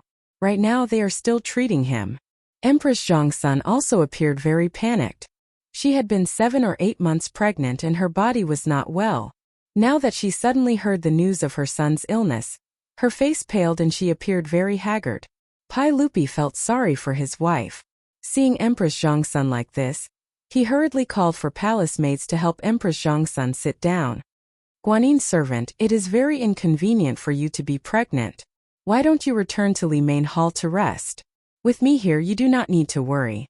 "No, Qinxie will not leave. Qingqian's illness is unknown. How can Qinxie leave?" Empress Zhongsun naturally did not want to leave. Even though she had already given birth to 2 sons and a daughter, and was pregnant herself, Li Chang'an, the eldest son, was still her favorite. Seeing Empress Zhongsun say this, Pai Lupi could only compromise. All right, Guanyin servant, do not panic. Chang'an will be fine. Maybe he just ate something bad. It is not a big problem." Li Wangyu also comforted her. "And do not worry. Chang'an is blessed by the heavens. Also, I know a bit about physiognomy. Chang'an does not have the physiognomy of an unlucky life. Nothing will happen." He dared to say this because in history Li Chang'an had lived well. Although Li Wangyu didn't live for long, only 26 years old, Li Chang'an was only 9 years old now. Li Wangyu naturally didn't think that his life was in any danger. There were many reasons for a child's abdominal pain, but Li Wangyu thought that it was probably the same as Pai Lupi's guess. It was probably just a stomachache. Recalling history, it seemed that Li Chang'an would fall seriously ill in a few years. It was recorded in the old book of Tang. Chang'an was first afflicted with foot problems, making travel difficult.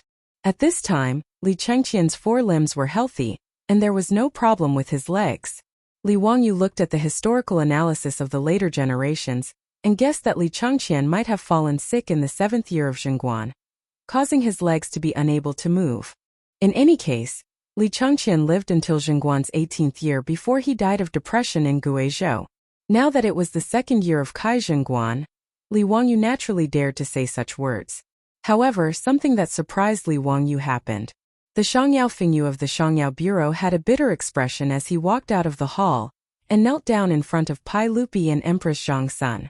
"Reporting to Your Majesty, Your Highness, this subject has investigated the Crown Prince's illness.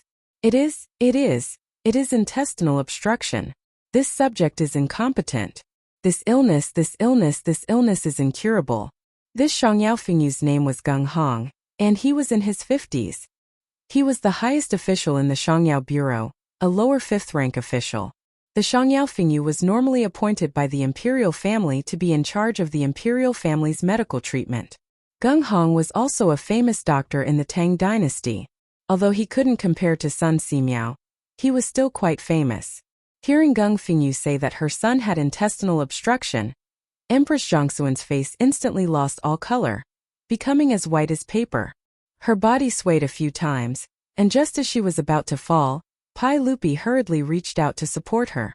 At this time, Pai Lupi's eyes were also filled with anger, as if he wanted to devour someone. "What did you say?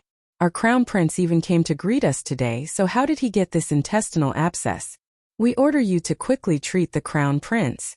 If there is even the slightest mistake, we will skin you alive. Your Majesty, this intestinal obstruction, this subject obeys the decree." Geng Fengyu still wanted to explain what intestinal obstruction was. However, seeing Pai Lupi's frightening appearance, he didn't dare to say anything else. He scrambled back into the hall to discuss with the other doctors of the Shangyao Bureau how to treat the crown prince. Empress Zhongxun cried out in pain. She broke free from Pai Lupi's arm and stumbled back into the hall. Pai Lupi was afraid that something would happen to her body, so he hurriedly chased after her. The group of eunuchs and palace maids behind him also followed like a swarm of bees. When Li Wangyu heard the Shangyao Fengyu's words, it was as if he was struck by lightning, and he stood there dumbfounded. What the hell? What happened? How could Li Changqian have intestinal obstruction? There was no record of it in the history books. Intestinal obstruction was appendicitis, and in ancient times, it was an incurable disease. Although there were many vague records in the ancient texts that said that intestinal obstruction could be treated, Chinese medicine did not have this ability. In the modern era, appendicitis was just a minor operation that even fourth-year medical students could easily perform. However, in an era without Western surgery, intestinal carbuncle was definitely an incurable disease. But how could Li Changqian have appendicitis? If Li Changqian had contracted appendicitis in history, how could he have lived until the 18th year of Zhongguan? And how could he have colluded with Hou Junji to rebel?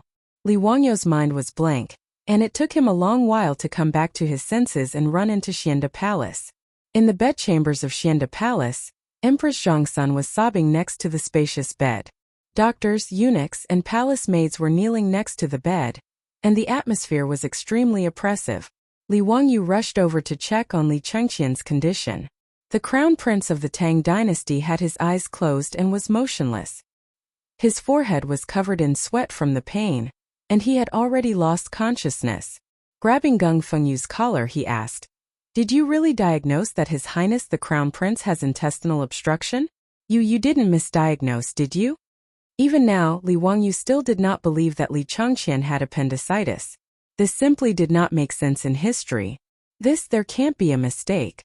His Highness the Crown Prince has abdominal pain, muscle tension, and rebound pain in his lower right leg, accompanied by nausea, fever, vomiting, bloating, red skin, yellow skin, and a flood of pulses. This is definitely intestinal obstruction. This old man has practiced medicine for 30-some years, and I can't make a mistake. Moreover, many of the doctors in the Shangyao Hospital have made the same diagnosis. The doctors in the Shangyao Hospital who were kneeling on the side also nodded repeatedly, indicating that Han Fengyu was right. Li Wangyu let go of Geng Fengyu's hand, and Geng Fengyu knelt before Pai Lupi and said, "Your Majesty, we have already treated His Highness the Crown Prince with acupuncture and ordered people to boil the medicine. But there is nothing we can do about this intestinal obstruction. We can only rely on His Highness the Crown Prince's fate." Before he could finish speaking, he saw the furious Pai Lupi rush over with gritted teeth and kick him to the ground. "If anything happens to my Dalong, I want all of you to be buried with him." Pai Lupi's words were naturally spoken out of anger. With the medical standards of the Tang dynasty, if they could not cure the patient, they would be buried with him. No matter how many heads there were in the Shangyao Hospital, it would not be enough to cut off. But in the face of the furious Pai Lupi, no one dared to make a sound. All the doctors, eunuchs, and palace maids were silent like cicadas in winter. Chapter 400. Li Wangyu looked at the unconscious Li Changqian on the bed, and couldn't help but feel his heart ache. He couldn't understand what was wrong with history for such a thing to happen. Towards Li Changqian and Li Tai, the two little fellows, Li Wangyu originally held prejudice in his heart. After all, these two fellows weren't anything good in the history books. There was no need to talk about Li Changqian. He was licentious and even colluded with Ho Junji and the others to rebel. Li Tai wasn't a good person either. Although he pretended to be an obedient child in front of Pai Lupi, Li Changqian had betrayed him. He actually said to Pai Lupi, "This subject has an unfilial son. In 100 years, this subject will kill him for his majesty and pass him down to King Jin." From this, one could see his character. Thus, when Pai Lupi asked Li Wangyu to be the teacher of these two fellows, Li Wangyu had rejected the idea. However, it was hard to go against the imperial decree. After Li Wangyu reluctantly accepted these two fellows, he realized that they weren't bad people. That was the truth. Children of 8 or 9 years old had been in the palace for too long and had been flattered by those palace maids. So they were a little domineering and lacked education. Under Li Wangyu's guidance, both Li Changqian and Li Tai got along very well with those brats from Dingzhou village. They didn't seem as domineering as before. And these two sons of Pai Lupi were rather smart. They were also very respectful to their teacher, Li Wangyu, so how could he not like them? 2 days ago, he had sprained his waist and was bedridden, so he didn't have the nerve to send Li Changqian and Li Tai to Dingzhou village for lessons. He had originally planned to visit the two fellows in the Eastern Palace after speaking with Pai Lupi, but who could have imagined that such a situation would occur? Why would Li Changqian suddenly get appendicitis? Li Wangyu couldn't figure it out. Then, he heard the conversation between Pai Lupi and Feng Yu from the Shangyao Bureau. "Gongfeng Yu, let me ask you. Why did the Crown Prince suddenly get this intestinal abscess?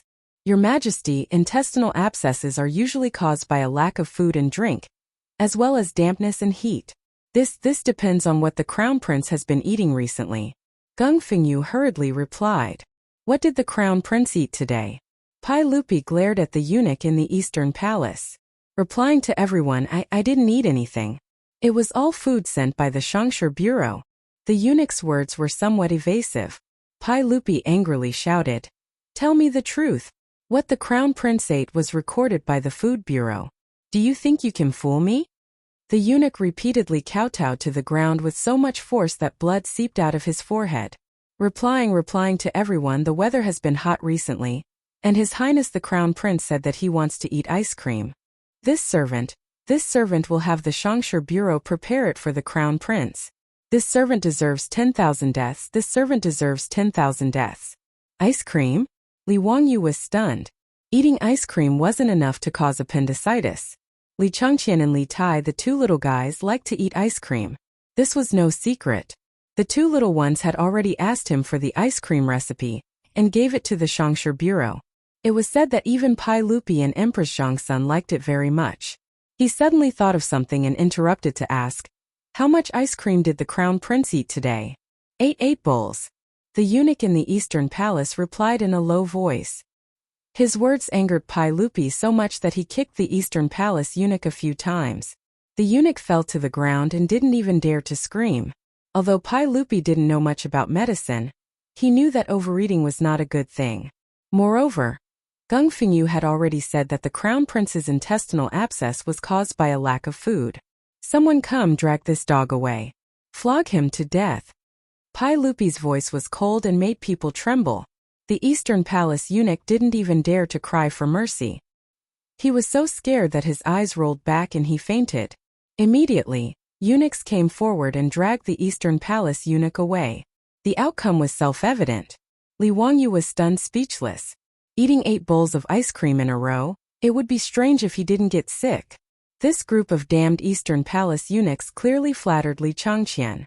They actually allowed a 9-year-old child to eat so many cold drinks. Being beaten to death was not an injustice at all. He had a trace of understanding in his heart. Li Changqian's sudden illness was different from history, and seemed to have something to do with him.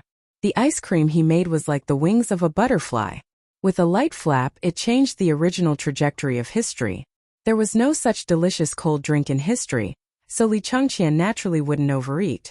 Naturally, there was no sudden appendicitis. With all these twists and turns of karma, it seemed that the responsibility for Li Changqian's appendicitis was on Li Wangyu. When Li Wangyu understood this point, his expression became rather ugly. Empress Zhongsun looked at the unconscious Li Changqian beside the bed and cried bitterly. This made Pai Lupi even more anxious. Empress Zhongsun was currently pregnant. If something happened to her due to excessive grief, that would be even more unfortunate. Guanyin maid returned to Li Main Hall first. I can stay here with Chang'an. No, I won't leave. How could Empress Zhongsun listen to Pai Lupi at this time? Pai Lupi didn't dare let her stay in Xianda Hall any longer. If it was as Feng Yu of the Shangyao Bureau had said, there was no cure for this intestinal blockage. If he let Empress Zhongsun watch Li Changqian die prematurely, who knew what would happen? Come, escort the Empress back to Li Main Hall. Serve her carefully, but if there are any mistakes, we will skin you alive. Gung Fengyu, have some doctors from the Shangyao Bureau go to Li Main Hall to examine the Empress' body. Yes. Empress Zhongsun was helpless. She was carefully supported by a group of palace maids and eunuchs back to Li Main Hall in tears. At this time, Li Wangyu was extremely conflicted. Looking at Li Changqian's current situation, it was clear that Feng Yu and the doctor's diagnosis was correct. It should be because he suddenly ate too many cold drinks that caused acute appendicitis. He vaguely remembered that he had once seen a report saying that a certain hospital had treated more than 20 patients with acute appendicitis in a short 2 months. Most of them were youths between 5 and 15 years old. The reason was because they ate too many cold drinks during the summer, so the public was reminded not to give children too many cold drinks during the summer. In the modern world, acute appendicitis required surgery, but this was the Tang dynasty. Who could operate on Li Changqian? Li Wangyu admitted that he didn't have this ability. He had seen some time-traveling TV dramas where the main character didn't care about the consequences and would cut open someone's stomach and use a knife. He felt that it was incomparably absurd. If it was so easy to save someone, would there be a need to study clinical medicine for 5 years? If Li Wangyu was given a scalpel and had him go to the operating table, then it would be better to directly inform the patient's family and arrange a funeral. However, if he didn't do the surgery, Li Changqian's chances of survival were extremely slim. If he didn't do anything and just watched Li Changqian die, Li Wangyu was afraid that his conscience wouldn't be at ease for the rest of his life. This was neither right nor left. Li Wangyu was so aggrieved that he almost wanted to bang his head against a pillar. Just as he was feeling conflicted, his hand suddenly inadvertently touched the dagger at his waist. The item inside reminded him. Li Wangyu's eyes couldn't help but light up. Chapter 401. Li Wangyu felt that there were a few pieces of crystals in the box. The medicine king, Sun Simiao, had entrusted these crystals to him to help make microscopes. Today, Li Wangyu had brought them with him to Chang'an. He planned to go to the eastern and western cities after leaving the palace to see if there were any shops that specialized in grinding crystals. When he felt the crystals, he thought of Sun Simiao. Although Sun Simiao didn't know how to perform appendicitis surgery, he knew that Sun Simiao had some surgical skills based on the fact that he had removed the rotten flesh from Niu Yang's wound and stitched it up. Since Sun Simiao knew how to debridement, suture, and bandage a broken intestine, he could try to let Sun Simiao perform surgery on Li Changqian. At least it was better than watching Li Changqian die in pain in front of him.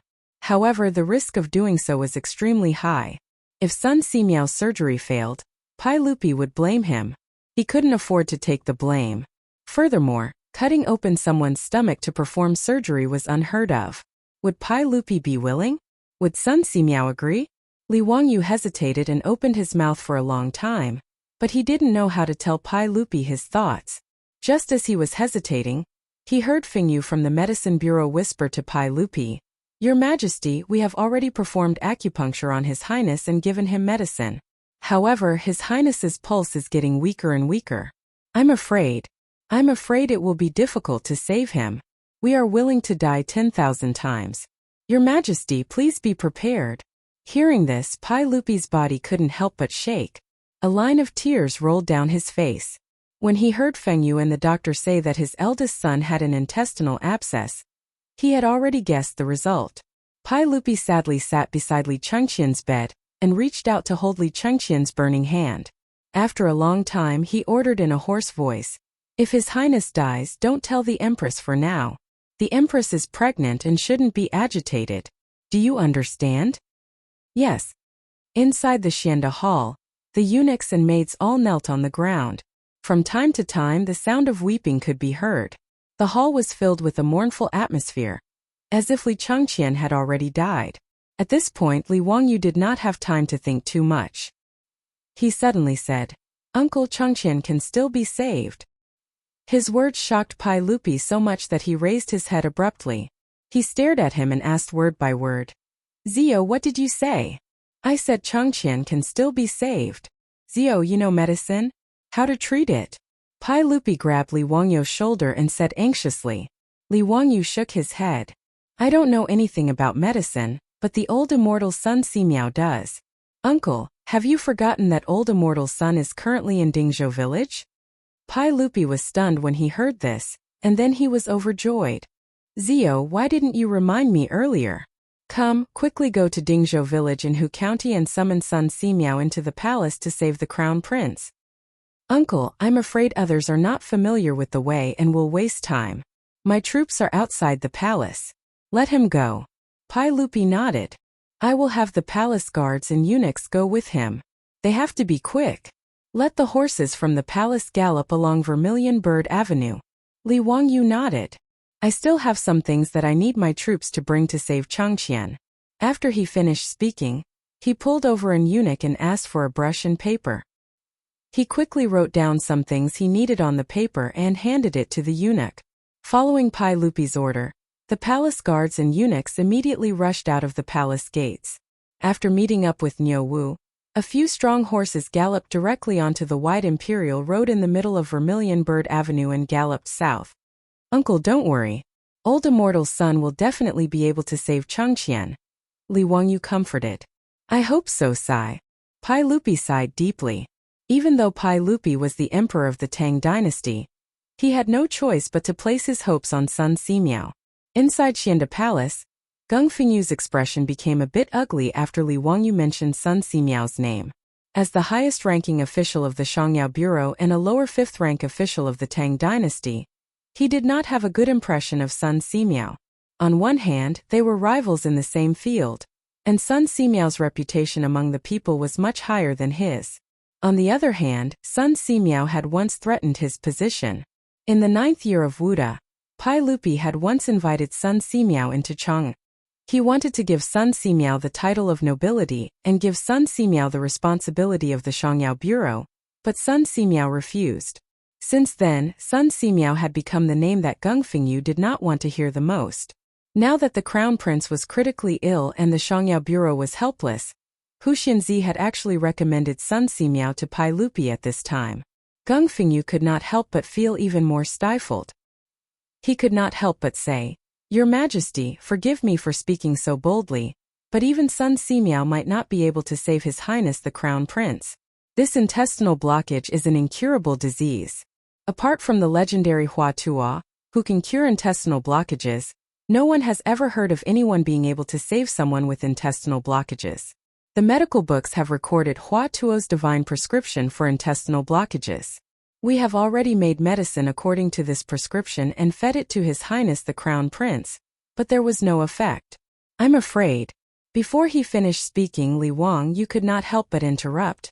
"Shut up. It's fine if you're useless, but what do you mean by saying that His Highness the Crown Prince is incurable?" Geng Fingyu had always been like a crow, saying that Li Chang'an was incurable.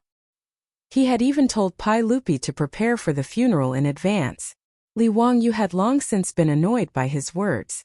Now that he had sent someone to invite Sun Simiao, he was blabbering on and on about how Sun Simiao could not cure Li Chang'an. It really made people want to beat him up. When Pai Lupi kicked Geng Fingyu, Li Wangyu felt that the old man did not have it easy. Now he felt that Pai Lupi's kick was too light. How can you humiliate this old man like this? Hu Xianzi, this old man is also a fifth-rank official. I have practiced medicine for more than 30 years and have saved countless people. How can I be incompetent?" Geng Fingyu immediately exploded when he heard Li Wangyu's words. He then knelt before Pai Lupi and spoke in an aggrieved and tearful voice. "Your Majesty, please see clearly. Ever since this subject took over the Shangyao Bureau, I have not dared to slack off in the slightest. This subject naturally hopes that His Highness the Crown Prince will be healthy. However, this intestinal abscess is difficult to cure with medicine. This subject is not incompetent. Please see clearly, Your Majesty." Pai Lupi's mood was irritable. Even though he knew that intestinal abscess was incurable, as Li Changqian's father, how could he not have a glimmer of hope in his heart?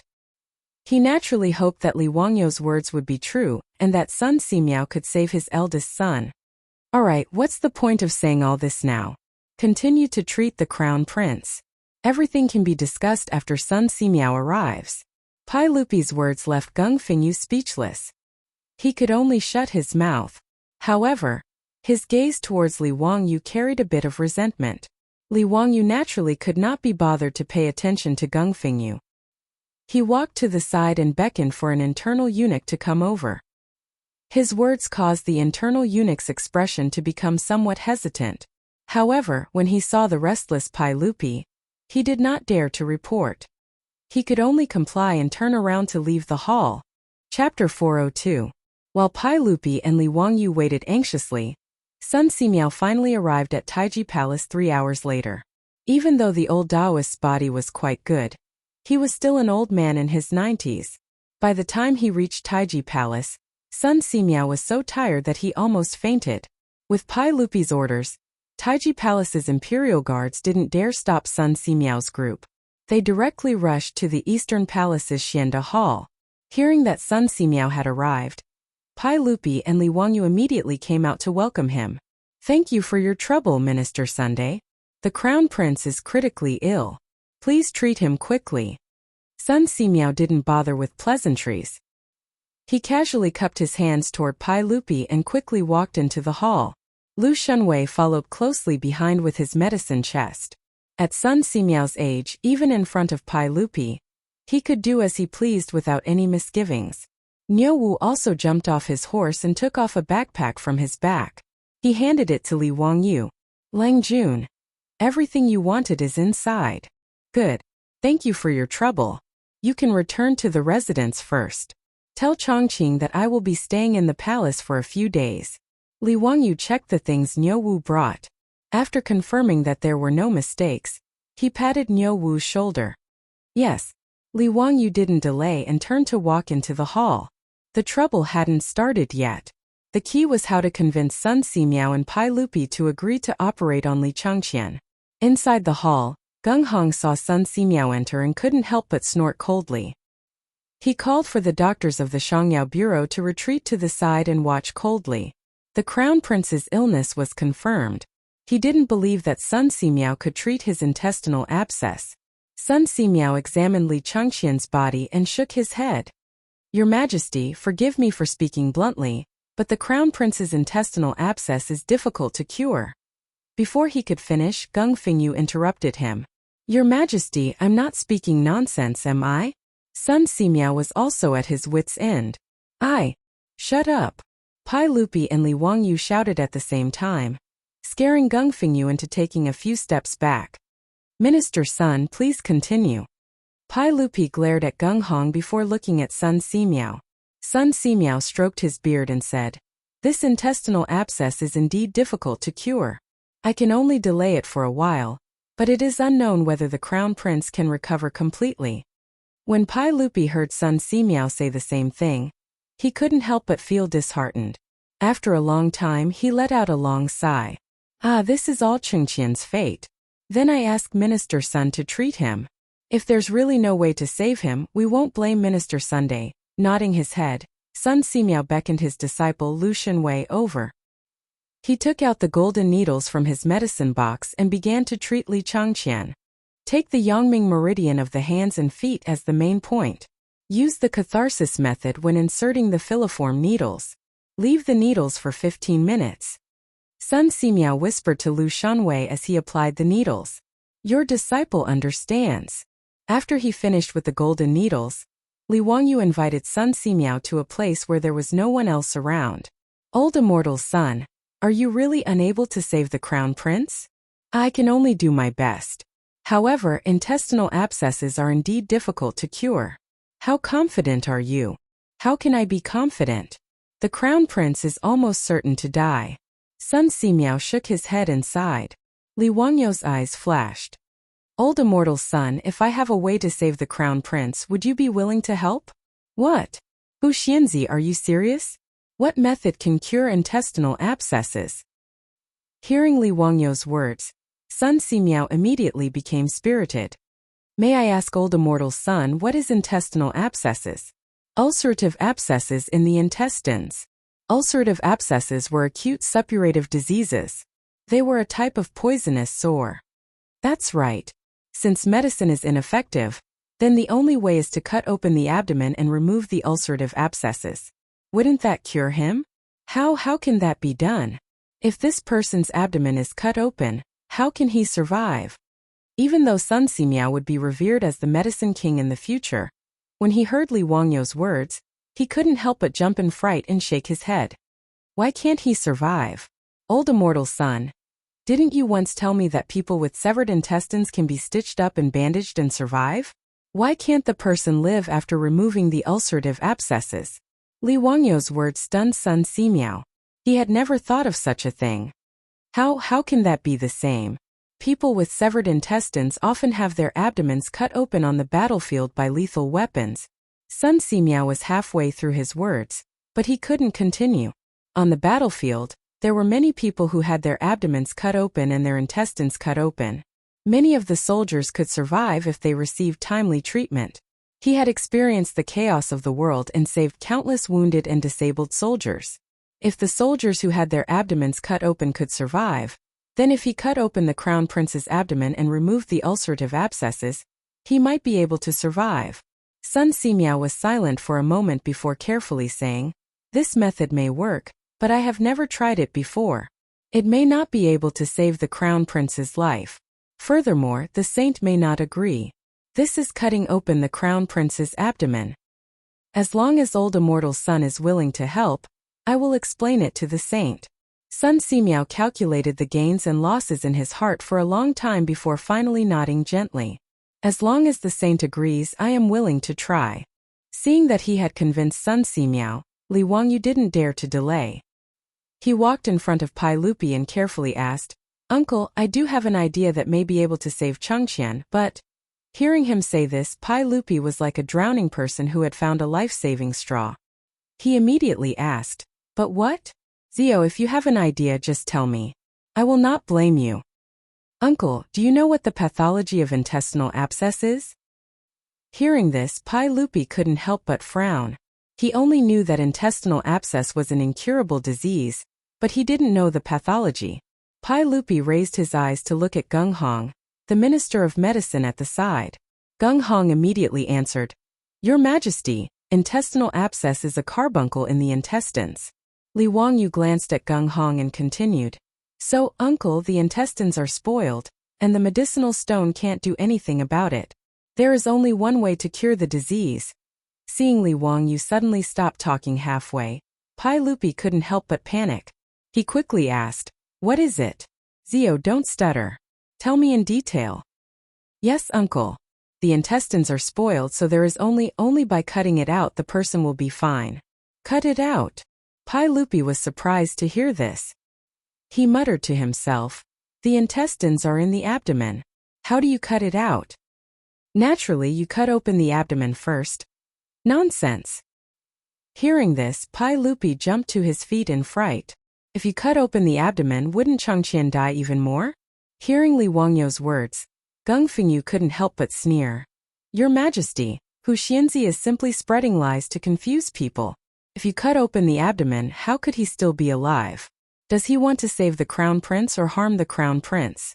Your Majesty, please punish Hu Xianzi for speaking nonsense." "You shut up. If you dare to speak any more nonsense, do you believe that I won't slap you to death?" Li Wangyou was also angry. He directly scolded Gung Hong right to his nose. Although Gung Hong was a lower fifth-rank official, he didn't dare to speak in front of the furious Li Wangyou. He awkwardly took a few steps back. Chapter 403. After ordering Gung Fengyu to retreat, Li Wangyou looked at Pai Lupi with a serious expression. "Uncle, it was recorded in the book of the later Han that the divine physician Hua Tua made an anesthetic powder and caused the patient to lose consciousness. He then cut open the abdominal cavity, remove the ulcers, wash away the rot, suture them with mulberry thread, and apply divine ointment. After 4 or 5 days, the patient will recover in a month. Why doesn't uncle believe that this can cure Chang'an's intestinal abscess?" But the divine physician Hua Tuo's secret technique has long been lost. We have never heard of anyone who could perform the technique like Hua Tuo. I roughly know how to perform the surgery. An old immortal son is also willing to give it a try. I am willing to assist him in saving Chang'an. Li Wangyou's words made Pai Lupi hesitate, cutting open the stomach and cutting out the festering intestines. This was really too inconceivable. Li Er looked at the unconscious Li Chang'an on the bed, and really couldn't make up his mind. Your Majesty, you must not do this.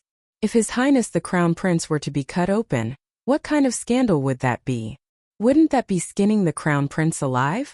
County Magistrate Hu Xian is simply crazy. I have been a doctor for more than 30 years, and have never heard of anyone saving people like this. The matter of Hua Tuo is only a legend. How could it be true? Seeing Pai Lupi hesitate, Gung Hong jumped out and knelt in front of Pai Lupi. He looked like a loyal and devoted servant as he complained tearfully. Before he could finish, he felt a huge pain in his back. Li Wangyu could not hold back any longer and kicked him. After Li Wangyu kicked him to the ground, he did not give up and kicked him a few more times, causing Gung Hong to wail. Your Majesty, save me, save me. County Magistrate Hu Xian has gone crazy. Save me. Alright Zio, stop making a fuss. After Pai Lupi spoke, Li Wangyu kicked Gung Hong again to stop beating this County Magistrate Hu Xian. However, his actions frightened the doctors of the Shangyao Bureau quite a bit. They didn't dare to look at this young county magistrate who had founded the country, for fear that they would also be beaten up.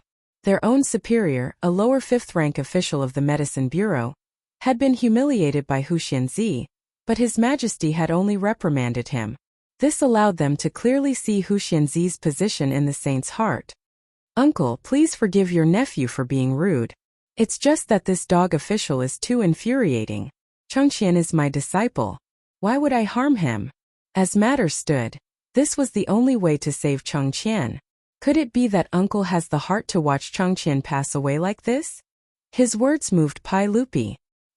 He turned to look at Li Chang'an on the bed. How confident are you? 50%. Li Wangyu was very determined. If something happens to Chang'an, Uncle, you only need to remove my title of nobility and demote me to a commoner. In reality, he didn't have much confidence. He didn't even have a 10% chance. He didn't even know where the appendix was or what it looked like. He didn't know how to operate or how to close the wound. All of this depended on Sun Simiao. However, if he didn't say this, why would Pai Lupi agree to operate on Li Chang'an? Li Wangyou's only weapons were alcohol and cephalosporin. Alcohol could disinfect, and cephalosporin could reduce inflammation. With these two things, his survival rate would increase by a lot. Otherwise, if he rashly operated on him, he really didn't know whether he was saving or hurting people. This was also what he had Niu Wu bring back from Dingzhou village. Li Wangyou's words made Pai Lupi silent for a long time. His heart was in a mess. Originally, the Medicine Bureau and Sun Simiao's diagnosis had both sentenced Li Chang'an to death. This had already made Pai Lupi heartbroken. When Li Wangyu said that he had a way to cure the Crown Prince, Pai Lupi was like a ray of light in the darkness. However, he didn't think that Li Wangyou's method would be to cut open his own son's stomach. How could he believe such a thing? Although Li Wangyu said that the history books recorded the matter of Hua Tuo, that was only a legend. Who had actually seen it? Pai Lupi hesitated for a long time before shaking his head. He slowly said, Ziyu, I can't take this risk. If the Crown Prince dies, that's his fate. I can't let Chang'an be buried with a broken body. Pai Lupi's words made Li Wangyu about to go crazy. This was the only way to save Li Chang'an, and Pai Lupi actually rejected it? Uncle. Li Wangyu still wanted to continue persuading him. However, Pai Lupi waved his hand and interrupted him. Ziyu, don't mention this again. Your Majesty is wise. On the side, Gung Hong heard Pai Lupi's words and actually came over. Li Wangyu was so angry that he wanted to hit him again. Seeing that Pai Lupi didn't allow him to carry out the operation, Li Wangyu was so angry that he turned and left. This bastard was too stubborn. Hiding a disease for fear of treatment. This was the classic case of hiding a disease for fear of treatment. Li Wangyu somewhat understood why the divine Dr. Hua Tuo had lost his life when he wanted to treat Chow Chow's head disease. Sad, it was too sad. Walking out of the Xianda Palace, Li Wangyu felt suffocated when he thought of the little brat who usually called him teacher, and was about to be separated by life and death. Ah! Li Wangyu clenched his fists and let out a heart-wrenching scream. It startled the guards and eunuchs near the Xianda Palace. After venting, Li Wangyu slowly calmed down. In the eyes of the Tangs, disemboweling someone was indeed incomprehensible. It was no different from murder. Now that Pai Lupi didn't agree to carry out the operation, Li Changqian would definitely die. This feeling of powerlessness when there was a chance to save someone was really terrible. Li Wangyu felt that he couldn't just let it go like this. He had to find a way to save Li Changqian. Even if the chances were low, he had to try. Li Wangyu wanted to find Empress Zhongsun. If she agreed, perhaps the operation could be carried out. But now Empress Zhongsun was pregnant. According to the history books he knew, she would give birth in more than a month. At this time he didn't dare to tell Empress Zhongsun that he could save her son, but he needed to disembowel him and cut something out. If something happened to Empress Zhongsun, he would really be finished. In a fit of rage, Pai Lupi would probably push him to Shi City and behead him. After thinking for a while, Li Wangyu made up his mind and thought of a method that wasn't really a method. Li Wangyu returned to the Xianda Palace again and found Sun Simiao. Old immortal son, tell me the truth. How much longer can the crown prince last? Sun Simiao hesitated, then replied, I've performed acupuncture on the crown prince, but there was no improvement. The crown prince's pulse is weak. I'm afraid he won't make it through tonight. Li Wangyu looked up at the sky. It was about 3 o'clock in the afternoon. There should still be time to carry out his plan. He nodded and thanked Sun Simiao. Then he found Pai Lupi, who was sitting beside the bed. Uncle, I have something to do and need to return to Hu County. Please allow me to ride a horse on Vermilion Bird Avenue, so that I can get back to the palace before the curfew. I'm Changqian's master and disciple, and I want to see him off. Pai Lupi nodded and didn't object. He waved his hand to summon a palace guard and had him hand over a token to Li Wangyu, allowing him to ride a horse in Chang'an. After receiving the token, Li Wangyu immediately left the palace, mounted his horse and galloped away. Chapter 404. Li Wangyu galloped the entire way and returned to Dingzhou village in less than 2 hours. Langjun, why are you back? Didn't Niu Wu say that you were going to stay in the palace for a few days? Li Heng asked in surprise when he saw Li Wangyu return. Li Heng, don't say such nonsense. Hurry up and pack the valuables in the house. Bring more gold and don't bring any copper coins. Get everything ready, we're leaving soon. Li Wangyu didn't bother to explain. His words stunned the old housekeeper, Li Heng. Langjun, why is that? Where are we going? Don't ask so many questions, hurry up and pack. Where's Changqing? Lady Su is in the backyard. Before Li Heng could finish, Li Wangyu had already run to the backyard. Li Heng was confused by Li Wangyu's actions, but he could only listen to him and hurry back to the residence to pack. In the backyard, Su Changqing was in her room listening to music on her phone when the door was suddenly burst open, giving her a fright. When she saw that it was Li Wangyu, she couldn't help but rebuke. Wangyu, why are you so careless? You scared me to death, I thought. Li Wang, you didn't wait for her to finish and hastily interrupted. Changqing, let's not talk about this for now and hurry up and pack. In a while you take Li Heng, Perrin, Aphrodite, and the others with Niu Yong and Niu Wu to protect you and hide in the Qinling Mountains for a while.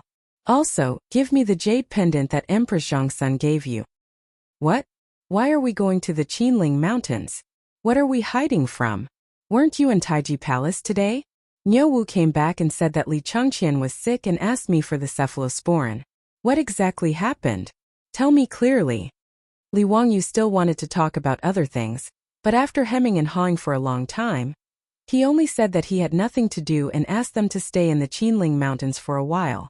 How could his words deceive his beautiful boss? Su Changqing's pretty face stiffened. Wangyu, speak clearly. What happened? If you don't make it clear, I'm not going anywhere. Li Wangyu said anxiously. If we don't leave, are we going to wait for death? What if? What if what? Seeing his beautiful superior being so stubborn, Li Wangyu knew that if he did not explain things clearly, she would definitely not leave. Thus, he could only helplessly tell her what had happened in the Taiji Palace today. When she heard that Li Changqian had contracted acute appendicitis due to overeating and eating too many cold drinks, and that his life was in danger and he could die at any moment, the beautiful superior couldn't help but be shocked. Heavens, how could something like this happen? Shouldn't Li Changqian be alive and well? How could he die prematurely?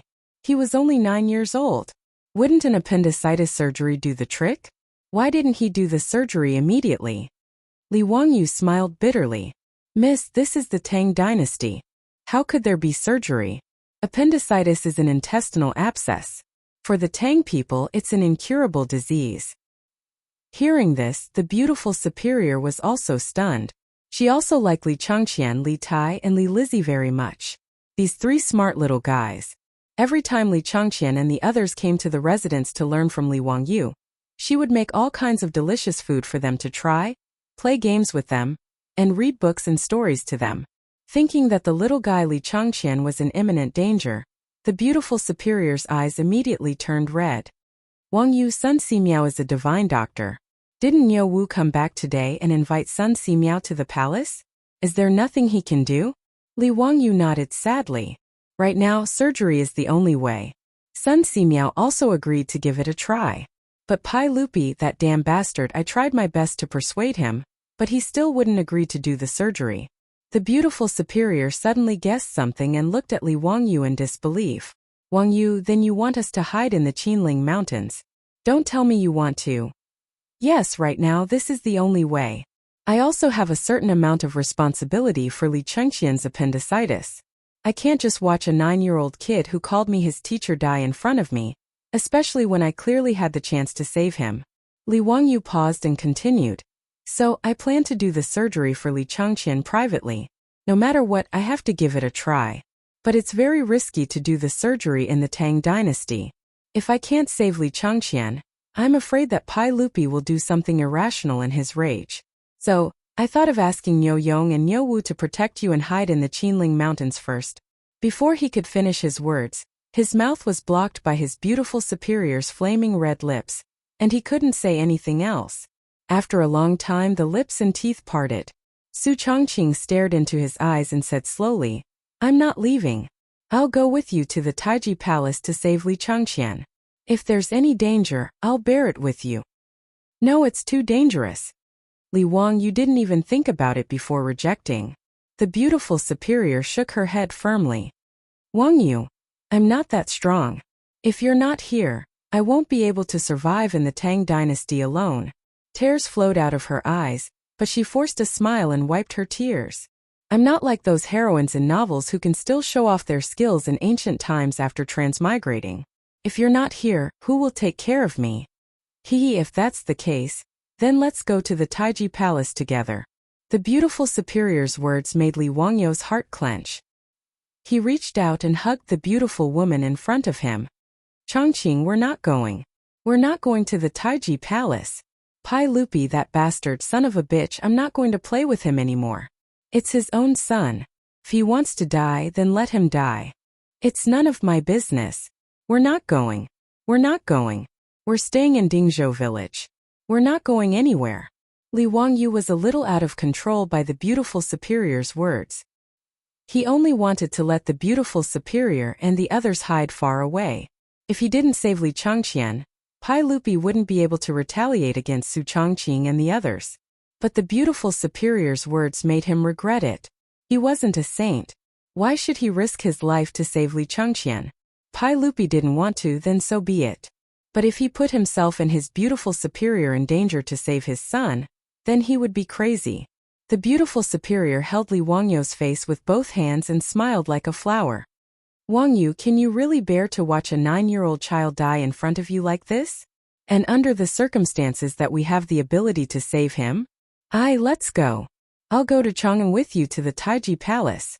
We'll go save Changqian. But, no buts. It's getting late. If we don't leave now, the city gates of Chang'an will close. No matter what, we know that we're doing the right thing. That's enough, isn't it? As for the outcome, let's leave it to the heavens. I think the heavens wouldn't be so blind to throw the two of us into the Tang dynasty. The beautiful superior's words finally convinced Li Wangyu.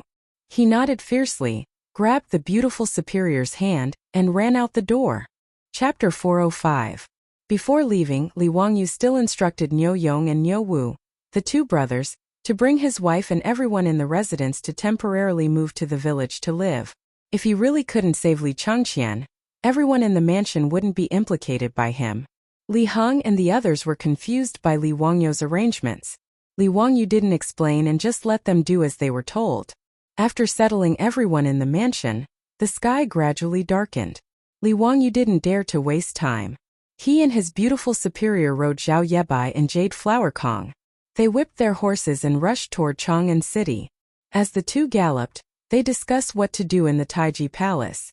With his beautiful superior giving Li Wangyu advice, Li Wangyu's rough plan was quickly perfected. Hurrying, the two of them finally rushed into Taiji Palace at the same time as the drum of dusk sounded. At this time there was already a morning atmosphere outside the Xianda Palace. In the Eastern Palace, there were palace maids taking out white silk and wrapping it around the outside of the palace. From time to time the sound of crying could be heard. Li Wangyu couldn't help but feel upset. Could it be that he was too late? Li Changqian had died? He quickly ran into the Xianda Palace. When he saw Sun Simiao, he quickly asked, "Old immortal son, how is the crown prince now?" Sun Simiao shook his head. The crown prince's breathing is getting weaker and his pulse is weak. I'm afraid he won't be able to hold on much longer. Just now, His Majesty has already arranged for everyone in the Eastern Palace to prepare for the Crown Prince's funeral under the advice of Feng Yu of the Shangyao Bureau. Hearing that Li Changqian was still alive, Li Wangyu was slightly relieved. Then he flew into a rage. Damn it, the Crown Prince wasn't dead yet, and he was already in a hurry to prepare for the funeral. This Gung Fengyu, even if he was beaten to death, it wouldn't be an injustice. Li Wangyu was so angry that the roots of his teeth itched. He was so angry that he almost rushed in and beat that damned old man again. However, saving Li Changqian was more important now. Li Wangyu didn't have the time to find trouble with Gung Fengyu. He stretched out his hand to summon a palace attendant and asked where Li Tai, the king of Yu, was. As Li Tai was still young, he lived in the Chang'an Palace. Chang'an Hall was adjacent to Lijian Hall where Empress Zhongsun lived. Today, Crown Prince Li Changqian was critically ill. Li Tai obediently stayed in Lijian Hall to accompany his mother. After asking about Li Wangyu's whereabouts, Li Wangyu and his beautiful superior hurried over to Li Main Hall. Most of the imperial guards and eunuchs in the Eastern Palace knew Li Wangyu and knew that he was the Crown Prince's imperial tutor. Naturally, they wouldn't stop him. As for his beautiful superior, she often went to the Li Main Hall, so the imperial guards in the palace were even more familiar with her. The two of them had a smooth journey and arrived at Lijian Hall to seek an audience with Empress Zhongsun. "Greetings, Auntie." "Greetings, Your Highness." At this time, Empress Zhongsun's face was full of worry, and her eyes had lost their usual vigor. She weakly nodded towards Li Wangyu and her beautiful superior. "Ziyu Chongqing, have you gone to see Chongqian? How is he now? Is there any improvement? I want to go see Chongqian, but Erlang won't agree no matter what." "Auntie, don't worry. Nothing will happen to Chongqian." Li Wangyu could only comfort her like this. Thank you for your auspicious words. I hope the Taoist ancestor blesses Chongqian, so that he can successfully survive this disaster. Li Wangyu and his beautiful superior comforted Empress Zhongsun for a bit, and then used the excuse that Pai Lupi wanted to summon Li Tai to Xianda Hall. Empress Zhongsun didn't suspect anything and nodded for Li Tai to follow Li Wangyu. After leaving Lijian Hall, Li Wangyu stopped the little fatty Li Tai.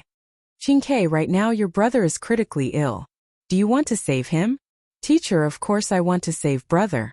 Is brother's illness very serious?" "Teacher, you can save brother, right?" The little fatty nodded and immediately asked. At this time, Li Tai and Li Changqian naturally wouldn't turn against each other like they did when they became adults and fought for the throne. In addition to Li Wangyu's education of the two little ones, Li Changqian and Li Tai could be said to be brothers who respected each other and were as close as real brothers. The little fatty didn't know what illness his brother had. He only knew that his mother had hugged him and cried the entire time today. The intelligent Li Tai also faintly had some bad guesses in his heart. Li Wangyu didn't immediately answer Li Tai's question. Instead, he waved his hand and had the eunuchs behind Li Tai move a bit further away. Only then did he whisper a few words into his ear. "Qingke, are you willing to help me with this matter that teacher has asked of you? If I do this, I can save brother." The little fatty asked suspiciously. "Qingke, you don't believe your master? When have I ever lied to you?" Li Wangyu said with a stern expression. Li Tai tilted his head and thought for a while. "Last time teacher said that children who play with fire will wet the bed.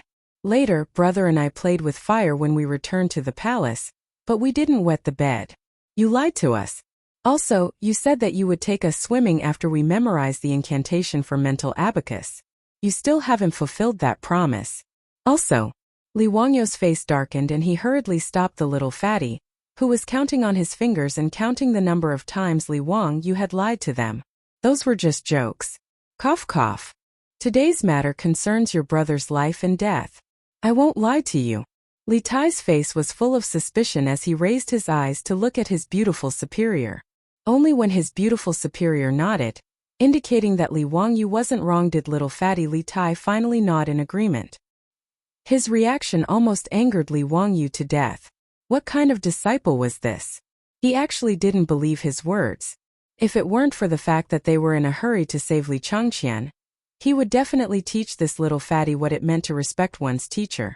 After dealing with little fatty Li Tai, the group continued their journey to Xianda Palace.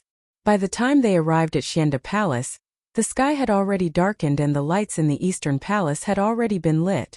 Li Wangyu gave Li Tai a look that said, "Good luck, I have faith in you." Then he pulled his beautiful superior to him and stood in the darkness outside the palace. Li Tai jogged towards Xianda Palace. Father, mother said that her stomach isn't feeling well. She asks you to go to Lijian Palace." Pai Lupi, who was sitting next to Li Changqian's bed with a worried expression, jumped up in fright when he heard his son's words. "Qingke, what did you say? What's wrong with your mother? Where is she feeling unwell?" "Mother said that her stomach isn't feeling well and wants you to go." Little fatty blinked his eyes, lying as soon as he opened his mouth. This was what Li Wangyu had instructed him to say. His purpose was naturally to lure Pai Lupi away, using the tactic of luring the tiger away from the mountain. The reason why he had asked Li Tai to come forward was of course because other than him, no one else would dare to spread false information and make fun of Pai Lupi. In any case, Li Tai would at most be beaten up by Pai Lupi. It wasn't a big deal. But if it was someone else, not to mention whether or not they would dare to make fun of Pai Lupi, even if they dared, the consequences would most likely be losing their heads. With Pai Lupi guarding Li Changqian, Li Wangyu didn't have the ability to perform surgery on Li Changqian, no matter how great his abilities were. The distance between Xianda Palace, where the Crown Prince lived, and Lijian Palace was not close. As long as Pai Lupi left, Li Wangyu would have enough time to move the Crown Prince away. Pai Lupi naturally didn't doubt Li Tai's words at all. He glanced at Li Changqian, who was still unconscious, and ordered Gung Fengyu and Sun Simiao. "Gung Fengyu, Minister's son, take good care of the Crown Prince. We will be back soon." "Yes." Pai Lupi held Li Tai's hand, left Xianda Palace, and hurried towards Lijian Palace. As little fatty walked, he turned his head and winked at Li Wangyu, who was hiding in the dark. Chapter 406. As soon as Pai Lupi's figure disappeared from sight, Li Wangyu pulled his beautiful superior into the Xianda Palace.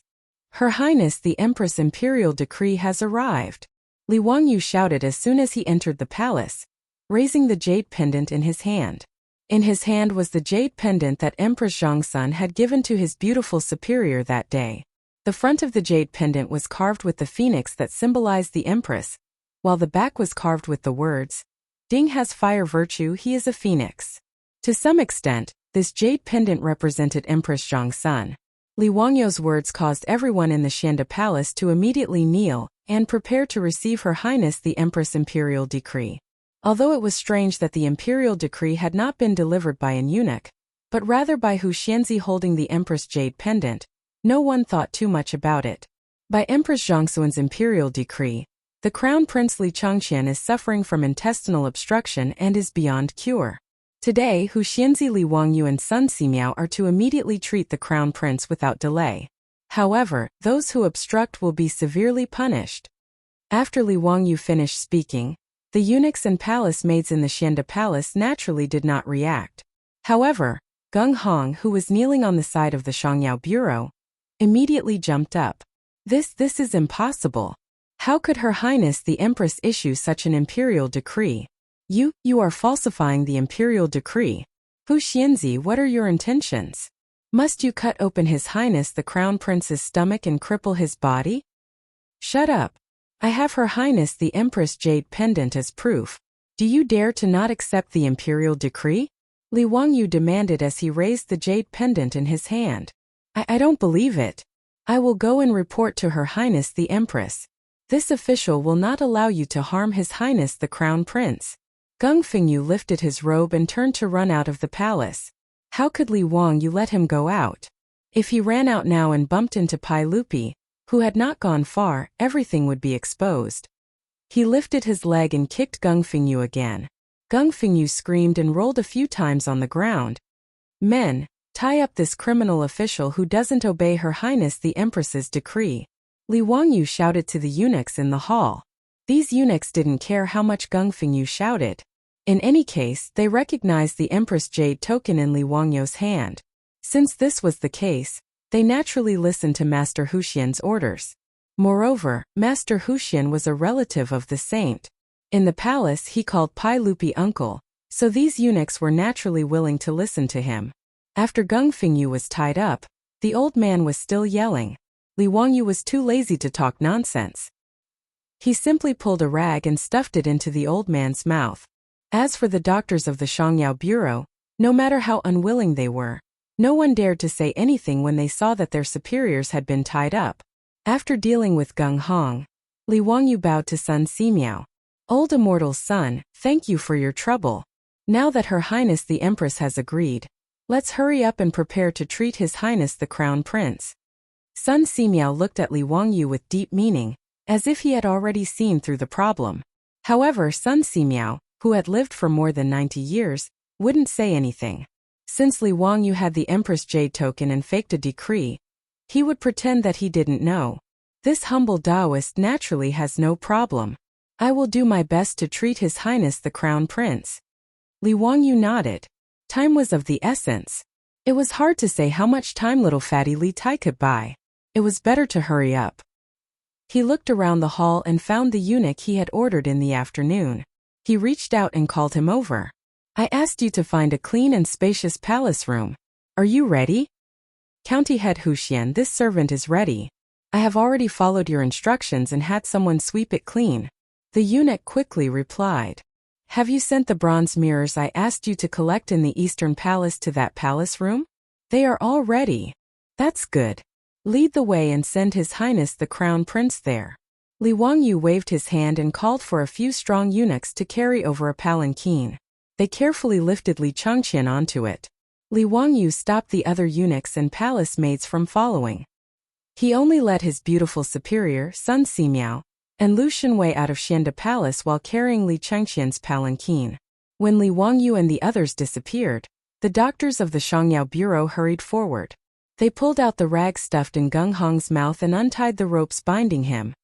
Quick, go to Lijian Palace and find His Majesty. Hui Xianzi wants to murder His Highness the Crown Prince. This is treason and wild ambition. Go quickly. Go find His Majesty and have His Majesty issue an edict to arrest Hui Xianzi. Gung Hong didn't wait for the ropes to be untied before he began to howl at the top of his lungs. Upon hearing his words, the doctors of the Shangyao Bureau hurriedly ran out of the Hall of Illustrious Virtue to look for Li Er. On Li Wangyu's side, the eunuchs led him through many twists and turns in the Eastern Palace until they arrived at another palace. Hui Xianzi, this palace room is usually unoccupied. This servant has already cleaned it as you ordered. Li Wangyu nodded and had the eunuchs carry Li Chang'an inside. Together with his beautiful superior, he took out the alcohol that Niu Wu had delivered and sprayed it all over the room to disinfect it. Soon, the room was filled with the pungent smell of alcohol. As for the knives in Sun Simiao's medicine box, Li Wangyu had him take them out and soak them in alcohol to disinfect them. The surgery required fine cotton cloth and catgut. They had all been prepared and could start the surgery at any time. At this time the light in the room was dim.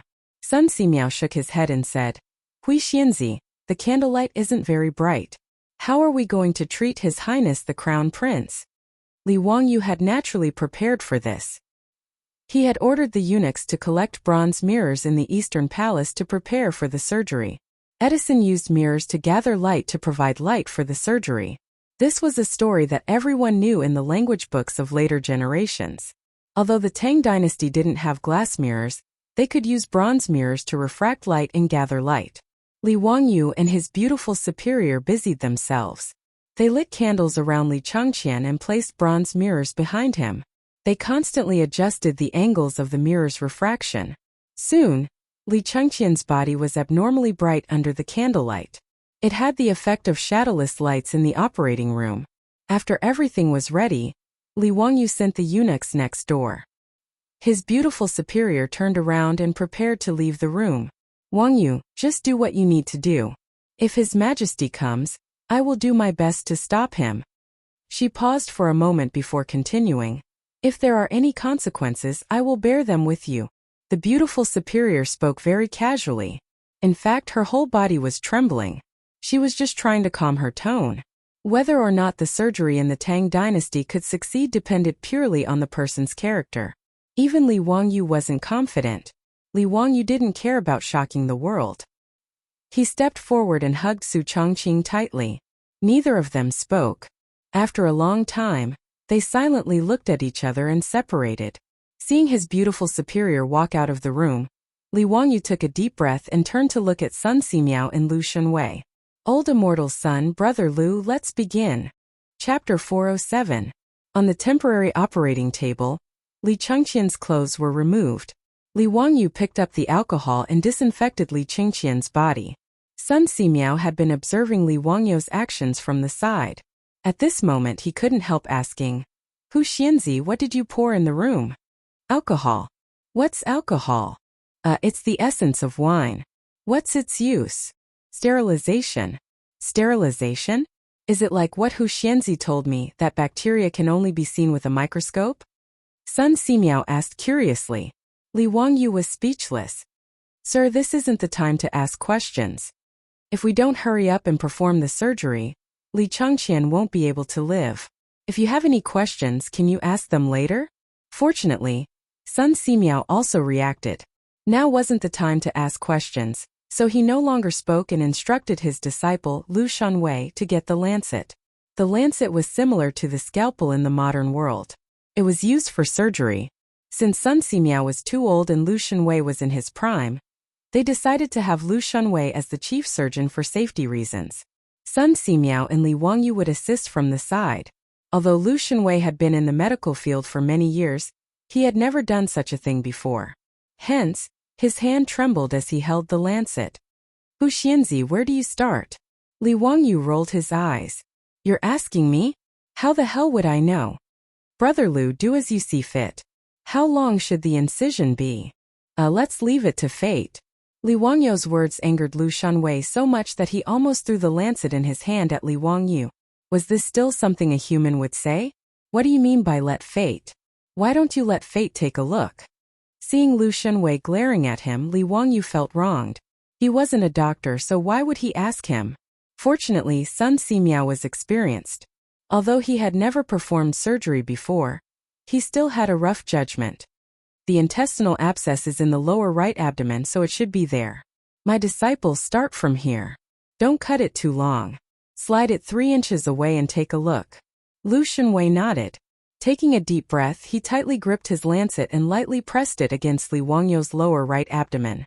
Just as he was about to slice down, he suddenly heard Li Wangyu shout, "Wait!" Lu Shunwei's hand trembled, and he almost dropped his saber. He felt as if 10,000 alpacas were galloping past him. He and Sun Simiao both looked up at Li Wangyu, wondering what he was shouting about. Li Wangyu couldn't help but wipe the sweat from his forehead. He was also nervous. Old immortal son, I forgot something. What is it? Anesthesia. We haven't given the crown prince any anesthetic yet. Li Wangyu's words made Sun Simiao and Lu Shunwei look at each other in dismay. Sun Simiao couldn't help but let out a dry cough to hide his embarrassment. How embarrassing. Both the master and disciple had completely forgotten about this matter. The main reason was that they were going to cut open someone's abdomen for the first time, and the patient was the crown prince of the Tang dynasty. Even the old Taoist Sun Simiao was a bit nervous. In addition, Li Chang'an had been unconscious all this time. In a moment of panic, the master and disciple had completely forgotten about this matter. Sun Simiao smiled embarrassedly. How can we decoct anesthetic now? But it's not a problem. This humble Taoist will still use the golden needles to pierce the acupoints to reduce the crown prince's pain. That day in Dingzhou village, Sun Simiao had cut off the rotten meat for Niu Yong. Li Wangyu knew how powerful Sun Simiao was, so he didn't say anything. Sun Simiao took out the golden needles and pierced them into the acupoints on Li Changqian's abdomen. Only then did he let Lu Shunwei pick up the lancet and get ready to start the operation again. Lu Shunwei took a deep breath and gripped the lancet tightly. The muscles on his arm bulged. The incomparably sharp lancet instantly cut open Li Changqian's skin on his abdomen. Blood immediately seeped out. At the side, Li Wangyu's heart almost jumped out of his throat when he saw this. After the incision was about 3 inches long, Lu Shunwei's forehead was already sweating. "Teacher, what should we do now?" Sun Simiao looked at Li Wangyu with an inquiring gaze. "County head Huxian, what do you think?" "What do I think? I'll King use my own eyes to see." Li Wangyu was also about to faint.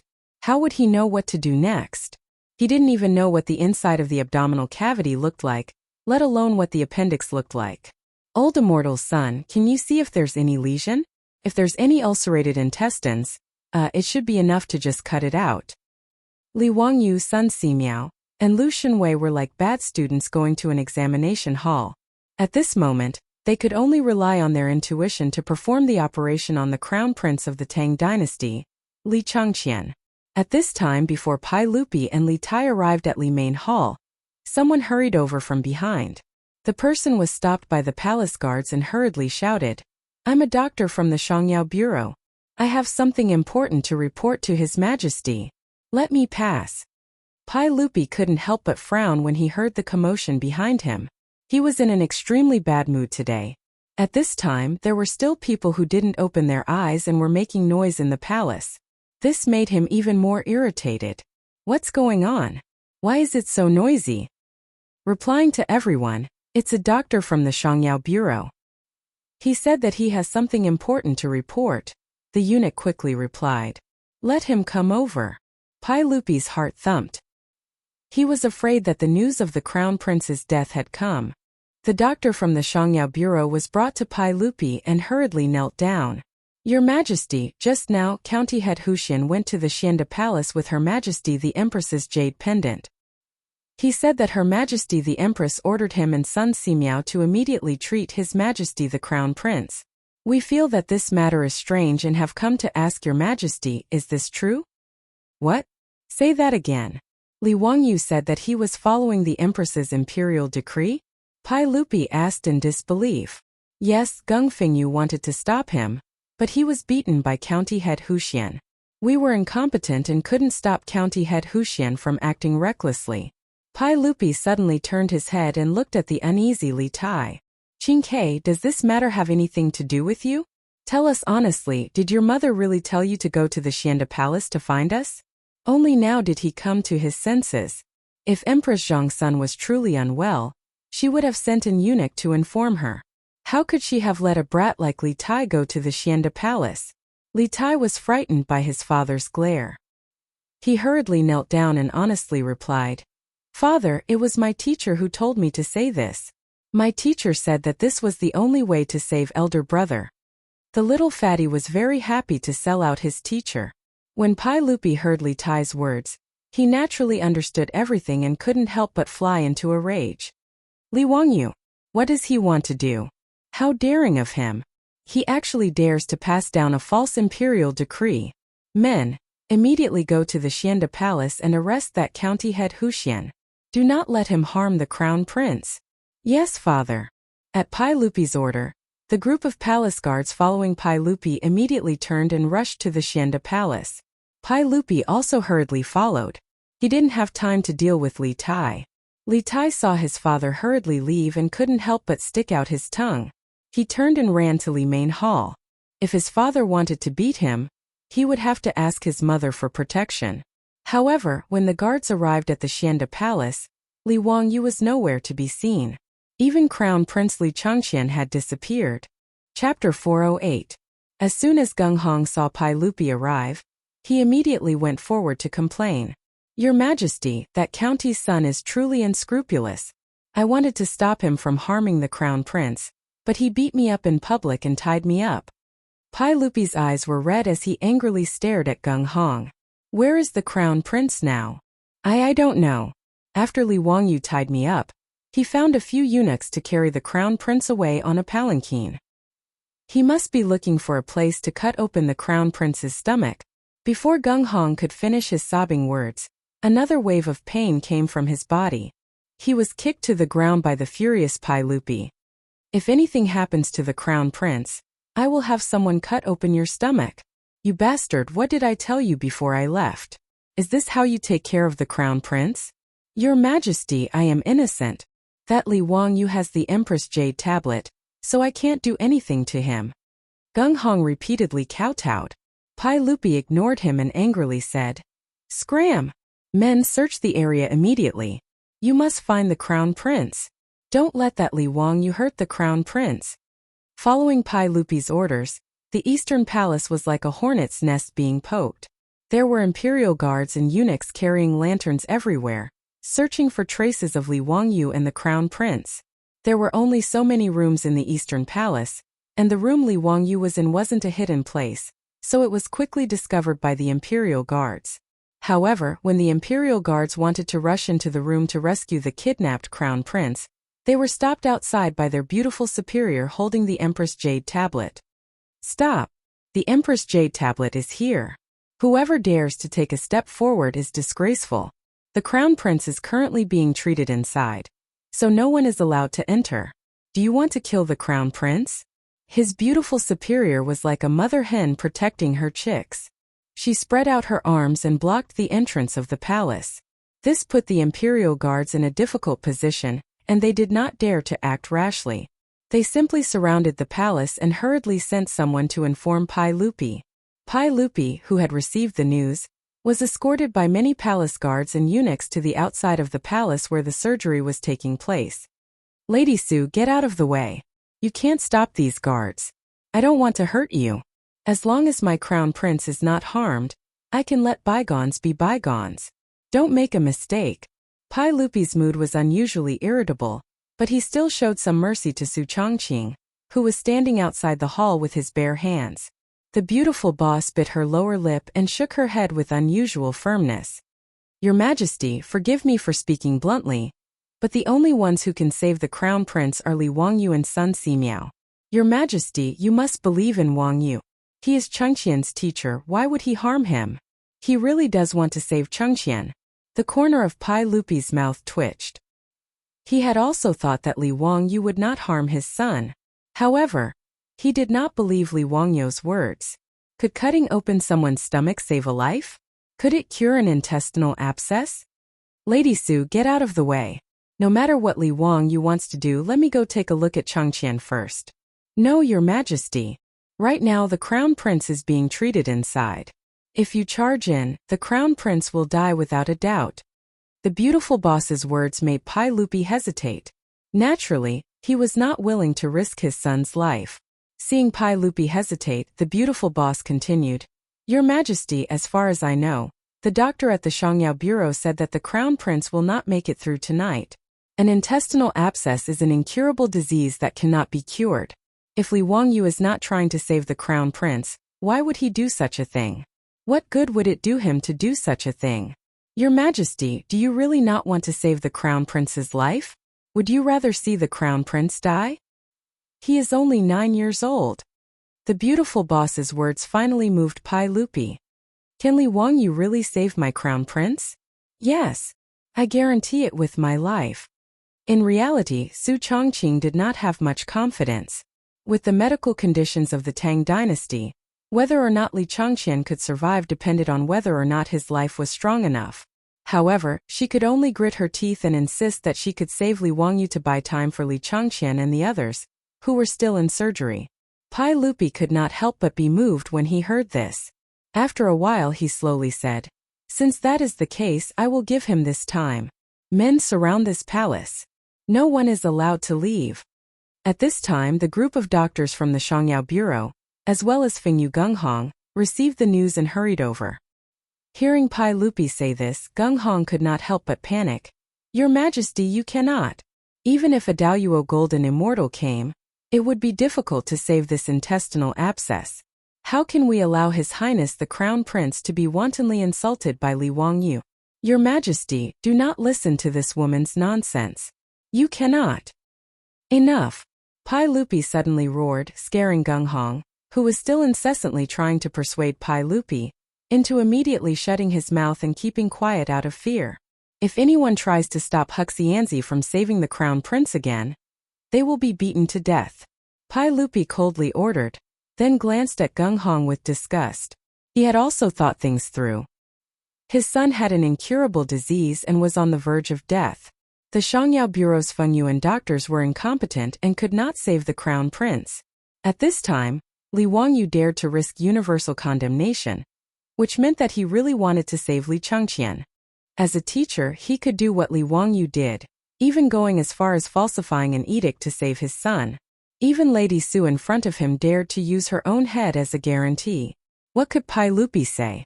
"Her Highness the Empress has arrived." Another eunuch announced loudly. It was the pregnant Empress Zhongsun, who had also arrived with Li Tai. The matter in the Eastern Palace had become so big that Empress Zhongsun naturally also received the news. In addition, Li Tai was afraid of being punished by Pai Lupi, so he straightforwardly confessed everything to Empress Zhongsun. After learning that Li Wangyu had faked her imperial edict and kidnapped Li Changqian from Xianda Hall, how could Empress Zhongsun sit still? She did not care whether Pai Lupi allowed it or not. She led a group of eunuchs and palace maids and hurried to the Eastern Palace. "Erlang, how is Changqian? How could Zio cause trouble like this? I will definitely take care of him later." Pai Lupi hurriedly and carefully supported his wife. "Guanyin maid, didn't I tell you to properly rest in Lijian Hall? Changqian's matter is with me, why are you doing this?" He then glared angrily at the group of eunuchs and palace maids behind Empress Zhongsun. "I ordered you to take good care of the Empress. Why did you let the Empress come here?" "Erlang, don't blame them. It was I who wanted to come. Quickly tell me, how is Changqian right now?" Pai Lupi grimaced and pointed at his beautiful superior blocking the door to the palace. "I also don't know. This Lady Su is fighting with her life and will not allow me to enter the palace. She said Li Wangyu, that bastard, is currently treating Changqian." Empress Zhongsun finally noticed Su Changqing and hurried forward.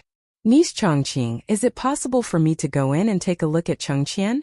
I will go in alone and not bring anyone else." "Your Highness, it is not that I do not want you to enter. It is that Li Wangyu and the others are doing their best to treat the Crown Prince and cannot be distracted. Also, you have not disinfected it. If you rashly enter, it will be easy to cause the Crown Prince's wounds to fester and endanger his life." Pai Lupi and Empress Zhongsun did not fully understand Su Changqing's words, but now it was too late to say anything. Li Wangyu acted first and reported later.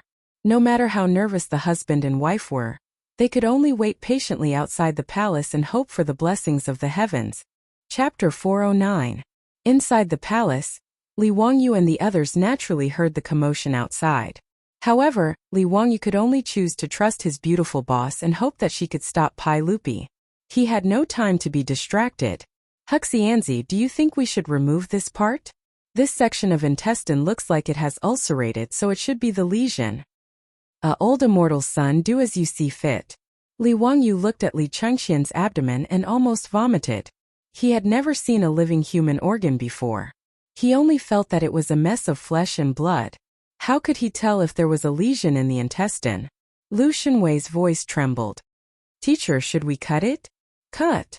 Sun Simiao was still calm and gave his disciple an encouraging look. Lu Shenwei calmed himself down and swung the lancet in his hand. The next moment, a section of intestine stained with blood was thrown in front of Li Wangyu. Li Wangyu, who was already feeling nauseous, could no longer hold it in. He covered his mouth and ran to the side hall. He grabbed a decorative porcelain bottle and vomited. He had overestimated his own mental endurance, but Li Wangyu couldn't be blamed for this. Even in the future, many new medical students would vomit during their first dissection class. This was a normal physiological reaction. As for Sun Simiao and Lu Shunwei, although they had never performed surgery on anyone before, they had been doctors for many years and treated patients. They had seen bloody scenes before, so they were already used to it. Li Wangyu swore that he would never eat his beloved intestines again. Yes, he would not eat them for at least a week. After vomiting for a long time, Li Wangyu wiped his mouth clean and rinsed his mouth with water before returning to the operating table. Sun Simiao smiled. Huxianzi, what should we do next? Li Wangyu thought for a moment. We should suture the intestines, right? And then we should suture the cut abdomen. That should be it. Li Wangyu was not sure. Why didn't his beautiful boss bring a medical manual with her when she transmigrated to the Tang dynasty? When Sun Simiao saw that Li Wangyu could not say anything more, he could only follow medical common sense and discuss with his disciple to continue the surgery. An hour later, Li Chengqian's abdomen was finally stitched up. Sun Simiao applied some ointment on the wound on his abdomen and carefully wrapped it with a cotton cloth. That's it? Li Wangyu looked at Sun Simiao, then at Lu Shunwei. Sun Simiao didn't say anything. He just gently placed his finger on Li Chengqian's wrist to feel his pulse. After a while, Sun Simiao smiled and nodded at Li Wangyu. Although the crown prince's pulse is weak but strong, it has already improved. There should be no danger to his life for the time being. When Li Wangyu heard Sun Simiao's words, he couldn't help but let out a long sigh. At this time he felt that his legs were sore and weak, and he almost sat on the floor. Old immortal son, when will the crown prince wake up? Anytime. Okay, then let's wait. When he thought of the furious Pai Lupi outside the door, Li Wangyu decided to wait for Li Chengqian to wake up before opening the door. Otherwise, when the Pai Lupi came in and saw his son lying on the operating table with intestines in the porcelain basin next to him, under this kind of stimulation, wouldn't the Pai Lupi have the imperial guards behead him on the spot? That would be too much of an injustice. Sun Simiao and Lu Shunwei had the servants in the side hall bring in clean water to wash their hands. They also wiped away the blood that had seeped out during the surgery. The operating table finally didn't look so scary. After waiting for the time it takes to burn a stick of incense, Li Wangyu acutely noticed that Li Chengqian's eyelids trembled a few times before he slowly opened his eyes. Ugh, so painful. Commander, is that you? Where am I? I'm so scared. Li Chengqian blinked his small eyes and turned his neck left and right to look around. When he saw Li Wangyu, the rims of his eyes immediately turned red. Chengqian, be good. Don't be afraid. When you were sick before, I helped you with old immortal son and the others. Chengqian, listen to us and you'll get better soon. I promise to bring you and Qingke to swim. Li Wangyu used his hand to gently stroke Li Chengqian's small head and comforted him. Although he took such a big risk to let Sun Simiao perform surgery on Li Chengqian, he still couldn't say that Li Chengqian was safe and sound. Removing the appendix was only the first step. The more important thing was to prevent the wound from getting infected. Forget about performing surgery in the Tang dynasty. Even in the future, before penicillin was invented, most of the wounded soldiers on the battlefield died from wound infections after surgery. In the TV dramas of the anti-Japanese war, there were often such scenes.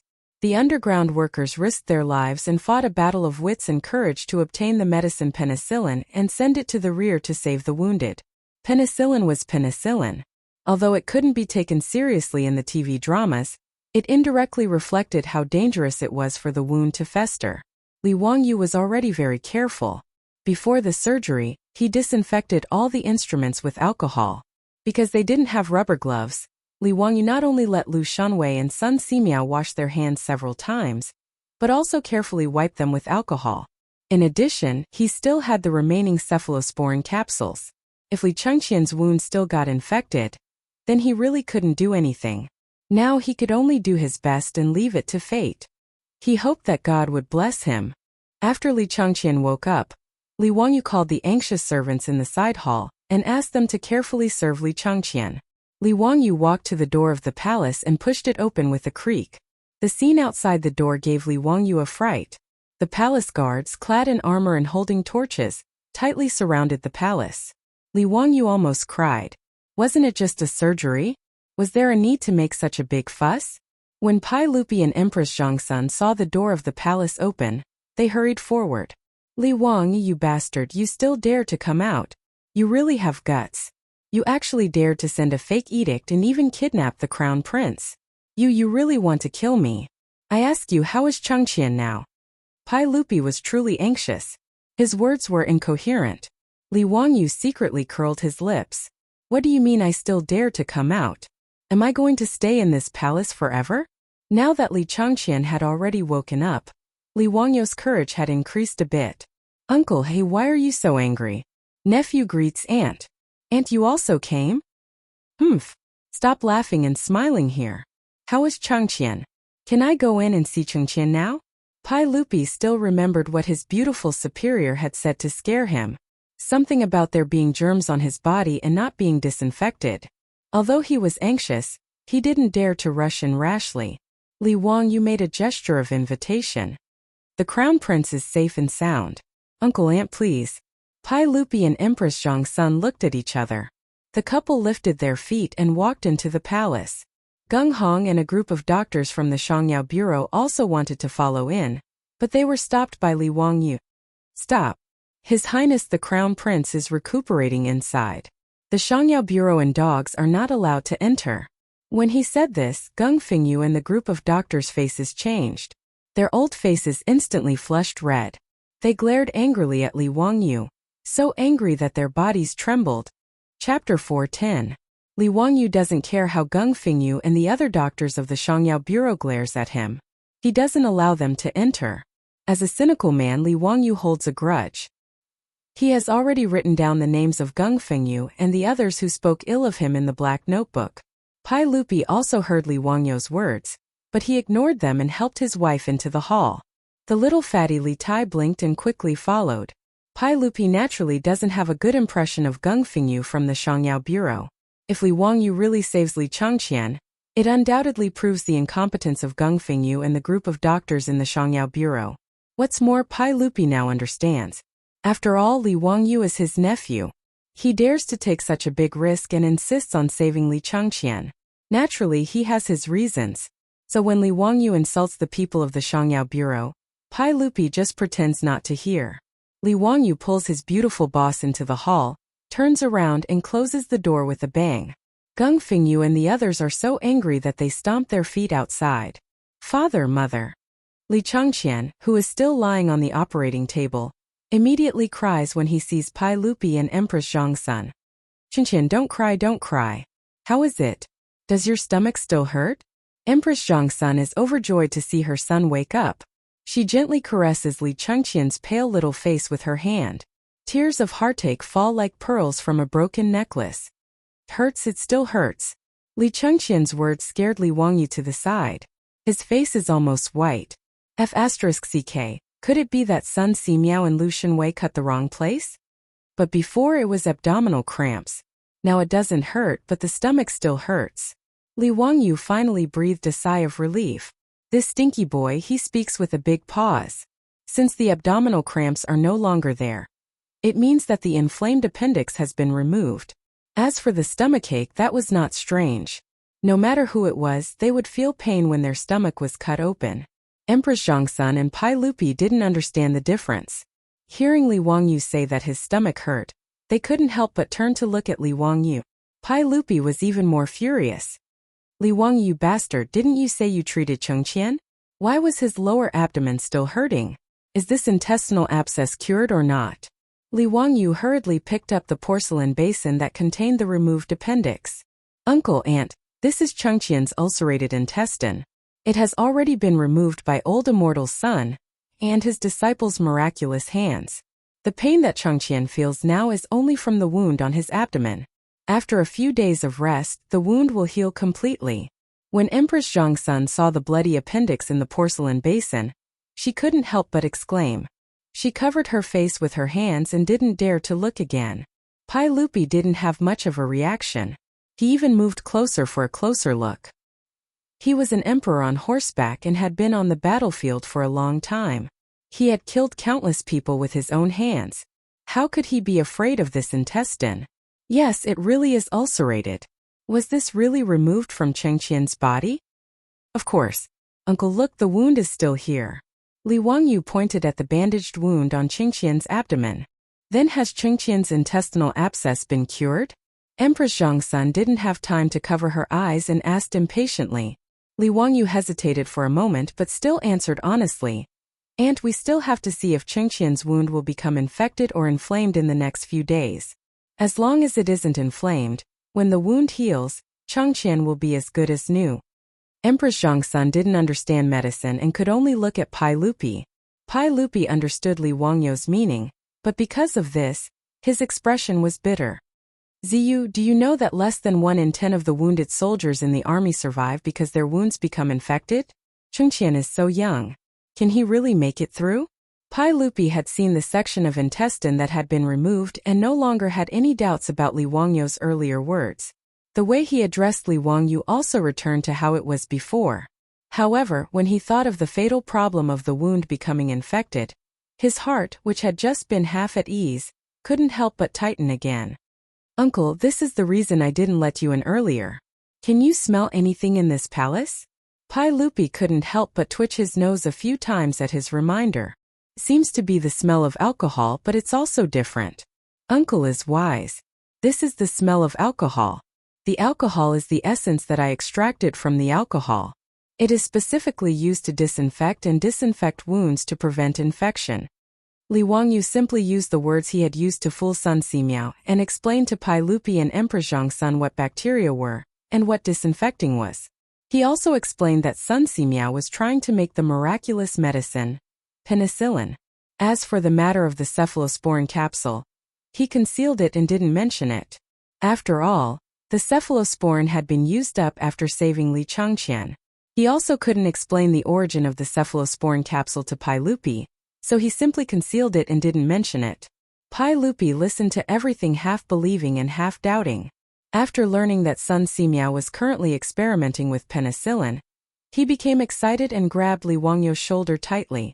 "Does penicillin really have such miraculous effects? Can it really prevent wounds from becoming infected? If so, then wouldn't most of the wounded soldiers in the army be able to survive? Damn it, do you know how many of my comrades in the army died because their wounds became infected after they were injured? If you dare to deceive me, I won't forgive you." Li Wangyu was startled by Pai Lupi's excited appearance. What was he doing? How could he know that Pai Lupi's heart was in turmoil when he heard about the miraculous medicine penicillin? In the era of cold weapons, there weren't many people who were directly hacked to death by weapons on the battlefield.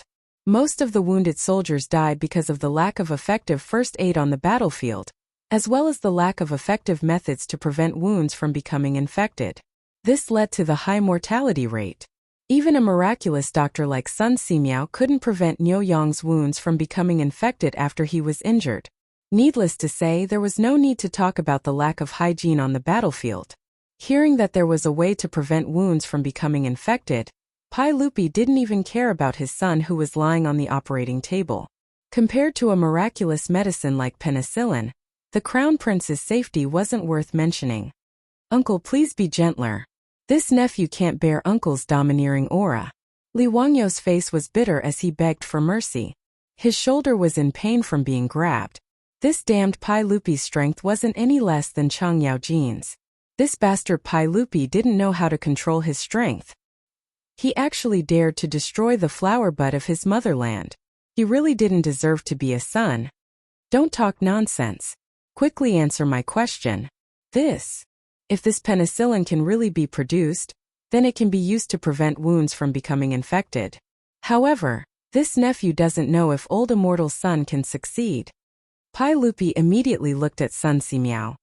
"Minister Sun, are you confident in producing penicillin? This subject will do his best." "Good. Then I'll have to trouble Minister Sunday. I'll allocate another 100,000 strings of cash for Minister Sun's expenses. Once the penicillin is produced, I'll reward you handsomely." Pai Lupi didn't hesitate to allocate a large sum of money. It could be seen how important this penicillin was to him. When Li Wangyu heard this, his eyes couldn't help but light up. He rubbed his hands and smiled. Uncle, this nephew also has a presumptuous request. Chapter 411. Li Wangyu rubbed his hands together and smiled awkwardly. Uncle, I also have a presumptuous request.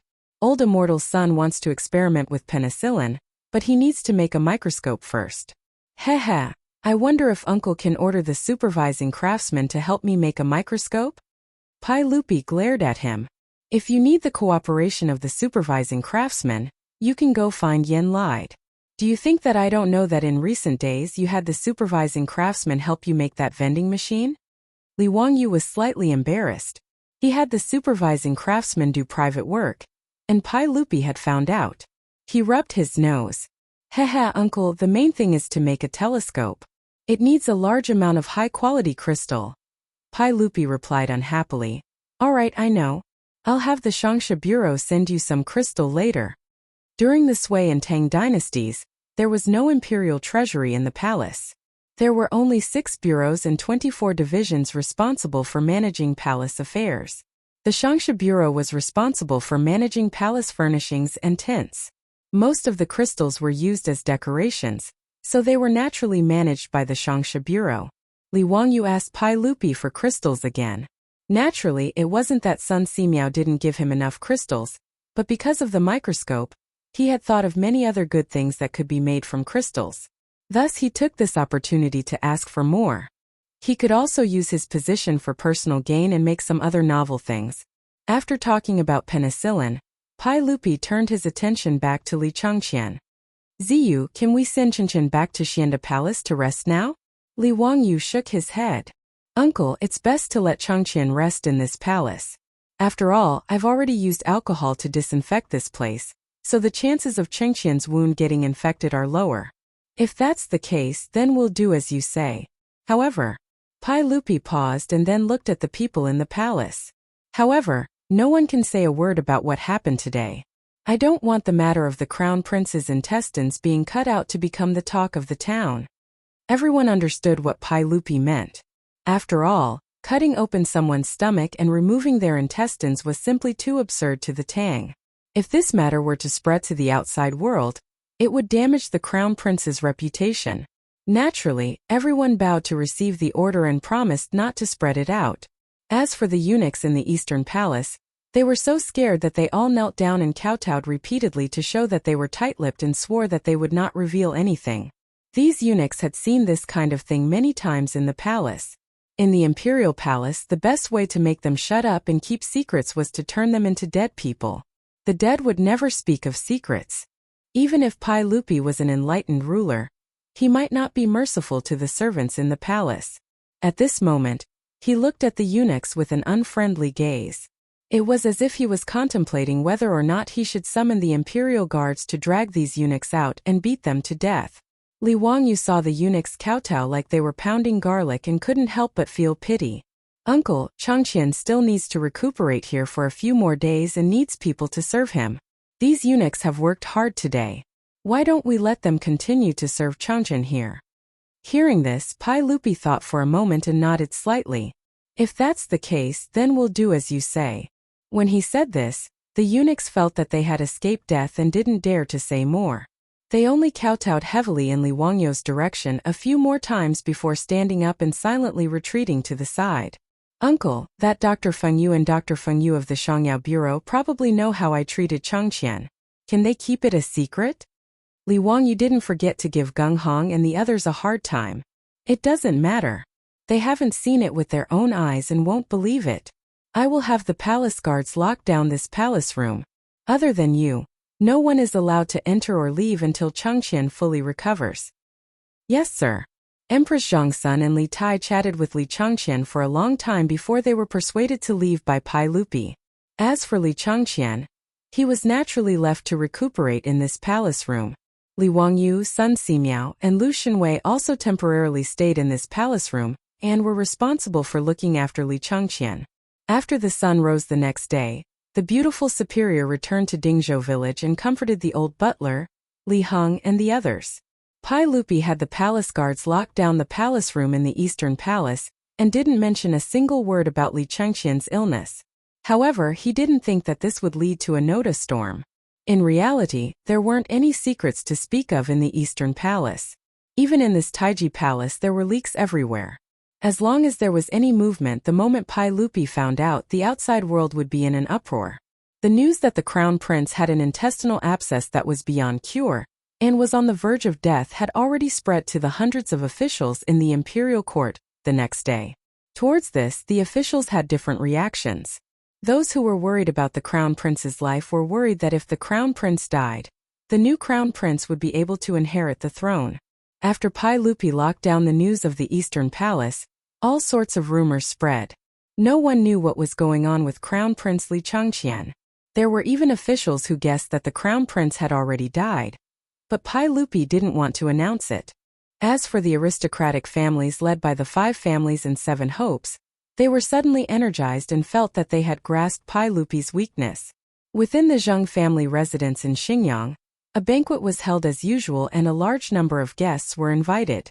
The family heads of the aristocratic families hid in a private room and whispered to each other. Lord Wang, is the news from the palace true?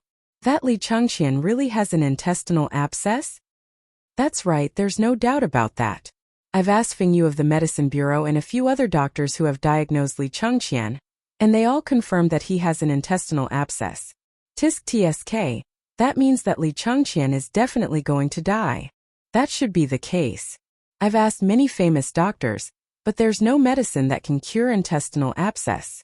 Needless to say, a brat like Li Chang'an definitely won't be able to survive. I heard Gung Fengyu say that the little bastard surnamed Li wants to cut open Li Chang'an's stomach to cure his intestinal abscess. That can't be true, right? Haha, Lord Wang, you actually believe such ridiculous words? If cutting open someone's stomach can cure an illness, isn't Li Wang a Daoyuo golden immortal that came down to earth?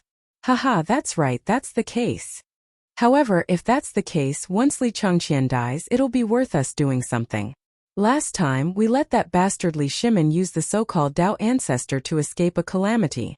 This time I'd like to see how he'll escape. Lord Lu, Lord Chui, Lord Wang, I won't hide it from you guys. I've already ordered people to get in touch with the retired emperor. In the private room, Zhang Yuanshou lowered his voice and whispered to the aristocratic family heads. The burning candles in the private room cast the figures of the people on the wall, making them appear especially sinister. Chapter 412. In recent days, the atmosphere in Chang'an had become strange. Whether it was the streets or the imperial court, it was filled with the atmosphere of a coming storm. The news that the crown prince was seriously ill and might even have passed away had inadvertently spread throughout the 108 streets of Chang'an. Regarding this, the people were all discussing it. As for the imperial court, the atmosphere was even more strange. Although the daily court sessions seemed to be no different from usual, even a general like Chang Yaojin could sense that something was wrong. In the past, when discussing local government affairs, the officials from aristocratic families would always argue endlessly with the officials who represented the interests of the imperial court. It was not rare for them to quarrel. However, ever since the news of the crown Prince Li Chang'an's illness spread, the imperial court had suddenly quieted down. It seemed that when discussing government affairs in the daily court sessions, the officials were absent-minded and hastily finished their work. Chang Yaojin and the other high dukes naturally knew that it had something to do with the crown Prince Li Chang'an's illness. Relying on his close relationship with Pai Lupi, he had also indirectly asked Pai Lupi about the crown prince's condition. However, no matter who came to inquire, Pai Lupi only pretended to be profound and smiled without saying anything. Even Chang Yaojin and the other high dukes could not make heads or tails of this. The news that spread from the Eastern Palace was that the eunuchs and palace maids had not seen the crown prince for some time. This news was naturally known by the 100 Horsemen Department and reported to Pai Lupi. Li Er only laughed at this and did not care at all. There was no need to care about this kind of nonsense. Once his son fully recovered, he would naturally be able to slap the faces of these gossiping officials. He would visit Li Chang'an in the Eastern Palace every day. Li Chang'an's condition was getting better and better. Pai Lupi, who was originally stubborn, had no choice but to believe that disemboweling someone could really cure the illness. With Li Wangyou's alcohol disinfection and the lethal cephalosporin capsule, as well as the meticulous treatment by Sun Simiao and Lu Shanwei, Li Chang'an's wounds were healed. Not only was Li Chengqian's wound not infected after the surgery, but he could also get off the bed and walk slowly. He would recover in a few days. Therefore, Pai Lupi didn't take the 100 Cavalry Department's report to heart. However, Pai Lupi had not expected that by hiding Li Chengqian's illness, he would detonate a huge bomb in the imperial court. On the 7th day of the 7th month of the 2nd year of Chang'an, it was the day of the imperial examination. The 1st and 15th of every month was the time for the imperial court assembly. All civil and military officials above the 9th rank would enter Taiji Palace to participate in the imperial court assembly. The imperial censor Wei Zheng led his subordinates to the Taiji Palace hall, urging the hundreds of officials to go to work. In the main hall, the officials and civil servants were on the left and the generals on the right. Pai Lupi ascended to the throne, and all the officials kowtowed. After a series of complicated formalities, Pai Lupi had yet to open his mouth when an attendant in the hall suddenly announced loudly, "The retired emperor has arrived." These words caused an uproar among the officials, and Pai Lupi's expression greatly changed. The retired emperor of the Tang dynasty was naturally his father, Li Yuan. Ever since the Xuanwu Gate incident in the 9th year of Wuda, Li Yuan had been forced to abdicate and live in seclusion in Taiji Palace. Although it was called living in seclusion, it was actually more like being imprisoned. But today, Li Yuan had appeared in Taiji Palace without his knowledge. Pai Lupi couldn't help but feel his scalp go numb. Who was so bold? Without Pai Lupi's permission, Li Yuan had actually swaggered out of the palace to participate in the imperial court assembly. This was truly inconceivable. Pai Lupi turned his head and angrily glared at the eunuch serving in the 100 Cavalry Department. "Go and find out who it is that dares to act so recklessly." This eunuch's name was Mitu. He was unknown in history, but he was close to Pai Lupi. He was responsible for conveying news from the 100 Cavalry Department and the palace, and was most trusted by Pai Lupi. Yes. Mituo's face was pale with fear, and cold sweat covered his forehead. He hurriedly bowed and then slowly retreated, disappearing into the back of the hall. When Li Yuan's figure appeared in Taiji Palace, Pai Lupi had no choice but to leave his seat and respectfully kneel in front of all the officials to salute Li Yuan. Greetings to the retired emperor. Although Pai Lupi had obtained his position through the Xuanwu Gate incident, the Tang dynasty promoted filial piety, so Pai Lupi was very respectful in front of Li Yuan, and acted like a good son. "Erlang, rise. I haven't left the palace for a long time, and today I want to attend the court meeting. Erlang, you won't object, right? Why would the retired emperor say such a thing? I'm very happy that the retired emperor can attend the court meeting." Pai Lupi immediately stepped forward and carefully helped his father, Li Yuan, to sit on the throne. Although Li Yuan was respectfully called the retired emperor, it was only in name.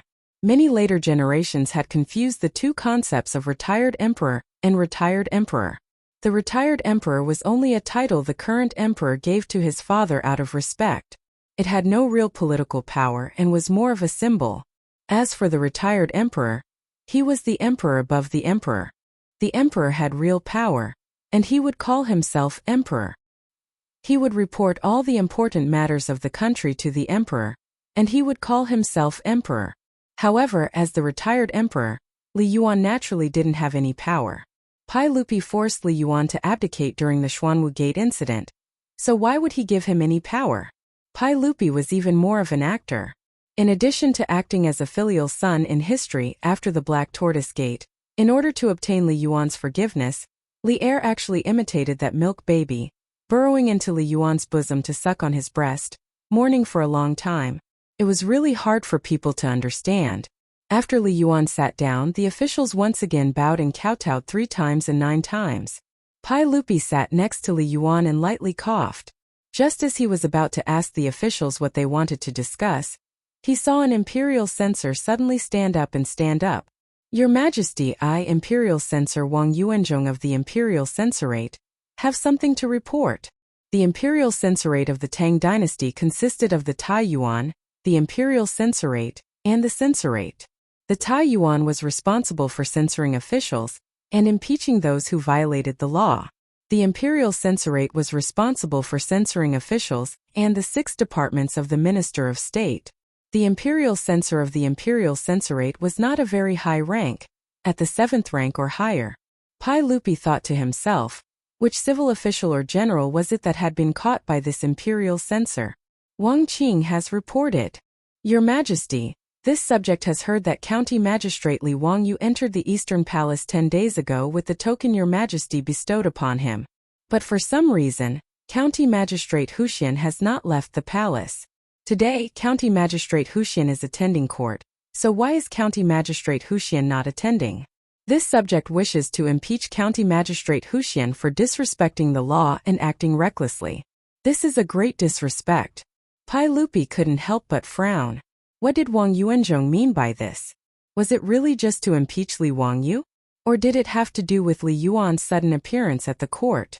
Pai Lupi was just about to find an excuse for Li Wangyu when Li Yuan suddenly spoke. Nonsense.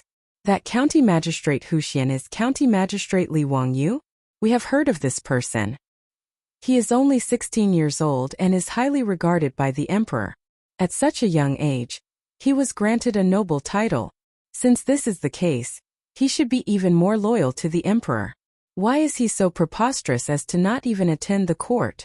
Quickly summon that County Magistrate Huxian to the hall. Pai Lupi couldn't help but shiver at Li Yuan's words. It seemed that something was about to happen today. Chapter 413. After all, Li Yuan was the Emperor Emeritus in name. Now that he had spoken, Pai Lupi could not refute him in front of all the officials. The eunuch looked inquisitively at Pai Lupi.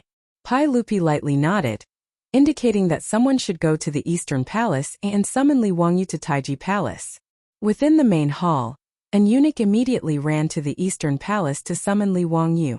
Logically speaking, Li Wangyu should have attended the Lunar Court Assembly on the 1st and 15th of each month, but this fellow was too lazy. He had no interest in getting out of bed before dawn and riding a horse for several dozen kilometers to attend some stupid court assembly. Moreover, the Lunar Court Assembly was only for the announcement of an imperial edict.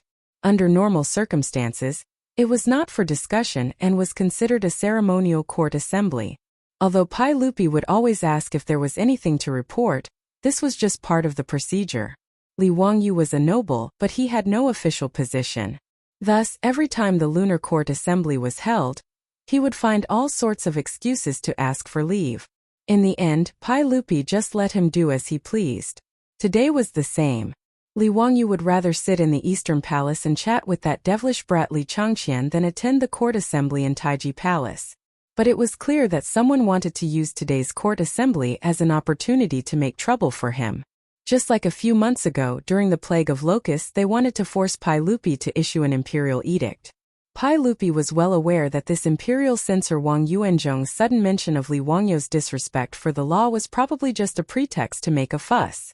Although he was furious, he did not show it on his face. He wanted to see what his father wanted.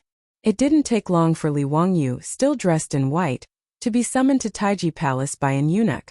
This subject, Li Wangyu, the founding son of this county, pays respects to the Emperor Emeritus and Your Majesty. Li Wangyu was also confused.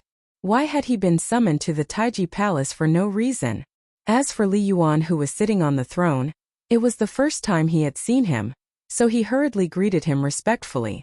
However, Li Yuan was not polite at all. He opened his mouth and reprimanded, "County Head Huxian, why didn't you come to Taiji Palace to pay your respects today? Who gave you the guts to be so impudent?" Li Wangyu was stunned when he heard this. He couldn't help but steal a glance at Pai Lupi. What was going on? Pai Lupi rolled his eyes and couldn't help but speak up for Li Wangyu. Replying to the retired emperor, Master Huxian has been treating the crown prince's illness in the Eastern Palace. Today's court meeting was specially permitted by this emperor to not attend. Treat the crown prince? What qualifications does he have to treat my imperial grandson?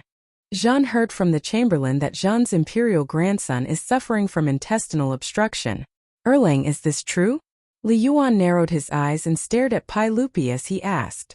That's right. Chang'an is suffering from intestinal obstruction. Li Yuan suddenly slapped the armrest of the throne. His tone was unyielding. Then how is Jean's imperial grandson now? Why is Li Chang'an nowhere to be seen in the Eastern Palace? What illness is this county head Huxian treating? Li Wangyu couldn't help but say, replying to the retired emperor, His Highness the Crown Prince is already out of danger and is currently recovering. He had yet to finish speaking when Li Yuan shouted explosively, Shut up! You're full of nonsense. Who has ever heard of intestinal obstruction being treatable? Where is the imperial physician of the Medicine Bureau? Among the officials, Gung Hong of the Medicine Bureau hurriedly stood up. Imperial physician of the Medicine Bureau, Gung Hong, greets the retired emperor. Jin asks you, is there a way to treat intestinal obstruction in your medical knowledge?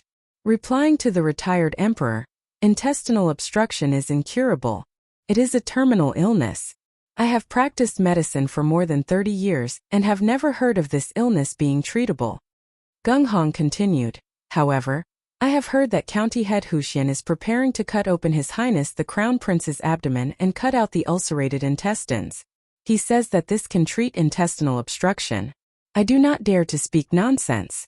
Perhaps it is because my medical skills are not good enough that I cannot understand County Head Huxian's thoughts.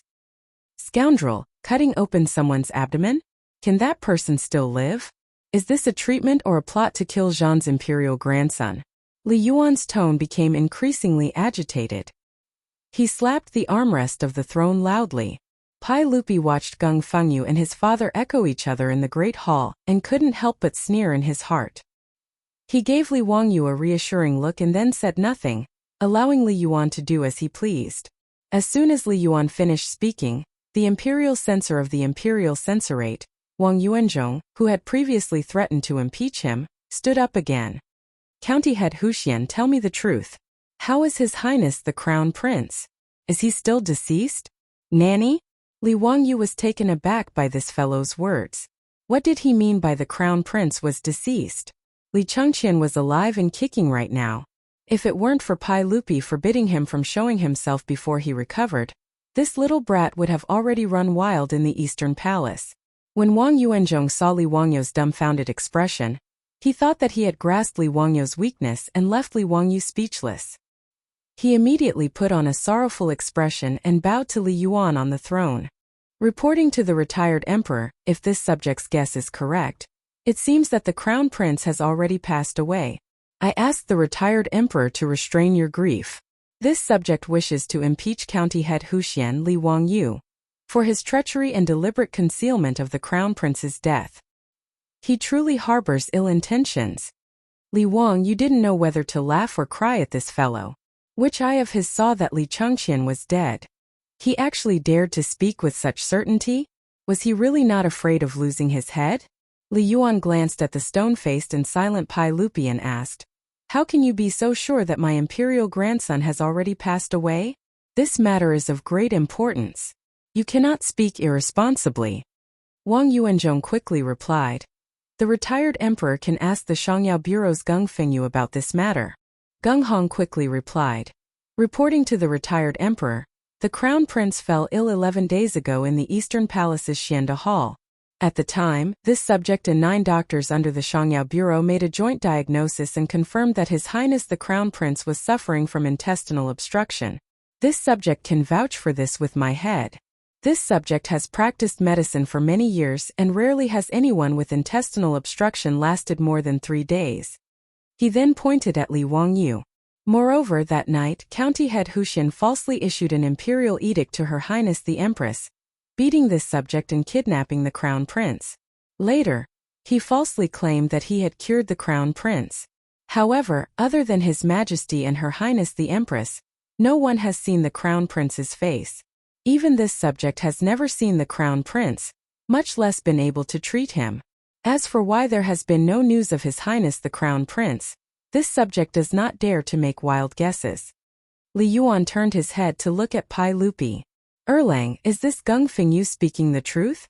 Pai Lupi was expressionless as he lightly nodded. Erlang, do you mean that my imperial grandson, the Crown Prince of the Tang dynasty, has already passed away? Pai Lupi shook his head. That is definitely not the case. County Head Huxian has already said that Chang'an is recovering. Since that is the case, why not have the County Head Huxian and the doctors of the Shangyao Bureau treat the Crown Prince? Their medical skills are lacking. My medical skills aren't good enough. Erlang, at this point, are you still going to lie to us? Li Yuan roared as he slapped the armrest of the throne. Pai Lupi naturally did not even bat an eyelid at his father's rebuke. He remained silent and pretended not to hear. Wang Yuanzhong spoke again, reporting to the retired emperor, "The crown prince has passed away. This is a warning from the heavens. If one's virtue does not match their position, disaster is certain. If one's virtue is meager, one's position will be honored." The moment these words were spoken, the officials in the hall were in an uproar. Chapter 414. Wang Yuanzhong's words caused Noda's Taiji Palace to boil like a pot of boiling oil. Many civil and military officials were dumbfounded by his words. Was this imperial censor Wang Yuanzhong crazy? What was he trying to do? How could he dare to say such words? A warning from the heavens. If one's virtue is not worthy of the throne, there will be disaster. These words were like a sharp sword, stabbing Pai Lupi, the emperor of the Tang dynasty. Wang Yuanzhong's words were said by Confucius. Weak virtue and high status meant that one's morals and character were not worthy of a revered status. Without a doubt, Wang Yuanzhong's words were reprimanding Pai Lupi for his lack of virtue, which led to the crown prince's premature death. This was a warning from the heavens. Wang Yuanzhong was the first person who dared to say that Pai Lupi did not deserve to sit on the throne in this hall.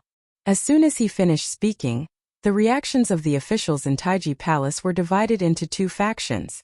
The dukes and bigwigs who were loyal to Pai Lupi all rebuked. Chang'an even rolled up his sleeves and prepared to fight. As for the ministers who came from aristocratic families, they were laughing coldly at the side, not saying a word as they looked at Li Er and Li Yuan who were on the royal stairs. Pai Lupi's face instantly became very ugly. When Wang Yuanzhong said these words, he already knew what was going on today. He never thought that this group of people would be so bold. Pai Lupi gripped the armrest with both hands so tightly that the veins on the back of his hands bulged. Wang Yuanzhong raised his head and continued to speak in a loud voice. This official believes that the crown prince's death is the fault of your majesty. In the 9th year of Wuda, your majesty raised an army and killed his highness Jiancheng, who was the crown prince at that time. This is the crime of regicide, which is disloyalty. You also forced the retired emperor to abdicate, which is unfilial. His Majesty did such a disloyal and unfilial thing, resulting in the crown prince's premature death today. He didn't care about Pai Lupi's gaze at all. He looked around at the officials in the hall and raised his voice.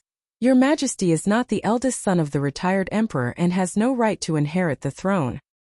His Majesty had obtained the throne unjustly. Now, retribution had fallen upon the eldest son of His Majesty.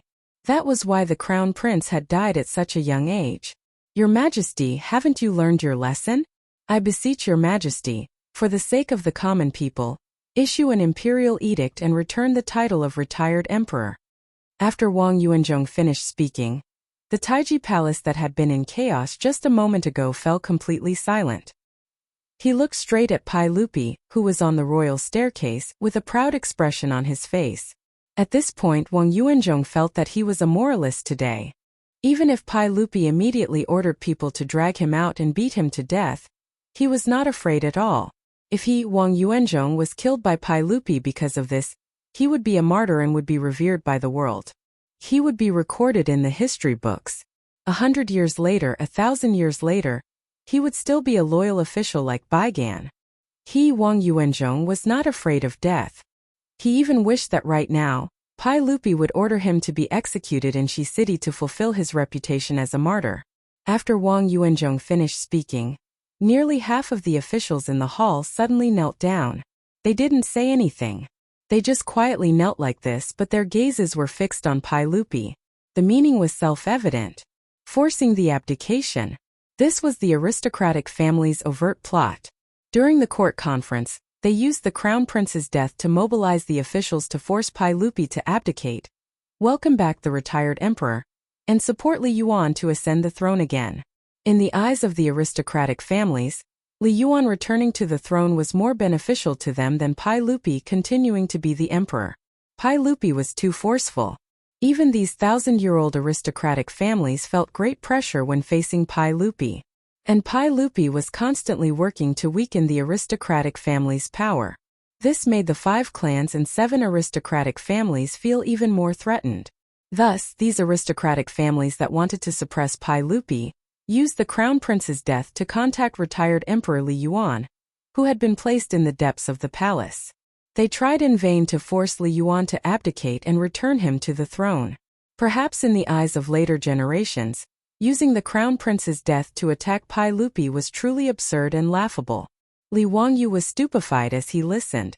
The civil officials of the Tang dynasty could play like this? They could even say such deceptive words? But in the eyes of the Tang, the crown prince's death was no small matter. Earthquakes, plague of locusts, floods, and other natural and man-made disasters could all be attributed to the emperor's mistakes. Attributing the crown prince's death to Pai Lupi's lack of virtue truly could obtain the approval of the masses. After all, the rulers of China had always proclaimed that they received orders from the heavens, that the emperor was the father of the heavens and the mother of the earth, and that they were the sons of the heavens. Confucius also said that the Son of Heaven received orders from the heavens. Thus, if the Son of Heaven's chosen successor died, the responsibility naturally rested with the Son of Heaven himself. It was the Son of Heaven's lack of virtue that had killed the retired emperor's eldest son, causing the heavens to punish the Son of Heaven and take away his eldest son's life. Wang Yuanzhong's words caused many of the non-aristocratic officials in Taiji Palace to fall silent. For a moment they didn't know how to retort. The aristocratic families were simply not afraid that Pai Lupi would fly into a rage out of humiliation. Even if Pai Lupi was furious, so what? Could it be that he, Li Er, could order people to kill half of the officials in this hall? If that really happened, not to mention whether or not the Confucian scholars of the world would spit on him, the aristocratic families would definitely sever ties with Pai Lupi. At that time it would be just like the chaos at the end of the Sui dynasty. The Tang dynasty would probably fall apart and collapse. Both Zheng Yuanshou and Wang Renyu were certain that Pai Lupi wouldn't dare to do such a thing. Pai Lupi's eyes were tightly shut. Li Yuan sat on the throne next to him. He didn't say anything, only smiled and looked at his son. After a long time, Pai Lupi suddenly opened his eyes. His eyes were filled with killing intent. Wang Qing, are you done? Wang Yuanzhong was not afraid of Pai Lupi at all. Your Majesty, this subject asks Your Majesty to execute the founder of Hu County Li Wangyu. This person has misled the public with his lies and falsified imperial edicts. He is guilty of the most heinous crimes and should be executed as a warning to others. Your Majesty, this subject is doing this for the sake of the Tang dynasty. Your Majesty, please execute this treacherous subject and return the title of Emperor Taishang. Return the Tang dynasty to its former glory. This subject knows that this subject's words today have offended the dignity of the imperial family. This subject must die 10,000 times. As long as Your Majesty is still the Emperor Taishang, this subject will immediately commit suicide as an apology to Your Majesty.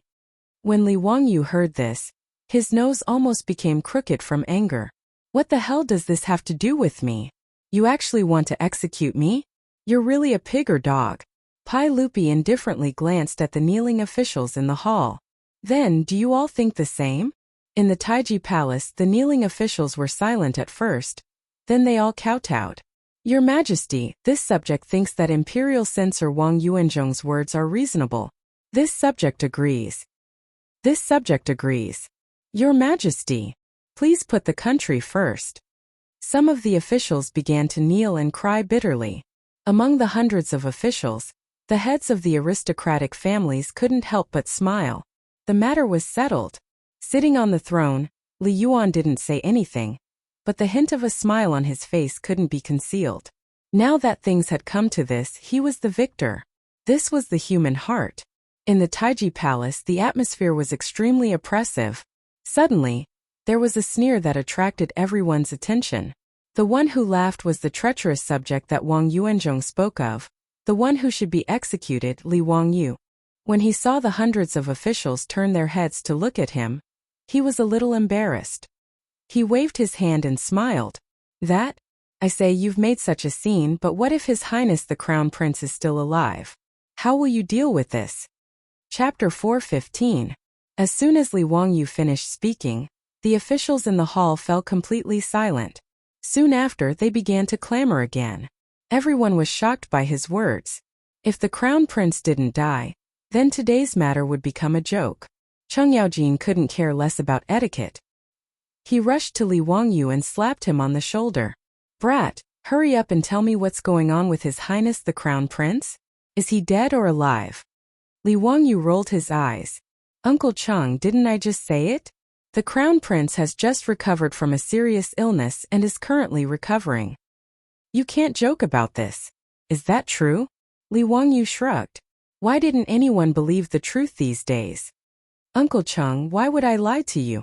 Even if you don't believe me, didn't His Majesty say it just now? You don't even believe His Majesty's words? Wahahaha, that's good. I want to see how these bastards are going to deal with this." Cheng Yaojin raised his head and laughed. Wang Yuanzhong sneered. How could the crown prince live? Li Changqian was suffering from intestinal abscess. This was a fact. Unless this county magistrate was a golden immortal, how could he save Li Changqian? He ignored Li Wangyu's words and treated Li Wangyu as heir. Wang Yuanzhong was just a minor 7th-rank imperial censor. Originally, he was the most insignificant existence in the imperial court. He was like an ant. But so what? Today was the highlight of Wang Yuanzhong's life. He stood straight in the main hall with a smile on his face. So what if Pai Lupi was the emperor of the Tang dynasty? Their aristocratic families controlled the truth of the world. The truth of the world was in the hands of these aristocratic families.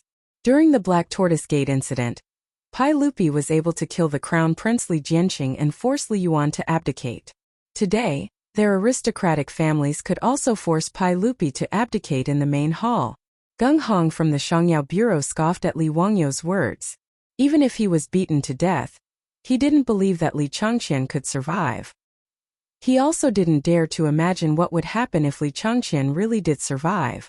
Ever since the Wang clan of Taiyuan found him a few days ago and gave him 1,000 taels of gold and 2 beautiful singers, there was no turning back. Of course, the most important reason why Gung Hong dared to accept the gold and beauties from the Wang clan of Taiyuan was because he was certain that Li Changqian had already passed away. Putting aside the fact that he was confident in his medical skills, if the crown prince was truly fine, why would Pai Lupi need to seal off the news in the Eastern Palace? Since the crown prince's illness had flared up 11 days ago, 10 days had passed. No one in the Eastern Palace had seen the crown prince. Even Gung Hong, the imperial concubine of the Shangyao Bureau, had not seen the crown prince, much less treated him. The meaning of this was self-evident. Besides Gung Hong's words, Wang Renyu and the others also knew that Pai Lupi had ordered people to seal off a secluded palace room in the Eastern Palace. It was surrounded by the imperial guards loyal to Pai Lupi, and not even a fly could get in. Zhang Yuanshou, Wang Renyu, and the other clan heads guessed that this palace was where Li Changqian's body was being kept. The reason Pai Lupi had kept the funeral a secret was presumably because he was afraid of the unrest in the imperial court. It was precisely because they were certain that the crown prince had passed away that the aristocratic families dared to contact Grand Emperor Li Yuan and choose today's court session to force him to abdicate. How could Pai Lupi have thought of any of this?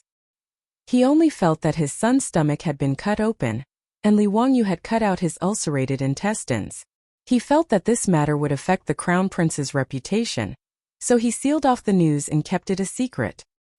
He originally wanted to wait for the crown prince to recover, and then everything would be calm. No one would know that his son's intestines were missing. He did not expect that the aristocratic families and his own father would give him such a big surprise today. Pai Lupi stared at Wang Yuanzhong. Imperial censor Wang Yuanzhong. Wang Yuanzhong was not afraid at all. He smiled and said gently, "Your subject is here." Pai Lupi sneered. "You slandered the crown prince and spoke nonsense about the emperor's father. Do you know your crime?" Wang Yuanzhong's expression did not change. He bowed. "Your subject will die 10,000 times. Your subject will die 10,000 times for the Tang dynasty, and for the people of the world. Your Majesty thinks that your subject deserves to die, so your subject is naturally willing to bow my head and stretch my neck for your Majesty to punish. Your subject will die without regrets." Wang Yuanzhong no longer cared about life and death. What joy was there in life? What was there to fear about death? He, Wang Yuanzhong, had already put life and death out of his mind. There was no ripple in his heart. Being able to leave his name in history was his goal. Today, his words would definitely spread throughout the world along with the aristocratic family's mouths. Today, his blood would illuminate the history books. Wang Yuanzhong elegantly tidied up his clothes and smiled at the furious Pai Lupi. On the imperial steps, the originally angry Pai Lupi suddenly laughed. Ha ha ha ha, Wang Qing, you must think that after today your name will definitely go down in history? But in my eyes you are just a jumping clown. Wang Yuanzhong also smiled elegantly. Your subject's name will be judged by future generations. Pai Lupi sneered. I think you won't shed tears until you see the coffin. Li Wangyu, go to the Eastern Palace and invite the Crown Prince. I want to let these blind people see if my Crown Prince has really died. Li Wangyu immediately accepted the order. He bowed and turned to leave Taiji Palace. As soon as he left, Li Yuan, Wang Ringyu, Zheng Yuanshou, and the others couldn't help but panic. Could it be that their information was wrong? Crown Prince Li Changqian was really still alive? If Li Changqian was still alive and well, then everything that had happened today would really be a farce. A haze flashed through Wang Yuanzhong's heart.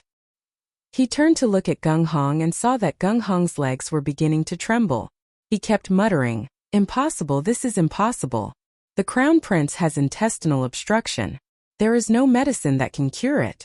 Impossible, this is absolutely impossible." The aristocratic family officials who were still kneeling in the main hall were even more at a loss. Silence. In the main hall, no one was interested in talking. Everyone was silent, quietly waiting for the moment when the truth would be revealed.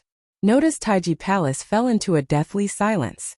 The air seemed to have condensed. The distance between the Eastern Palace and Taiji Palace was not close. Everyone in the main hall waited in this anxious and uneasy atmosphere for the time it took for a stick of incense to burn. Finally, footsteps came from outside Taiji Palace. Everyone turned to look. When they saw who it was, many people in the main hall collapsed to the floor as if their spines had been pulled out. Wang Yuanzhong was even worse. He seemed to have aged several decades in an instant. His calm and relaxed appearance was no longer there. His knees gave way and he knelt on the ground. The person who had come was Li Wangyu. He was holding the hand of the bouncing crown prince Li Changqian. Behind him were Sun Simiao, Lu Shunwei, and a large group of eunuchs and palace guards. Your subject Li Changqian greets your majesty and grand emperor. Chapter 416. After Li Changqian entered the palace, he respectfully knelt down and paid his respects to his father and grandfather. In formal situations, the crown prince still needed to refer to himself as a subject. Although his face was slightly pale, anyone with a discerning eye could see that Li Changqian's body was fine. The so-called passing away was even more of a joke. Li Yuan's face was as dark as water, but he had to squeeze out an extremely ugly smile. Our good imperial grandson, you've recovered? In response to Grand Emperor, this subject's illness has recovered. Many thanks for Grand Emperor's concern.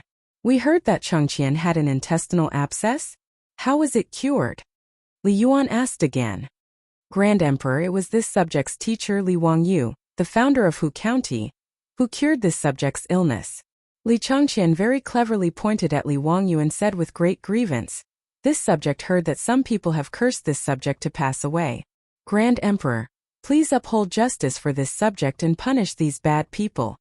Although Li Changqian was only 9 years old, being born in a royal family, he matured much earlier than normal children. On the way to Taiji Palace, Li Wangyu had already explained to him what had happened in court today in a few words. Hearing that the aristocratic family officials had actually cursed him to be dead, Li Changqian, this little brat, was extremely angry. Li Changqian's words caused Li Yuan's face to redden involuntarily. He had already been embarrassed by Li Changqian's appearance. Now that his imperial grandson had said this, he felt his old face burn with pain. Wasn't he Li Yuan the bad person that Li Changqian spoke of? Li Yuan coughed lightly and stood up. We are a bit tired and will return to the inner palace to rest. We will leave the matters of court to Erlang. You can handle Changqian's matters as you see fit. Don't let Changqian suffer any grievances. Today's so-called abdication had already become a farce. Continuing to stay in the palace would only increase the number of jokes. Li Yuan saw that things were not going well and prepared to slip away. As for those aristocratic families, why would Li Yuan care about their lives? Moreover, Li Yuan also felt resentment towards the aristocratic families. If it weren't for these bastards swearing that Li Chang'an had already passed away, how would he have lost so much face in front of the officials today? Farewell, retired emperor. Pai Lupi smiled and bowed, but he almost laughed out loud in his heart. Hundreds of officials also knelt down one after another to respectfully send off the retired emperor. However, the expressions of those aristocratic family officials were as ugly as they could be. Wang Yuanzhong and Geng Hong, the two people who stood out, could no longer speak. Their faces were even paler than Li Chang'an, who had just recovered from a serious illness. There was no trace of blood in them at all, and their bodies were trembling. Li Yuan had just walked down the royal stairs and hadn't even gotten into the carriage when he saw Pai Lupi's personal attendant, Mito, hurriedly walk in from outside the hall. Li Yuan had also been on the battlefield for a long time. He immediately noticed the strong smell of blood on Mituo's body. The eunuchs of the Tang dynasty wore the same clothes as the officials, according to their rank. As Pai Lupi's most trusted eunuch, Mituo was pardoned from his position as a lower third-rank official, and wore a purple robe. Li Yuan's eyesight was also very good. He was already 60 years old, but he could still keenly notice that there were some fresh bloodstains on Mituo's purple robe. Mituo respectfully bowed to Li Yuan. Reporting to retired emperor, this servant just received a notice that there were a few eunuchs in the Crane Feather Palace who were not clean and had stolen from the palace. This servant acted on my own initiative and beat those eunuchs to death. This servant, as the eunuch of the eunuch, is not strict enough. Please forgive this servant, retired emperor. The Crane Feather Palace was the palace where Li Yuan lived after he abdicated his position. As for the eunuchs that Mituo mentioned, if there was no accident, they must be Li Yuan's remaining trusted eunuchs. This time, the internal and external contact with the aristocratic families was also carried out through these eunuchs. Li Yuan wanted to get angry, but he couldn't say anything. He knew very well that this was a warning from his son. The eunuch of the emperor was an organization that managed the internal affairs of the palace. Mituo was the eunuch of the eunuch of the eunuch of the eunuch of the eunuch, a lower third-rank official. If he wanted to beat a few eunuchs with dirty hands to death, what could Li Yuan do about it? Could it be that he had to shed all pretense of cordiality with his son? After living in the palace for 3 years, Li Yuan was like a tiger without fangs. He had long lost his courage. Mituo's actions were naturally ordered by Pai Lupi. As the eunuch of Pai Lupi, he was the most trusted eunuch. During the 23rd year of Taizong Zhengguan, he was the only eunuch who was given a lower third-rank official position. Pai Lupi had made a rule that the eunuch of the eunuch would not have a third-rank official. Fourth-rank eunuchs were the highest. For Mituo to be given a lower third-rank official position, it could be seen how much Pai Lupi trusted him. He went to Li Yuan's palace to investigate who was colluding with the aristocratic families. Without much effort, he found a few eunuchs in Li Yuan's palace. After getting their confessions, Mituo didn't care about Li Yuan's face and beat the eunuchs to death. Li Yuan could only grit his teeth and bear with Mituo's impudent actions. I know. Li Yuan's face was gloomy and he didn't say anything else. He sat on the carriage and planned to return to the Crane Feather Palace. Mituo stopped in front of the carriage and continued to report. Retired Emperor, I also found that in the Crane Feather Palace, there were concubines in the harem who were disorderly and promiscuous. I also beat them to death. I didn't ask for retired emperor's permission and acted on my own. I ask for retired emperor's forgiveness. He said it casually, but in Li Yuan's ears, his body couldn't help but shake. Li Yuan's old face instantly flushed red. His hand trembled as he pointed at Mituo. You have big guts. Mituo didn't say anything. He just smiled and bowed. After a long time, Li Yuan put down his arm. He didn't say anything. He waved his hand and indicated that the eunuchs who were carrying the carriage could leave. In Li Yuan's harem, there were beauties from aristocratic families who were very much favored by him. After he abdicated, there was nothing else to do in the harem. Doting on beauties became his only hobby. From abdication to death in a few years, Li Yuan, who was 60 years old, Gave birth to 17 younger brothers and 18 daughters for Pai Lupi in the harem. He could be called a stallion among stallions. Now, Mi Tuo actually told him so casually that some of his concubines were also beaten to death. This was simply a naked humiliation. But the situation was pressing. Even if Mi Tuo was so presumptuous, Li Yuan could only grit his teeth and endure. Beating his father's eunuchs and concubines to death was just a warning to Pai Lupi. After all, Li Yuan was his father. No matter how dissatisfied he was, he could only do this. He even had to pretend to be a filial son in front of the officials and the world. In this regard, Li Wangyu could only ridicule in his heart. Hypocritical. Really King hypocritical. Whether it was Pai Lupi or Li Yuan, in Li Wangyu's eyes they were both actors. The Oscars owed them a trophy. After respectfully sending off Li Yuan, Pai Lupi sat back on the throne and smiled at the officials in the hall. These damn aristocratic families. Pai Lupi did not plan to let them off so easily. Today, if he did not peel off a layer of skin, this matter would not be over.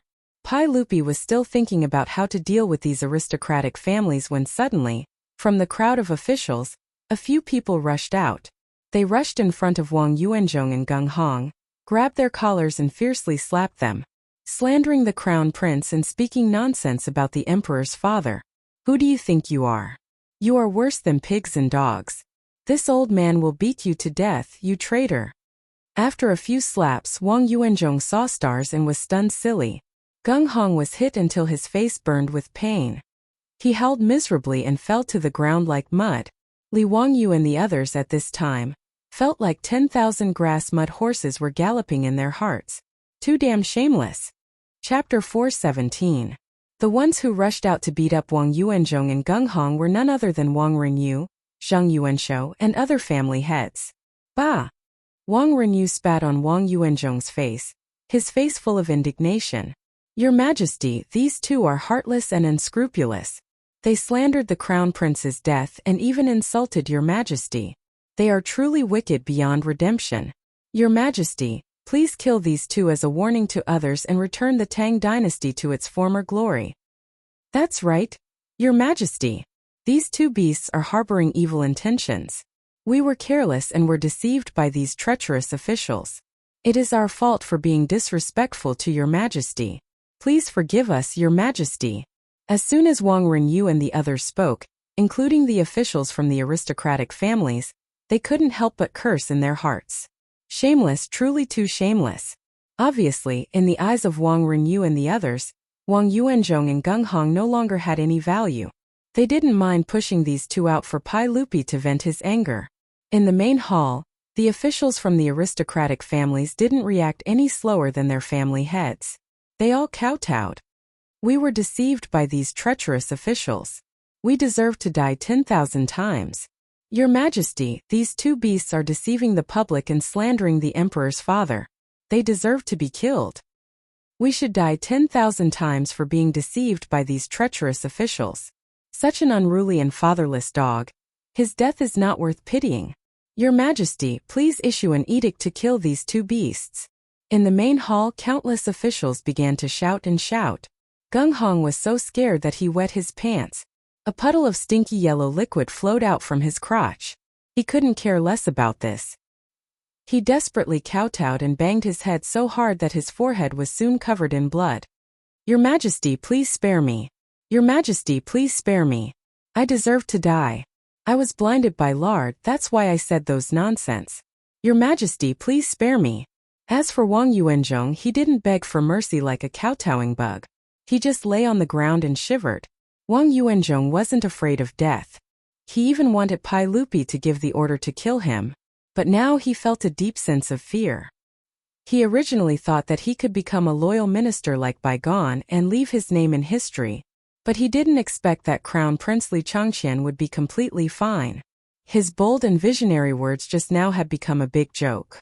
The reprimanding voices from his colleagues in the hall made him shudder even more.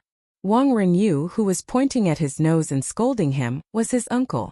The reason why he stood out today to take the lead in forcing Wang Renyu to abdicate was naturally because he was following Wang Renyu's arrangement. In the Great Hall, Wang Yuanzhong looked around. Many of the people who were pointing at him and cursing him were from the Taiyuan Wang clan. Most of them were related to him by blood, and his uncles were usually very close to him. Ha ha ha ha. Wang Yuanzhong suddenly became crazy, pointing at Wang Renyu and laughing. Wang Yuanzhong, you disloyal and unfilial dog, what are you laughing at? I'm laughing at my own stupidity. Ha ha ha ha. Heaven and earth are heartless, treating all living things like straw dogs. I'm laughing at you all for making animals into dogs, using them for sacrifice, and abandoning them after the deed is done.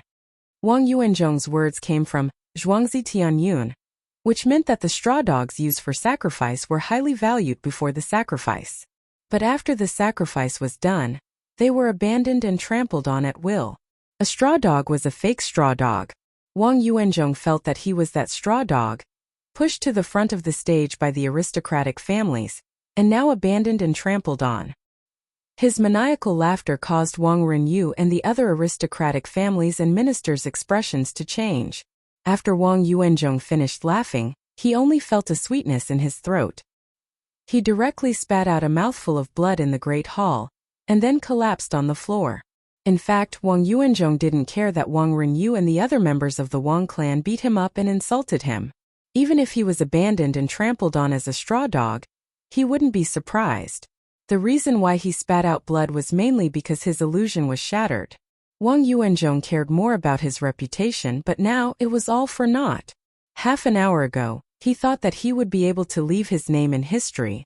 But now it seemed that he, Wang Yuanzhong, was just like Pai Lupi said, a jumping clown.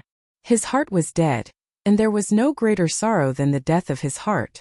Chang Yaojin and the others previously couldn't wait to skin Wang Yuanzhong, a mere 7th grade imperial censor. But now, seeing him being beaten up by this group of shameless aristocratic family heads, and being despised by everyone, they even felt some sympathy for this person. Hateful, lamentable, pitiful. Pai Lupi didn't know whether to laugh or cry at the actions of Wang Renyu and the others. Who were they trying to trick? Did they really think that he, Pai Lupi, was blind? Couldn't see who was behind all this? However, Pai Lupi really couldn't do anything to Wang Renyu, Zhang Yuanshou, and the other aristocratic family heads. Not to mention that he couldn't do anything to Wang Renyu and the others. He could only reprimand these aristocratic family officials who were still kneeling on the floor and let them go. What else could he do? Should he let the imperial guards arrest all of these officials and send them to the imperial censor's prison? Then the empire of the Great Tang would be finished. Pai Lupi slightly raised the corner of his mouth and said indifferently, Wang Yuanzhong, now that things have come to this, do you have anything else to say? Wang Yuanzhong crouched on the floor. I only ask for death. If you want to die, I will naturally fulfill your wish. Men dragged Wang Yuanzhong and Gung Hong away and beat them to death. Beating them to death meant that in front of everyone they would be beaten to death. Gung Hong cried until his tears and snot flowed. He kept kowtowing and begging for mercy, but it was no use. He was dragged out of the Taiji palace by the imperial guards who were like tigers and wolves. They raised the planks and began to beat him. Wang Yuanzhong didn't howl. When he was dragged out, he just stared at Wang Renyu and the others and kept muttering, Heaven and earth are heartless, treating all things as straw dogs. Heaven and earth are heartless. Outside the palace, the sound of the planks hitting flesh and Gung Hong's howls made all the aristocratic family officials in the palace shudder. Gung Hong's howls became softer and softer, and soon there was no more movement. Not long after, the sound of the planks hitting disappeared and the imperial guards entered the palace to hand in the order. Imperial physician Gung Hong and imperial censor Wang Yuanzhong of the imperial censor were both beaten to death outside the Taiji palace. Pai Lupi smiled and looked at the officials in the palace. Everyone, how should I deal with you now? In the palace, the aristocratic family officials bowed again. We will die 10,000 times, Your Majesty, please punish us.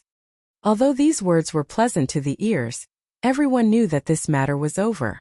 The bird that stuck out had been beaten to death, and the aristocratic families had lost face because of Pai Lupi. At most, Pai Lupi would reprimand them a little. Both sides would find a way out and return to their respective homes. Pai Lupi smiled and said nothing. After a while, he suddenly turned to Li Wangyu and asked, County Magistrate Huxian, how do you think we should deal with them? Li Wangyu looked at the officials and suddenly smiled. Your Majesty, since they all say that they will die 10,000 times, why don't we just kill them all? The palace was in an uproar when he said this. Li Wangyu, you're worse than a pig or a dog, but you're actually so ambitious. In their hearts, the officials had already developed a relationship beyond friendship with Li Wangyu's 18 generations of ancestors, and they were cursing him endlessly.